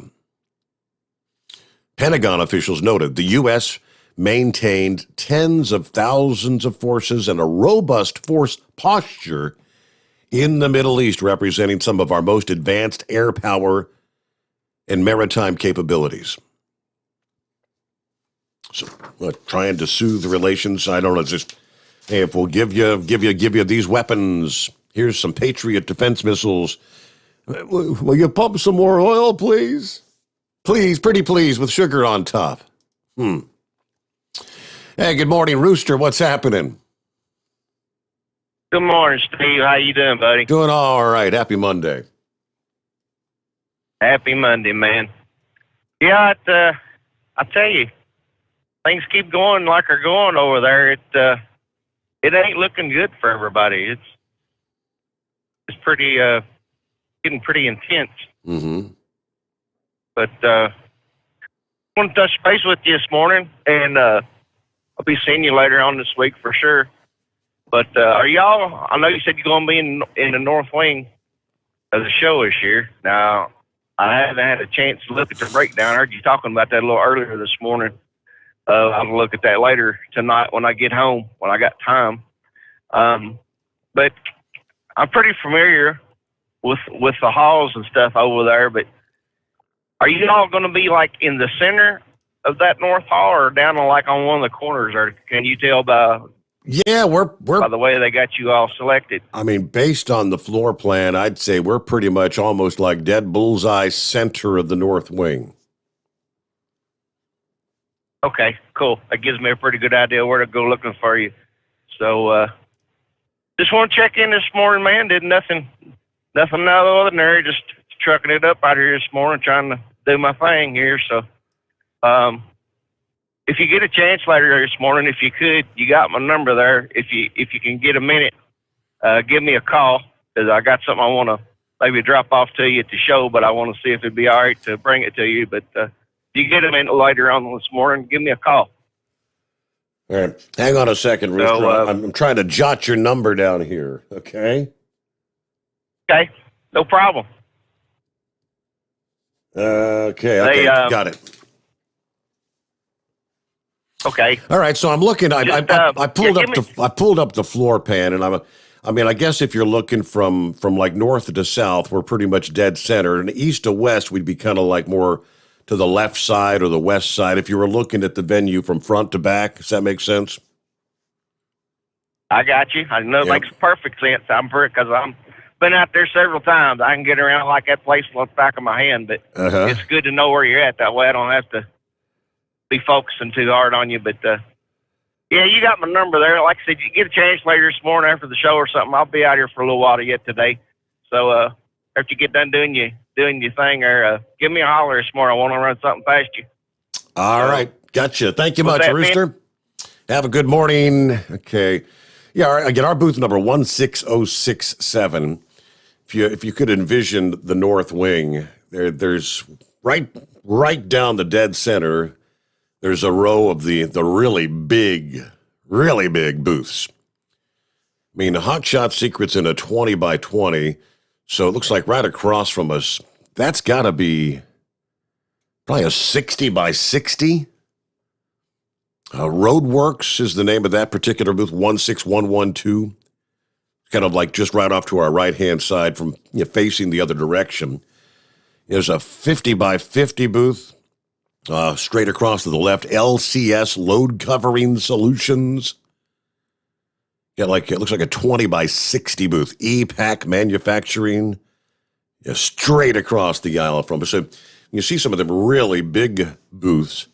I wonder what those people are paying. You talk about high dollar booths. But you'll find us there. Just walk around. Yeah, let's get our news update. Top of the hour. So Mark got you coming up next here. Knucklebuster on the line. Fiji is on board. And room for you at 844-844-3388 on a Monday morning. The Steve Sommers Overnight Drive. Live from the Hot Shot Secret Studios. USA Radio News with Tim Berg. The U.S. will know and report if China secretly offers support to Russia to help President Putin carry out his invasion of Ukraine. If they are going to be part of Putin and his barbaric conduct in Ukraine, he's going to run the risk of discrediting his own nation. Appearing on ABC's This Week, the Illinois Democrat saying the U.S. will know if that's the case and report it. Russia claims it has deployed hypersonic missiles in its attacks against Ukraine. Speaking on CBS's Face the Nation, Defense Secretary Lloyd Austin weighs in on the usage of such a weapon and what he thinks it really means regarding Russian President Vladimir Putin's apparent strategy. I would not see it as a game changer. President Biden set to leave Washington, D.C. Wednesday to take part in a NATO summit in Brussels. USA Radio News. Hey everyone, this is Mike. And this is Brian with Fellowship Home Loans. For years now, we've helped thousands of families live the dream of home ownership. and it's always great to hear from them. How willing they were to work with me, where everybody else just wanted to slam the door in my face. Second thing was just how quick and easy it was to go with Fellowship, because they really put it together quick for me. At Fellowship Home Loans, we don't have clients. We have friends and family. I recommend many people. I have my cousin, I have a friend at work, I have there's a lot of people who really need someone like Fellowship Home Loan. We are here to help. No pressure guaranteed. 800-535-2779. 800-535-2779. I appreciate how quick and easy it was to work with Fellowship Home Loans. What a pleasant experience it was. They really put it together quick for me. Fellowship Home Loans. Welcome home. Intercontinental Capital Group, DBA Fellowship Home Loans, Equal Housing Opportunity Lender, MLS number 60134. A new study is out regarding your COVID-19 booster shot. A new CDC study is showing the importance of getting a COVID-19 booster shot. Researchers found 3 doses of the Pfizer or Moderna vaccine were 94% effective against death or ventilation during the recent Omicron surge. 2 doses were only 79% effective in comparison. The CDC says these findings reveal that remaining up to date on COVID vaccinations is highly effective in preventing severe illness or death, even against current variants. From the USA Radio News Northeast News Bureau, I'm Chris Russell. China wants to see a ceasefire and peace talks in Ukraine. That's according to the Chinese ambassador to the United States. Appearing on CBS's Face the Nation, Qin Zhang saying that China is sending humanitarian aid to Ukraine, but no weapons. However, he refused to condemn the Russian invasion. You're listening to USA Radio News. You've heard us talk about the luxurious Giza Dream sheets from MyPillow. Well, now they're on sale, 60% off, as low as $39.99. Lots of other overstock items and a free copy of Mike Lindell's book, What Are the Odds from Crack Addict to CEO, with any purchase, but you've got to use my promo code USA. Go to MyPillow.com, the Radio Listener Square, use my promo code USA, or call 1-800-951-8175. The Southeast is bracing for severe weather starting Monday. Forecasters say the spring season will kick off with a severe storm system through the region caused by a southward plunge of the jet stream colliding with moisture from the Gulf. The storms could produce tornadoes, damaging wind, and large hail from the central United States to the Gulf Coast. Flooding rain is also possible from the south to the Midwest. Senate confirmation hearings begin on Monday for Supreme Court nominee Ketanji Brown Jackson. President Biden picking the federal judge to fill the seat being vacated by Justice Stephen Breyer, who's set to retire this summer after the current Supreme Court cases. The hearings by the Senate Judiciary Committee are expected to last 4 days.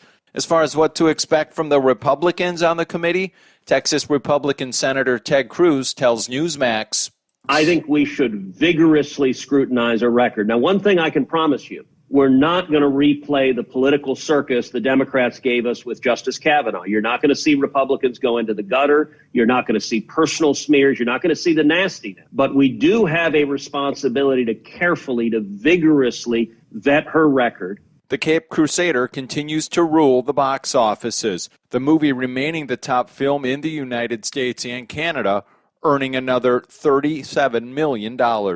For USA Radio News, I'm Tim Berg.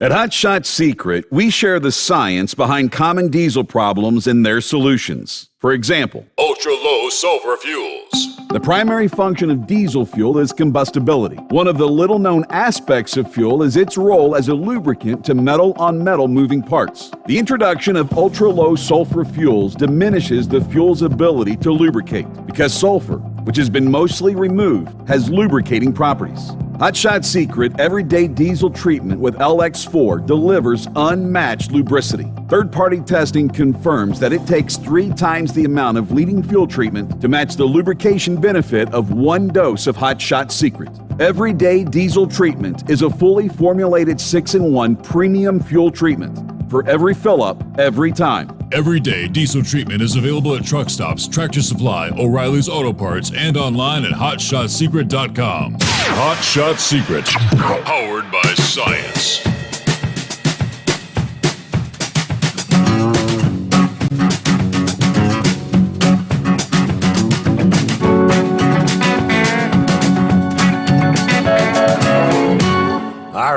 we go. Final hour, off and rolling. Here on a Monday.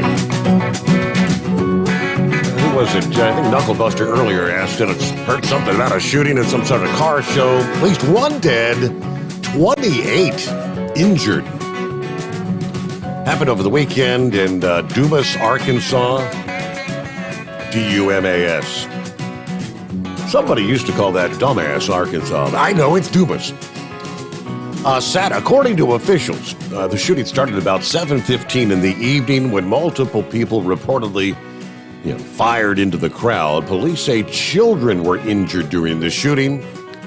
At least 5 taken to hospital by helicopter. One person arrested in connection to the shooting. Police still searching for others who may have been involved. State police are assisting the Dumas Police Department in search for additional suspects. Police held a press conference this past afternoon. Answering questions, authorities said in the presser that they had identified the victim that died as a result of the shooting as 23-year-old Cameron Schaefer of Jacksonville. It's being described apparently as a gunfight involving 2 different people. Schaefer was not one of those actually involved in the altercation, just an innocent I guess most everybody was an innocent bystander. Of the victims, at least 5 children, an 11-year-old, a 9-year-old, an 8-year-old, a 23-month-old, and a 19-month-old. Kids. Police right now, they say, searching for a second suspect. So I guess these 2 just started firing randomly, indiscriminately at one another. Neither of the actual shooters were hit, but all the innocent bystanders. Yeah, you never know in this day and age. Being in a crowd, got to watch your back, right? All right, let me see here. Several people sent me links to reports about, I was asking Philip about the A-10s. One headline, Knucklebuster said, U.S. A-10 Thunderbolts to be temporarily stationed in Poland. Yeah, he sent me a link to that, Philip. Let me see what, because I'm looking at my email. Just pulled that up. Philip sent me this. Let's see. Now, that was an older story, going back a number of years on that particular one. So, and that was like temporary. Yes, let's see. Check the dates on some of these things, right? Thursday, March 3. It doesn't say 2022, but I'll assume it's this year. Okay. Let's see. Give us the tools, we'll finish the job. Prime Minister Winston Churchill in 1941. History oftentimes repeats itself or rhymes. Vladimir Zelensky is making the same plea for equipment necessary to stop the advance of Russian autocratic's army. Congress acting in a supportive manner. Details are important. Okay, sanctions, this, that. Okay, there's one more step that could be decisive. The transfer of 3 squadrons of A-10 aircraft to the Ukrainian Air Force. Okay, given the fact that Biden actually put the kibosh on the MiG fighters, actually going from Poland to the U.S. base, to be then transferred to the Ukrainian pilots, I'd venture to say that ain't going to happen. But all right, just thanks for sharing. We'll try to stay on top of things, and if I learn more, I'll pass it on. Mark, thanks for hanging in there. Good morning. Happy Monday. Shadow Chaser, Steve. Hello, Shadow Chaser. How are you doing this morning, Steve? Doing all right. How was your weekend? Good. Hey, down here in Arkansas, it sounds like something from the Old West. Trying to shoot out at the OK Corral. That's exactly what it sounds like. Hey, you talking about the container that flew off that chassis, what they put them containers on, Steve? Mm-hmm. There's a locking mechanism that you lock them in. And you got 20-foot containers and 40 45, 50-foot containers. So apparently somebody that locked their container in when they left the port. Kind of wondered about how a container could just blow right off the truck. Yeah, apparently it was empty because them containers pretty heavy because they're all steel. And it had to be pretty good strong wind to pick that up off that truck to blow off the container. Chassis lane. Uh-huh. So, but like I said, it must be pretty strong wind down there coming across that bridge there. So. Yeah, that wasn't this weekend. I think it was the previous weekend. But yeah, there were big-time high wind warnings out there. I do remember that line of storms that pushed through. Yeah. I guess next time, make sure it was locked in. Mm-hmm. Oh, I wish I could get down to Louisville. I'm going down to Louisville now, right now, but I'm going to the post office down there, so I'll be a week early. Well, we'll miss getting to see you there, Shadow Chaser. Yeah, good week there, Steve. Have a good weekend. Hold up. Had a good weekend, yes, indeed. Went Don't over. get in trouble down there. Oh, yeah. I'm going to have the princess with me. She'll have her eyes on me. I'll be watching you. Keeping me in line, right? Yeah, roll it up on 12 past the hour. Okay, it's 844-844-3388.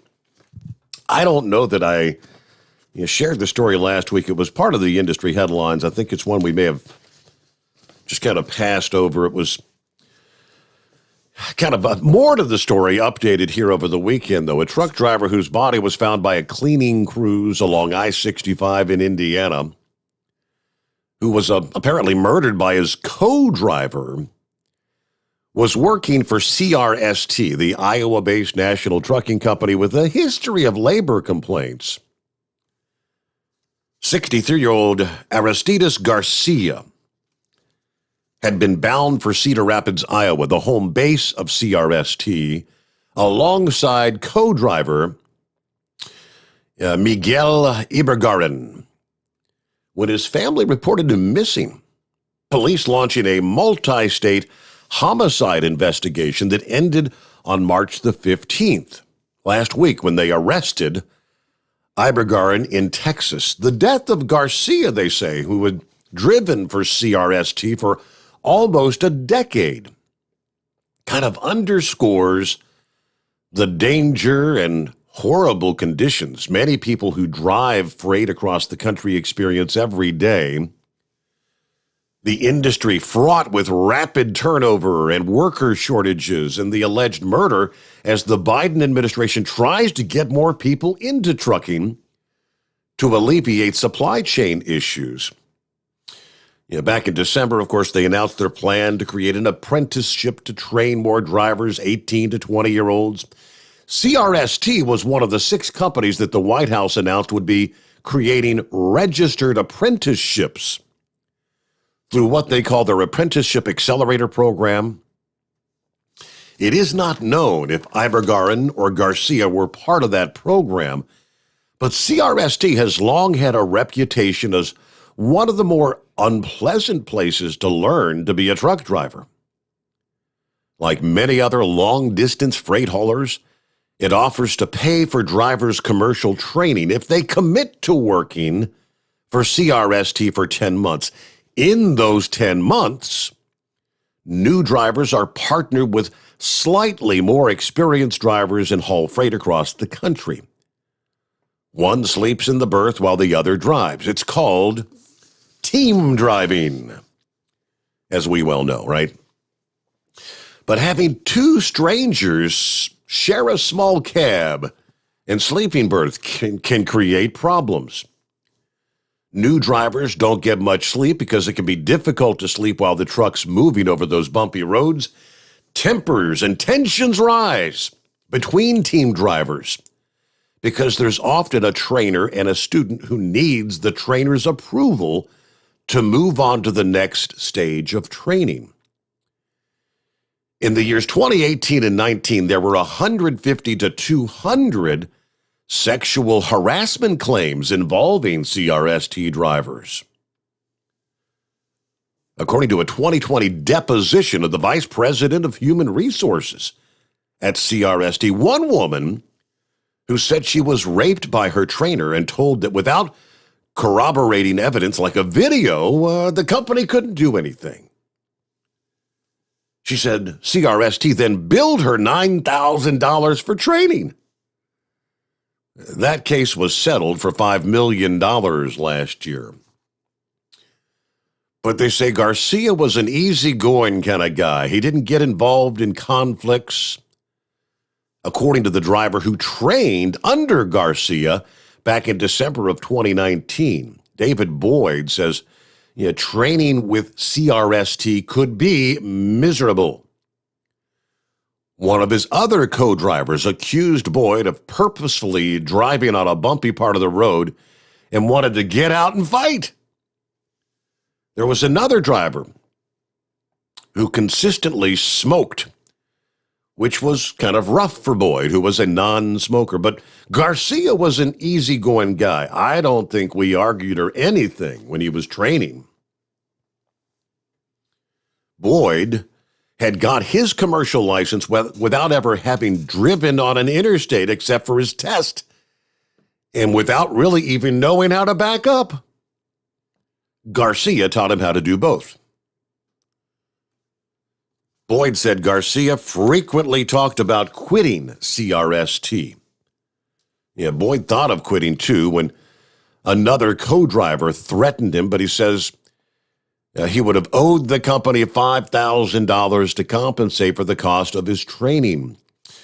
One lawsuit found that only 20% of the 25,796 drivers who started training with CRST between November of 13 to March of 17 finished their team driver training, which would allow them to haul freight independently.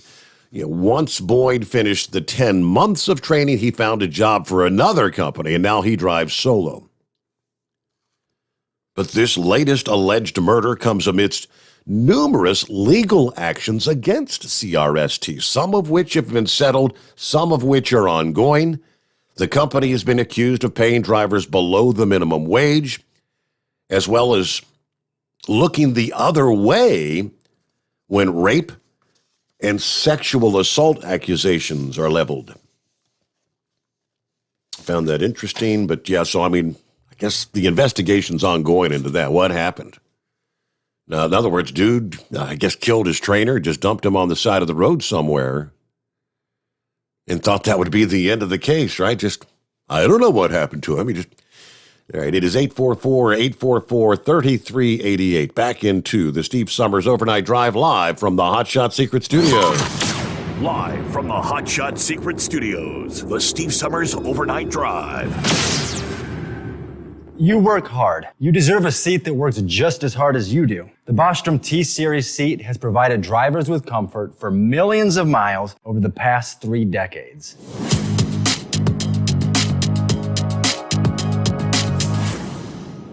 Each seat is built right here in the USA and has 4-position front cushion tilt and higher low-profile air suspension with isolator.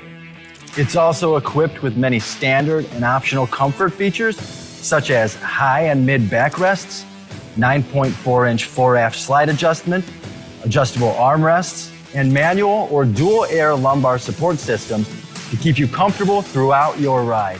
Build your T-Series seat today at BostromSeating.com and ensure your ultimate comfort for wherever the road takes you. Bostrom Seating, the ultimate comfort for the open road. After a long winter road trip, there's nothing like coming home to a warm, comfortable home. Hi, I'm Steve with USA Insulation. When we put our foam in your walls, it's like putting a coat around your entire home. It keeps the cold air out and the warm air in. We're getting homes ready right now for winter, and we have $1,000 savings for everyone. But because we love our truckers, we're going to give you an additional $250 discount for mentioning the show. 1-800-USA-FOAM or USAInsulation.com. StopTheStop.net. My mother was always very active and independent, and she was familiar with her neighborhood. But one day, she stopped at the stop sign for much longer than usual. She wasn't even really sure where she was at. It's important for you to talk to someone about it. I felt so much better after my son told me, Mom, we'll figure it out. When something feels different, it could be Alzheimer's. Now is the time to talk. Visit alz.org/ourstories to learn more. A message from the Alzheimer's Association and the Ad Council. Because Channel 19's a little congested. Call Steve now at 844-844-3388. The Overnight Drive.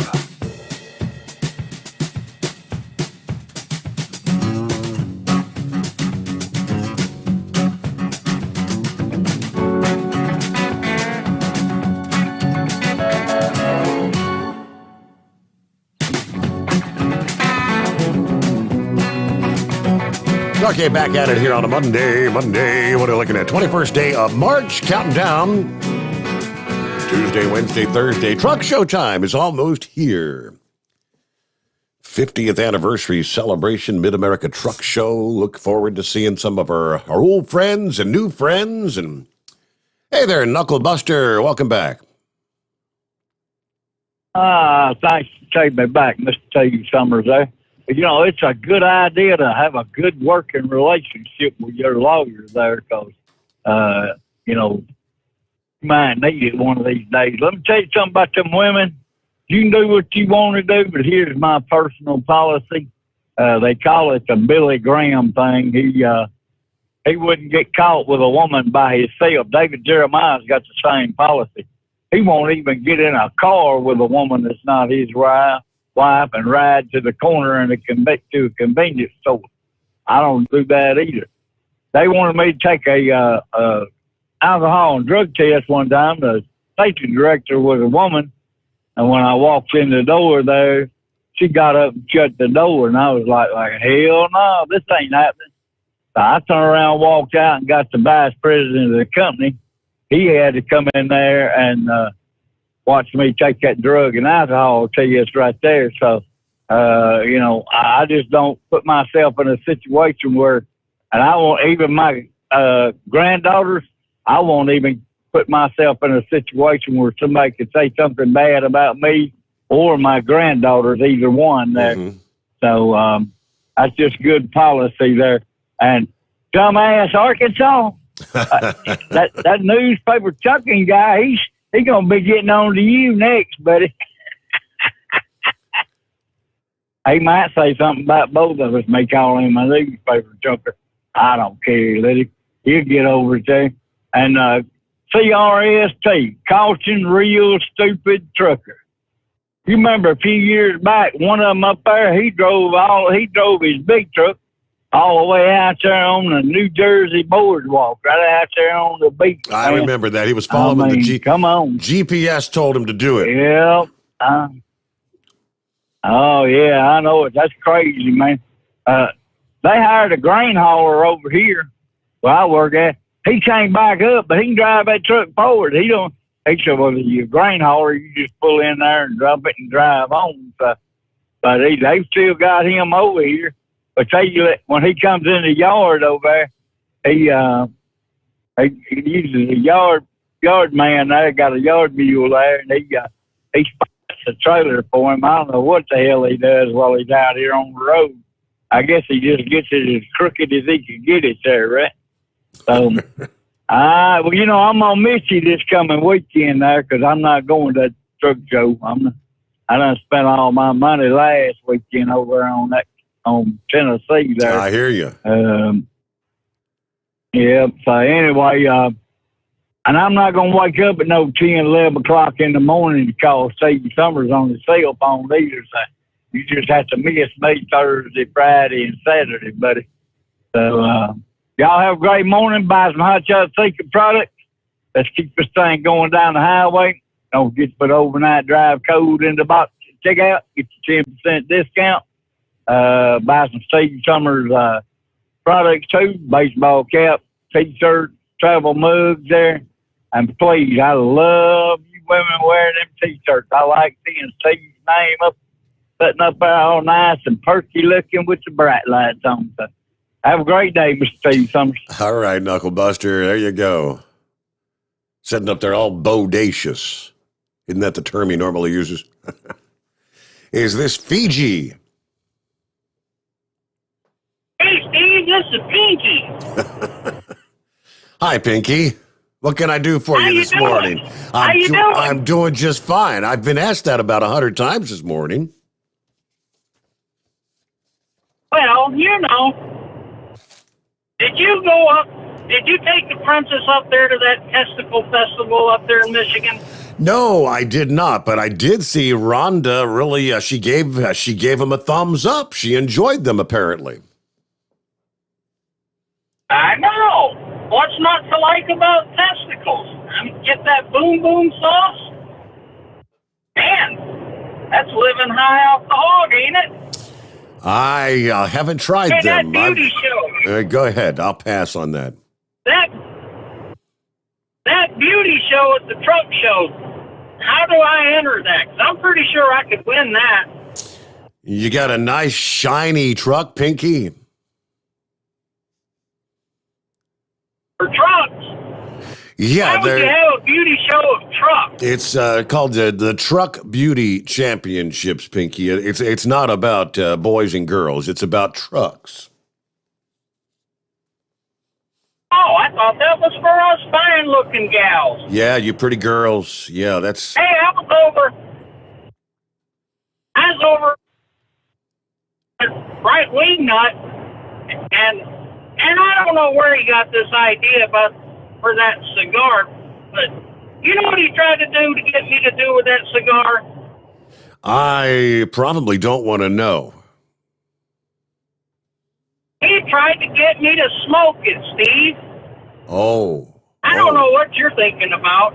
You need to get your mind out of the gutter. I don't know what you're thinking about, because that's what you're supposed to do with the damn cigar. Smoke it.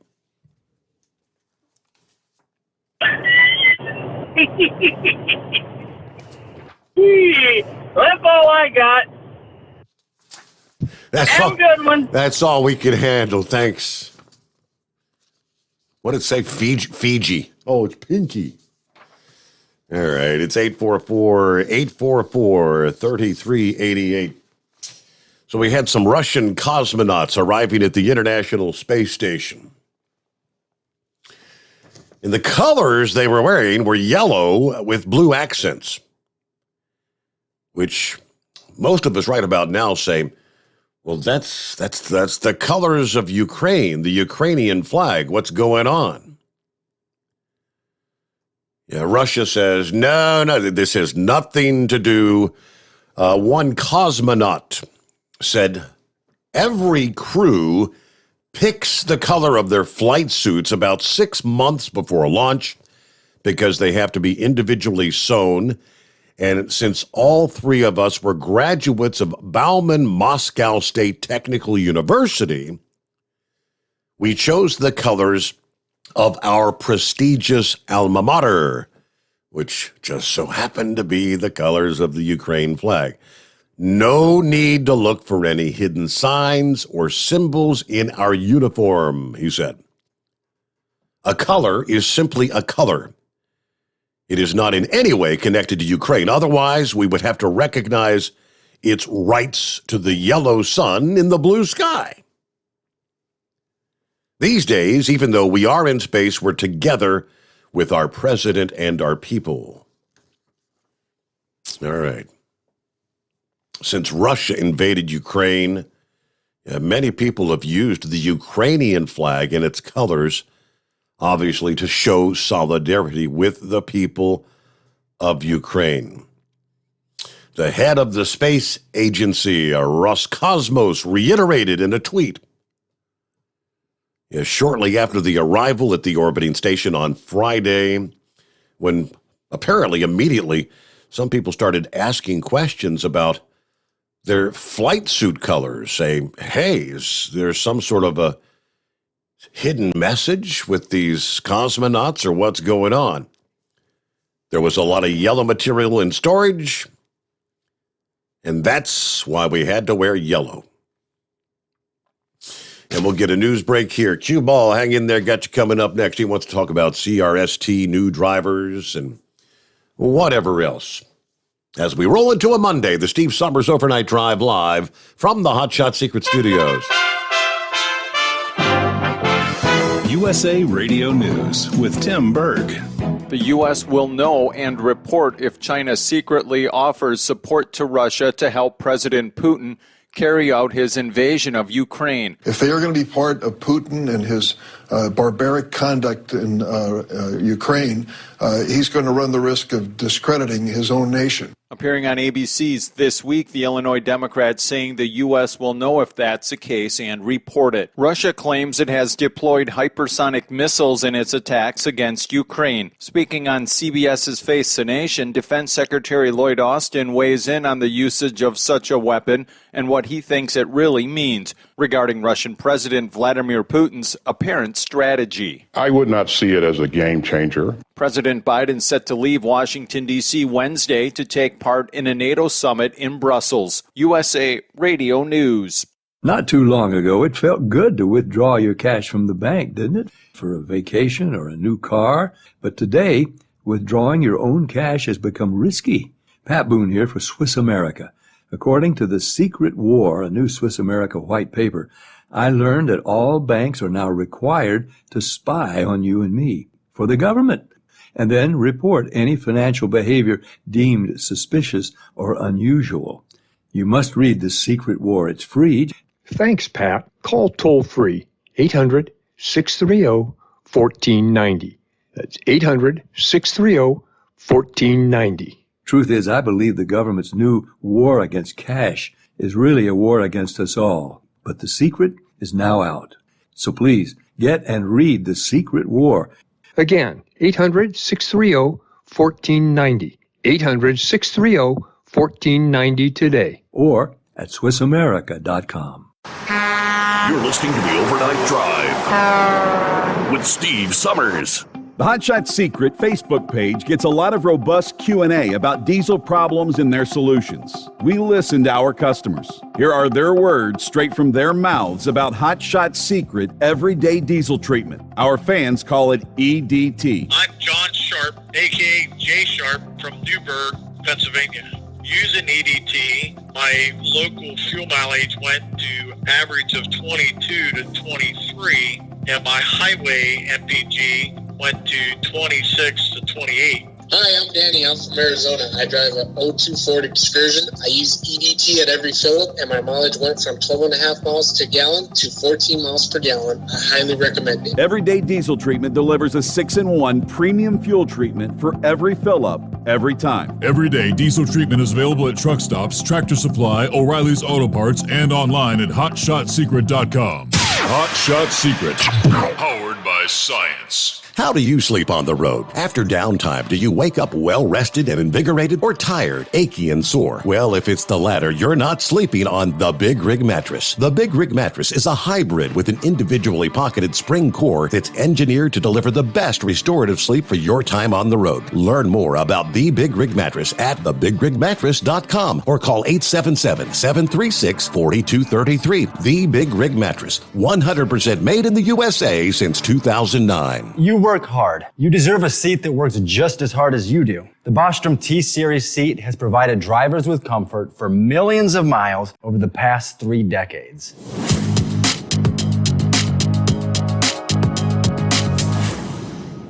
Each seat is built right here in the USA and has 4-position front cushion tilt and higher low-profile air suspension with isolator. It's also equipped with many standard and optional comfort features, such as high and mid backrests, 9.4-inch fore-aft slide adjustment, adjustable armrests, and manual or dual air lumbar support systems to keep you comfortable throughout your ride. Build your T-Series seat today at BostromSeating.com and ensure your ultimate comfort for wherever the road takes you. Bostrom Seating, the ultimate comfort for the open road.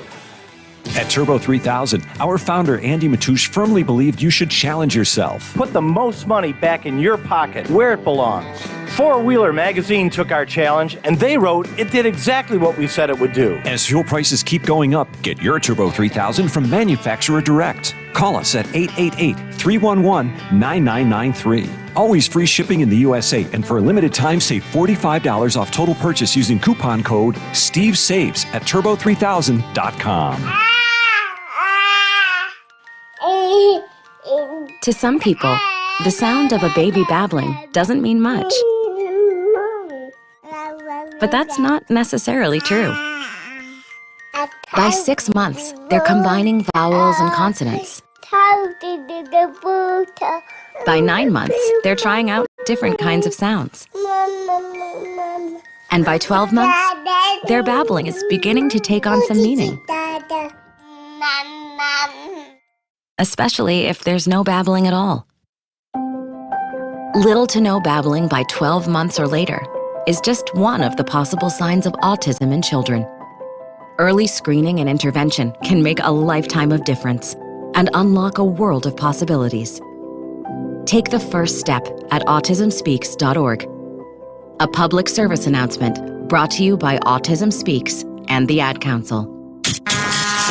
And now, back to the Steve Sommers Overnight Drive, live from the Hot Shot Secret Studios. All right, if you weren't with us for our full weather breakdown as we started the program, gearing up for what could be a very interesting week, potentially deadly week, a classic springtime setup will trigger numerous severe thunderstorms and heavy rain in parts of the central and southern states this week, while wringing out more snow from the Rockies and the high plains to the upper Midwest. This severe weather outbreak is possible across the South beginning today, not ending to as late as Wednesday. Of course, spring officially started this past day. While that was spring was arriving, a big southward plunge of the jet stream and an area of low pressure aloft started tracking across the southwest. Now, as we progress through the day here, Monday, the storm will have plenty of moisture to tap into from the Gulf of Mexico, leading to the development of widespread rain and thunderstorms in the southern and central states. These storms will likely produce tornadoes, damaging winds, and large hail in parts of the South as the system will progress easterly through the middle portions of this week. Flooding rains, also a potential threat for portions of the South and the Midwest. What's not certain yet is the magnitude and the location of the greatest tornado, damaging wind, large hail, and flooding threats. That becomes a bit more certain once the ingredients come a bit more into focus. So here we are on a Monday, and the weather channels kind of got heightened the likely threat of severe weather, stretching that zone from Waco, Texas to Houston, Texas. A possible threat, a broader area from Shreveport, Louisiana, all the way back toward Abilene, as far south as nearly Kingsville, much of the eastern 2/3 or 3/4 of Texas. Possibility extends all the way up into Oklahoma City and into southwest portions of Arkansas. Now, the storms are expected to escalate later today into Monday night. A severe weather outbreak is increasingly likely, they tell us.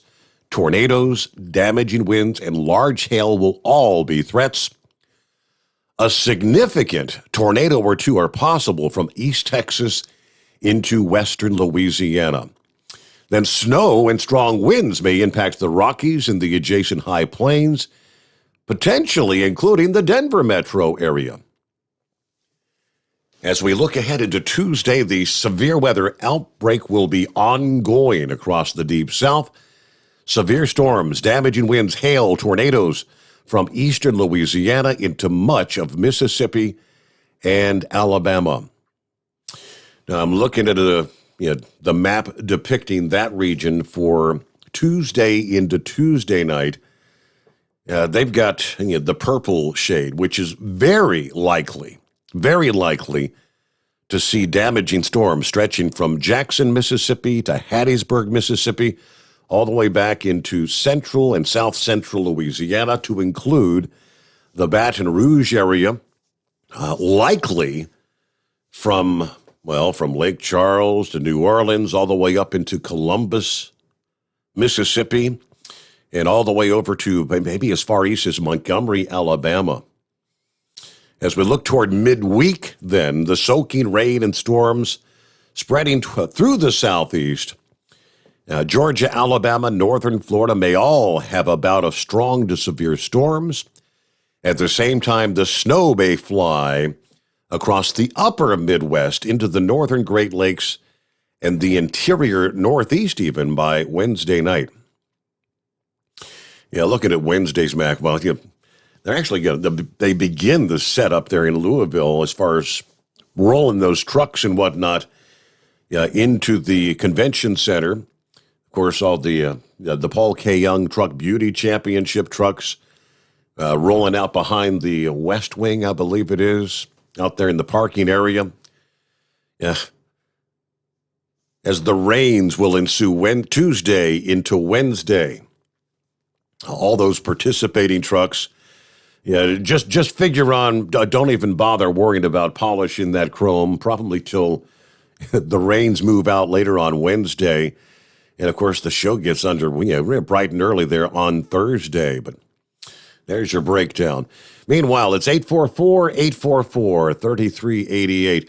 Morning, Cue Ball. How the heck are you? Good, Steve. It's been a little while. It has. I was thinking about that whole thing with that. Was that the trainer killed the other guy in that CRST truck? Mm-hmm. There's a lot of these larger companies. I guess that's kind of a weird one where one killed the other, but there's a lot of these big companies out there. We all know who they are. It's like, where do they get these clowns from? They're usually the real cheap freight haulers.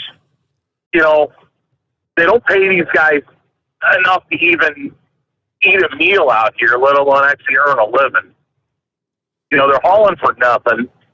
I don't understand how they even can manage to just get down the road and not get shut down because of the amount of accidents, all the different lawsuits. I mean, it's just insanity with these people.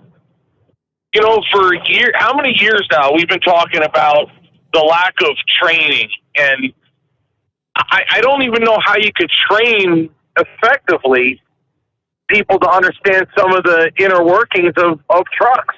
I'll give you an example. You were talking about granted, not everything in the media is written accurately, but let's assume it was that wheel-off situation up in Connecticut that hit a state trooper car. Mm-hmm. You said it was a set of duels that hit the car? Correct. Yeah, that's not loose lug nuts. That's a wheel bearing that went out, and the entire wheel set. That's both wheels. Both wheels. Yep. Both tires, both rims, still bolted to the hub, still bolted to the brake drum, slid right off the spindle on a trailer. How do you train somebody about bearing preload when they're not a mechanic? How do you get this TikTok generation, your 18 to 21-year-old, to understand that if your hub feels hot, you've probably got a bearing going out? How do you explain what hub oil smells like to that generation? Of course, now I'm going to the younger drivers situation there. And even the 21-year-olds nowadays, they're still part of that TikTok, social media fad generation. I could try to explain them between the oil bath bearing and a grease bearing, but they're not going to know it. They're not going to have a clue. How many of these people actually know how to adjust brakes? None of them. I should say none, but almost absolutely like 90-some% of them have no clue. Mm-hmm. It's not only just in trucking, it's societal differences. See, this takes a random year. Let's just say 1970. What do you think if you took the adult male population from 18 till however? What do you think what do you think in the adult male population? What do you think the percentage was? And that's of all that if they had a flat tire on their car, could change it in 1970. In my estimation, 95. You're well into the 90% range. Yeah, right. What about today? What about the adult males of today in 2022? What the percentage of them do you think would change the tire on a car? How many if of them they had a flat? How many of them could even find the jack and know where the spare tire is? And that's the problem with the trucking industry. These rigs are they're not simple machines. I don't care all this automation that's on them, all the little bells and whistles, this, that, and the other.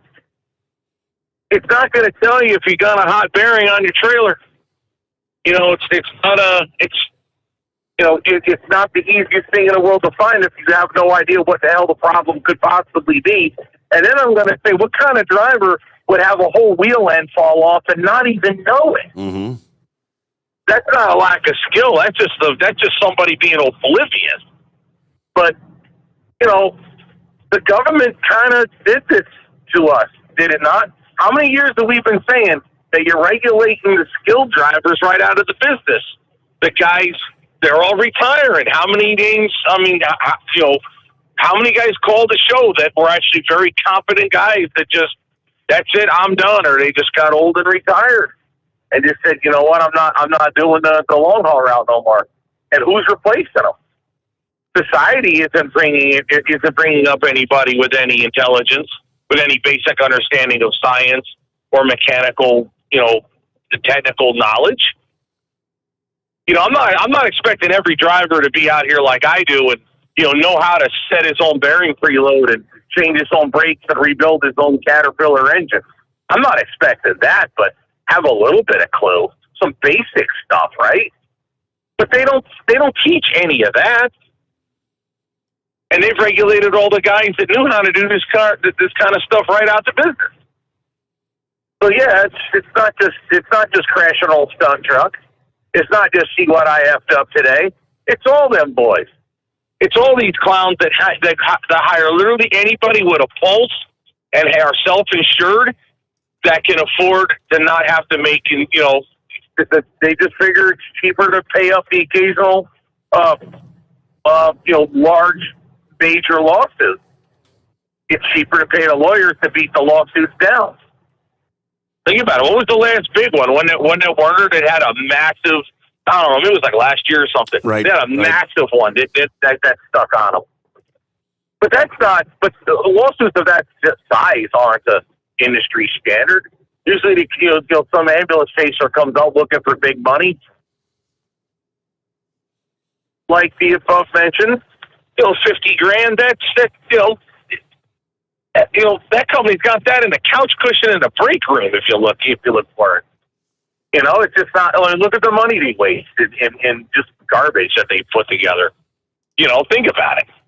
But I don't know, I just look at the state of the industry and what's coming up nowadays, and it's just all bad, all wrong. And their answer is, we're going to put younger drivers in these trucks. Yeah, okay. Let me know how many of these clowns were just only a handful of years ago dumping ice over their heads. Or maybe eating a Tide Pod. So. Eating a Tide Pod. That's right. I forgot about that one. That's the point. That's what we want behind the wheel of these things. I think it's a terrible idea. But it's not just trucking. It's a societal thing. Society has changed to the point where everybody knows the phrase of millennials, right? And I don't know the exact age range, but I refer to my son's generation as sub-millennials. He's like, no, I don't even know what they really call my son's generation. And the reason I call them sub-millennials is I make the joke, millennials are already worthless. The next generation is worse than worthless.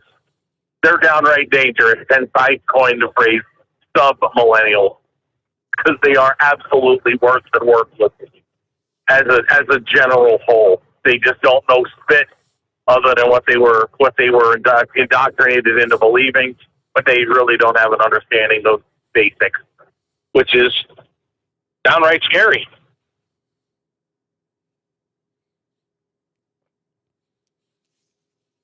Well, let's just bring in more 18 to 20-year-olds, right? So I know they've got that apprenticeship program going, I think, as we speak. And like the story said, not sure if this guy at CRST was a part of that or not, but I guess we'll find out in the coming days. Yeah, but we all know how that actually works out. I mean, think about it. When you that article you were reading, it said they were just team driving. How much apprenticing or training is being done when the guy that's supposed to be teaching is in the back sleeping or trying to get some sleep? He's not teaching anything back there. So that's a weird spot. I remember, I've been out here 23 years, and it was that way then. My first job was with Cannon Express. And my trainer, he had a clue. I mean, he was the filthiest son of a gun on planet Earth. But he knew his crap force how to drive trucks.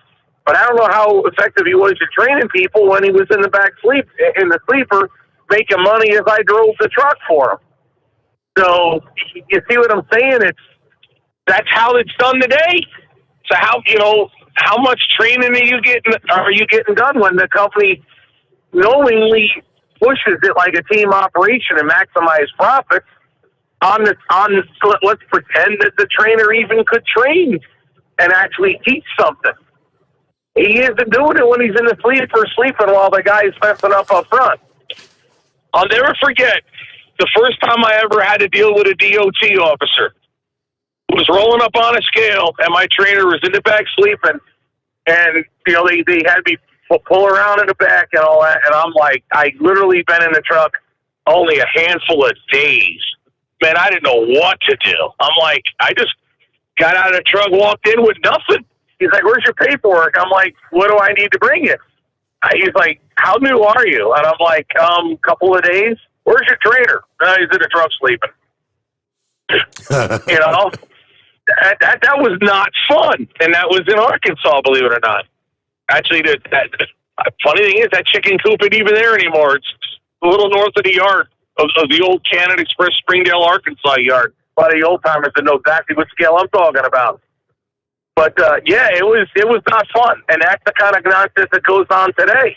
But at least I had a clue as far as like the basic operation and maintenance of a truck, because I grew up working on crap all my life, so at least I had a halfway understanding of these things. But man, the guys coming up now, forget it. Now you got guys like me whose sons grew up around the trucking industry, grew up working on Peterbilts and Freightliners and trailers and so on, and their father, me, wanted to stay the hell away from this business. I don't want them anywhere near this thing. Why? Well, because you give more respect as a drug dealer than you do as a truck driver nowadays, especially in certain segments in this country. So, you might have had a pair of good truck drivers, meaning my children, but I told them to go another path. This path stinks, which means when I'm all said and done, I don't know who's going to wind up with all my tools and all the equipment I got. I guess my kids will have to auction it when my dead carcass winds up being a thing. They're not going to have any use for any of that equipment I got. But, whatever. The government did it. I said it years ago. Eventually the government's going to be like, well, how come the truck industry went belly up? Well, look in the mirror, pal. That's how it happened. You guys did it to us. Well, that's where they're getting all your automated trucks, your autonomous trucks. I thought I printed up a story from over the weekend, matter of fact, talking about 500,000 trucking jobs are going to be replaced. Yeah, we've been talking about it for years. But they're making it sound like it's getting closer and closer to actually coming to fruition.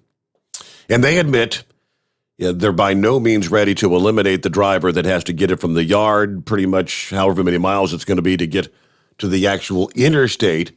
And then the truck takes over for the long haul portion. Then you got to have someone to navigate the skinny roads and whatnot to the final destination. But that's the short end of the trip on either end. All right, morning, Mr. Sommers and the Hot Shot Secret Overnight Drive Nation. Happy Monday. Coffee up. Happy spring, by the way. Ready to head out to Sterling Heights, Michigan, and make that flip back to Fort Wayne. Good to have you on board. Truck and Phil, Semper Fi. Have a great Monday. One final tidbit as we're about to wind things down this Monday morning. Hadn't even touched on the trains. Pretty much shut down this past day in Canada. The Union, and I believe is it Canadian Pacific Rail, blaming each other for a work stoppage. More than 3,000 CP Rail conductors, engineers, train, and yard workers represented by the Teamsters Canada Rail Conference off the job after the midnight deadline set by the company to agree on a contract failed to get a deal. Supposedly the talks are continuing, but just kind of curious, how long does this have to go in an already strained supply chain situation? Now, I'm assuming a lot of those trains would also be removing a lot of oil by trains currently, correct? We've already got prices rising, issues at the pump. So it'll be interesting to try to get more on that maybe later today and see if they're making any progress. But again, I'm thinking if this is the kind of thing that goes for any extended period of time, right on the heels of the truck drivers shutting things down in Ottawa with the convoy and the protest recently.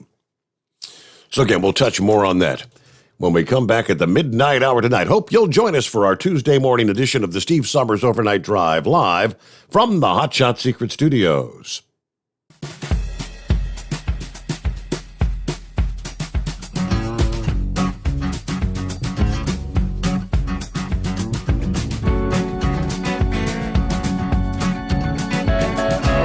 You'll never guess the places that I've been.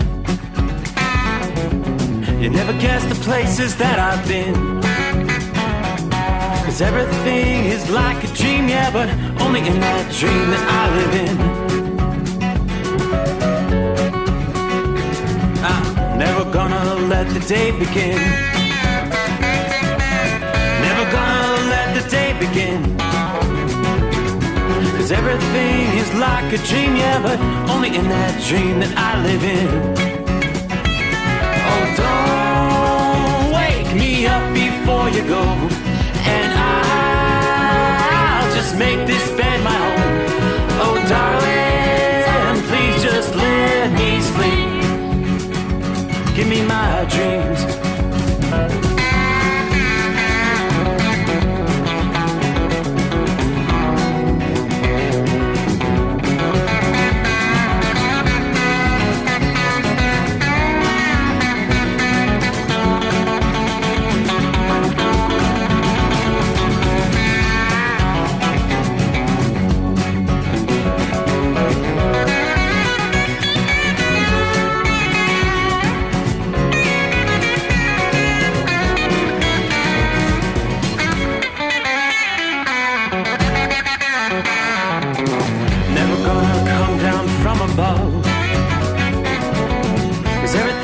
Better from above.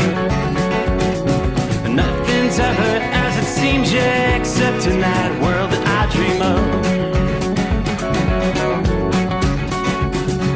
Never gonna lose the ones I love. Never gonna lose the ones I love. 'Cause everything is like a dream, yeah,